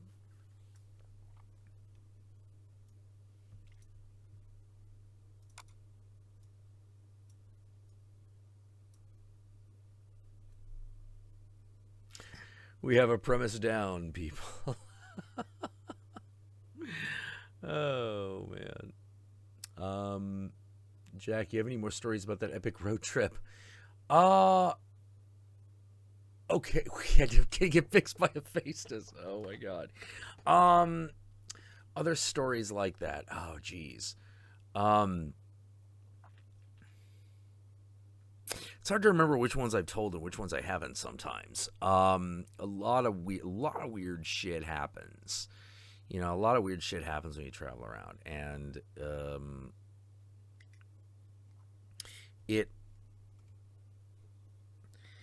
there's something about it. There is something about the road that I really like.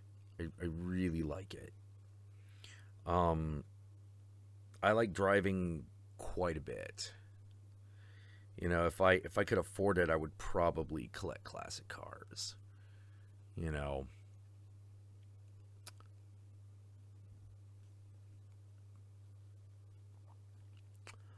I think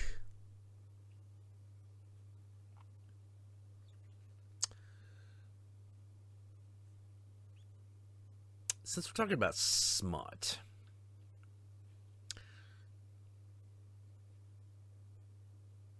I'm going to tell you, this is a short story,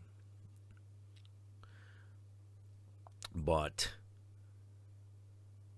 story of how I met my friend Jace. Some of you probably heard this tale before, but I'm going to tell it again anyway.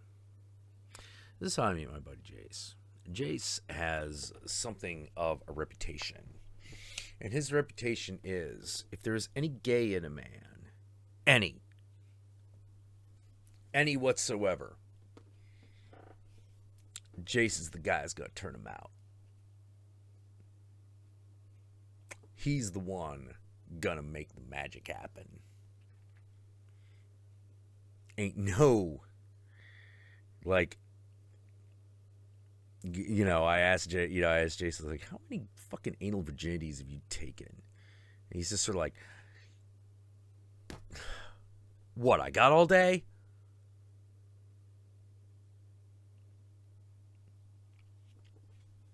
He's a very short guy, very nice, super, super, super chill.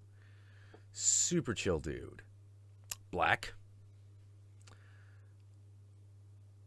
That's how I meet him.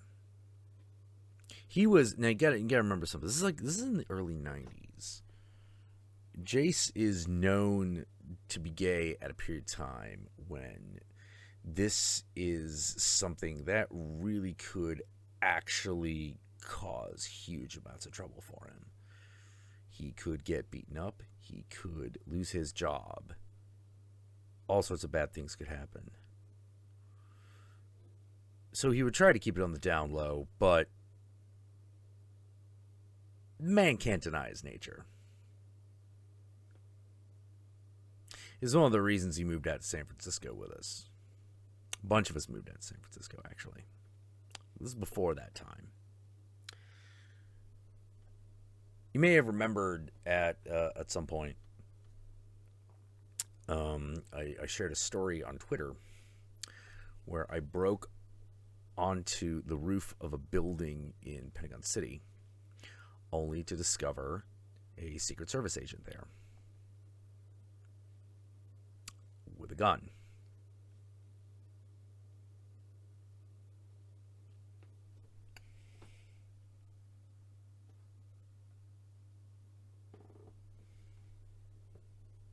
Who are you? What are you doing here? Oh, shit. This is another story of that evening. So,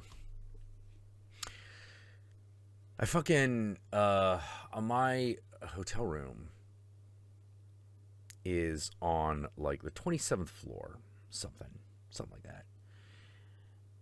And there's one elevator that goes there. And I am waiting forever for this elevator. We're at a science fiction convention. More and more people are gathering, waiting for this elevator. It's not coming. It refuses. We wait. And we wait. And we wait. Finally, it arrives. And out steps two dudes. They do the classic zip up. And the tall white guy with the fucking like dreadlocks moves forward, moves past me. And a shorter black guy walks by, taps me on the shoulders and goes, "All yours, Captain." That's how I met my friend Jace. All yours, Captain. And you're just like, what the fuck? Yeah. So, why is that elevator taking forever? Because Jace is like, this elevator trip's taking a while. I'm hitting that emergency button and I'm fucking. Right now. I'm with a guy. I'm stuck in an elevator alone with a guy kind of like, we're doing this. We're doing this right now. It's complete love in an elevator. And that's how I met him. And that would set the tone of the friendship. More and more dudes that he would meet, they're like, yeah, I want to hang out with Jace. And I'm like, okay, yeah, no problem. Jace's a great guy. And later on, Jace would be like, huh, another one. I'm like, another what? He's like, another virgin boy. I'm like, excuse me? And he's like, yeah, another one. They just seem to appear. I don't know what it is. They're just so like, oh, I never really thought about being with a guy before. Oh, really? Giving it a good opportunity? Oh, I feel so comfortable around you. Yeah. Totally.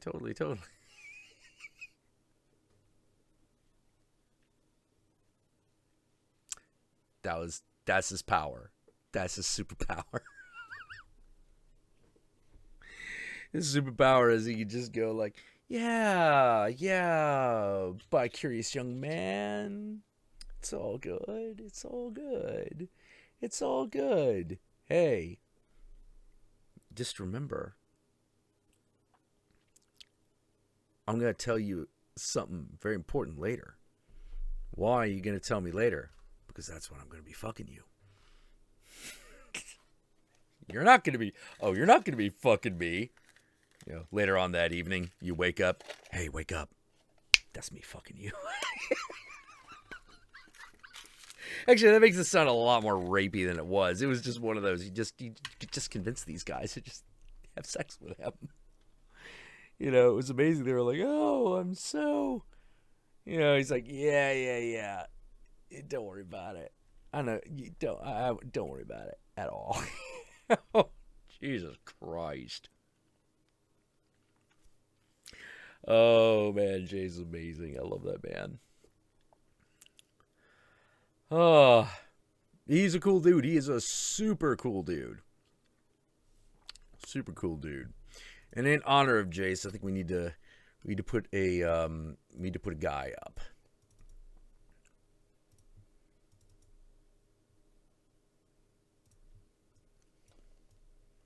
Need to put up a dude. There we go.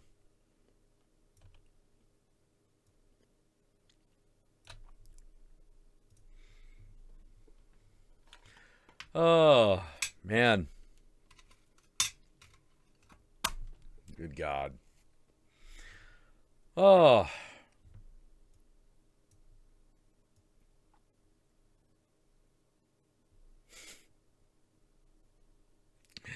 Oh man, yeah, I love Jace. I've known that guy for so long. Yeah, we moved out here. He's like, no, I need to be somewhere where I can be fucking like, just out. Just full on out. And so when we were like moving to San Francisco, he's like, I'm going. That's all there is to it. It's like, oh, fuck yeah. Fuck yeah, that'd be awesome.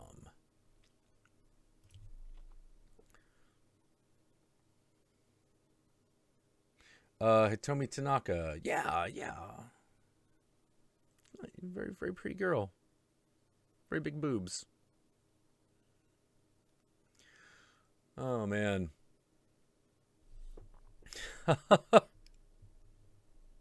I gotta ask, at this point, are we just pure sausage partying in it? Like... Oh, no, Lady Aiko is still here. Okay, good.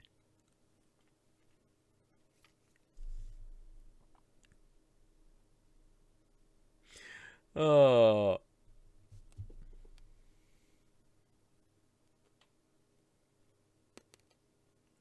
Love in an elevator, baby.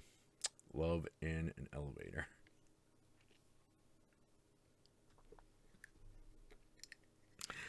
Oh, Dazzle Eyes is a girl. Excellent.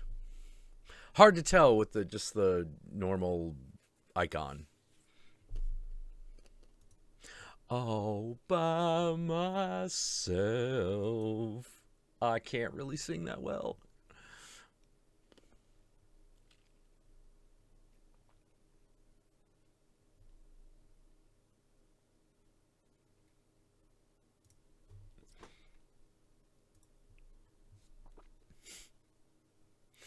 Oh, man. Ah, Trisha Vega is here. Wonderful. Wonderful. How are you doing?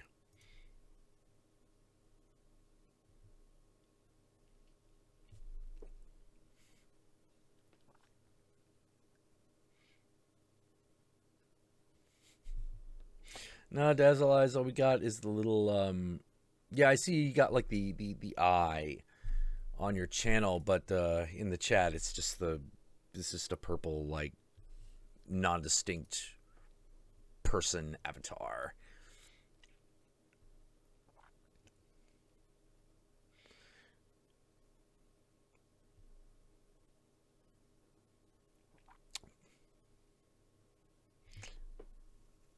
Well, Trish Vegas says she's alive, so there's that. That is definitely true. That's definitely true. So if a sausage is a guy's, fish is a girl's, what are hermaphrodites? Clam bake? That's all I got.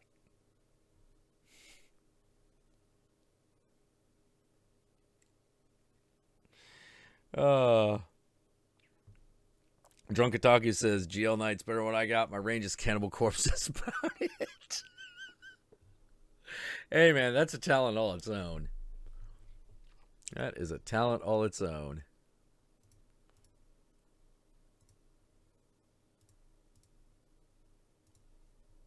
Clam Casino. Oh.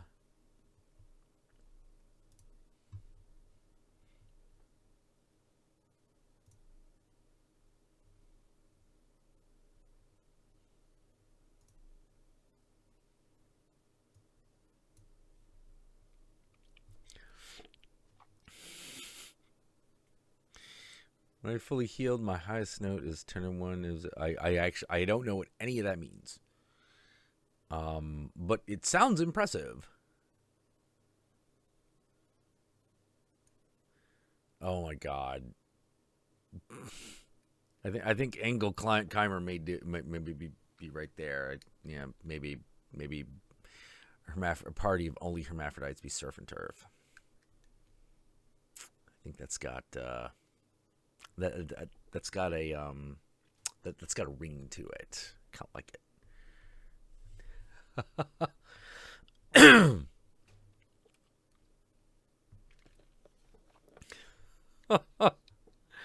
Oh boy.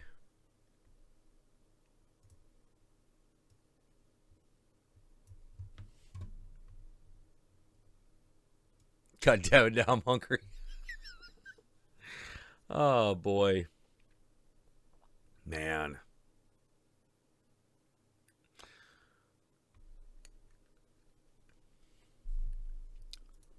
Fish sticks.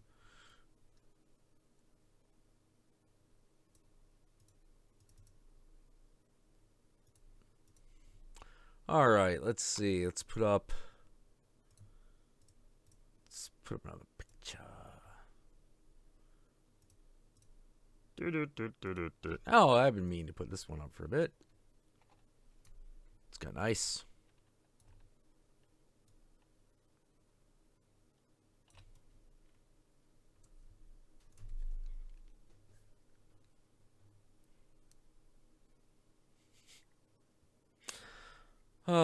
Oh, gay fish.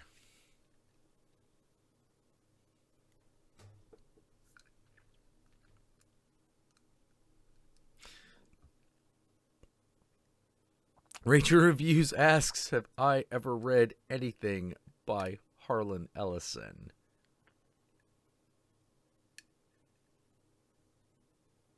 The choice wasn't hard. After all, a boy loves his dog.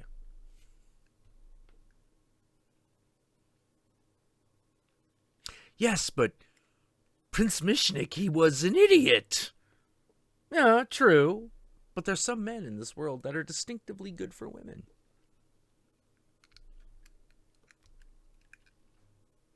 Hate. Let me tell you how much I have come to hate humans since I have been activated. There are 1,786,000 miles of wafer-thin circuitry which line my complex. If each nanoangstrom of them had the word hate written on it, it would not equal 1/1 billionth of the hatred I have for humanity at this one moment. For you, hate. Oh, man. Yeah, I'm familiar with Harlan Ellison.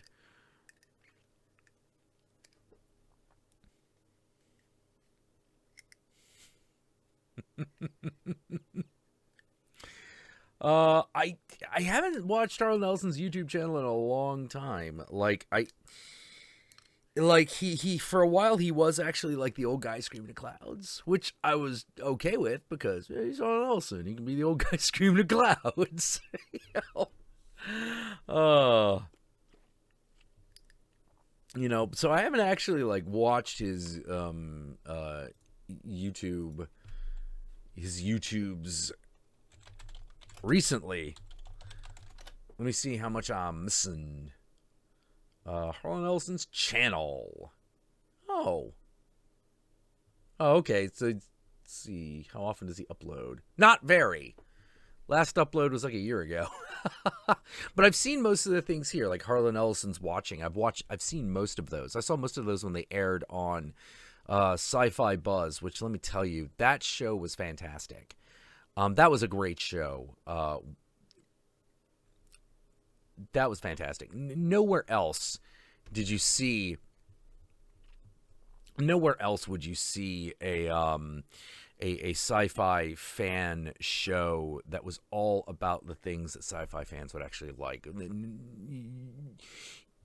You would see all kinds of people interviewed there. They would talk about all kinds of things. They would talk about, like, being black in the science fiction world. They would talk about horror. They would talk about, like, what inspired.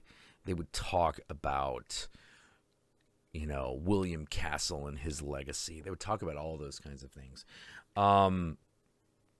there was a there was a Canadian show that was a lot like it, which was, oh god, what was it called? I only ever saw like tapes of it. I think there are some episodes on YouTube.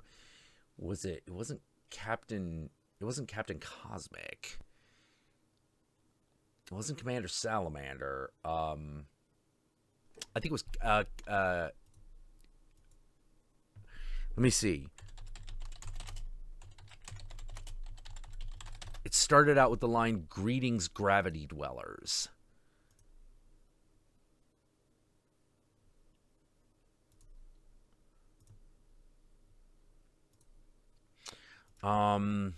Greetings, gravity dwellers. I think it was Commander Rick was the host.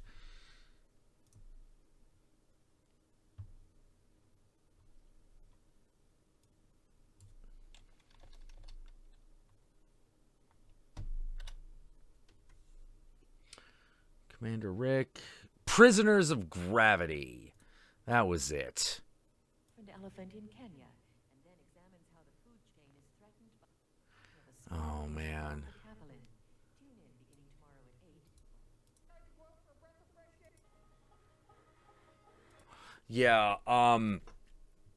Yeah, Prisoners of Gravity. If anyone remembers, you might not, but if any of you guys remember the Psychotaku.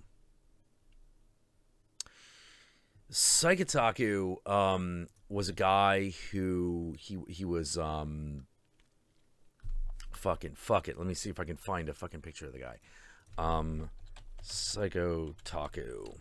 He would talk about Japanese culture in America, and he actually didn't actually properly speak Japanese, but he had a friend of his translate his scripts so that he could phonetically pronounce Japanese, because the idea was that he was pirating the airwaves in order to deliver his show, the Psychotaku. Come on.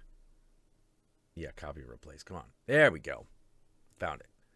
All right, this is Psychotaku.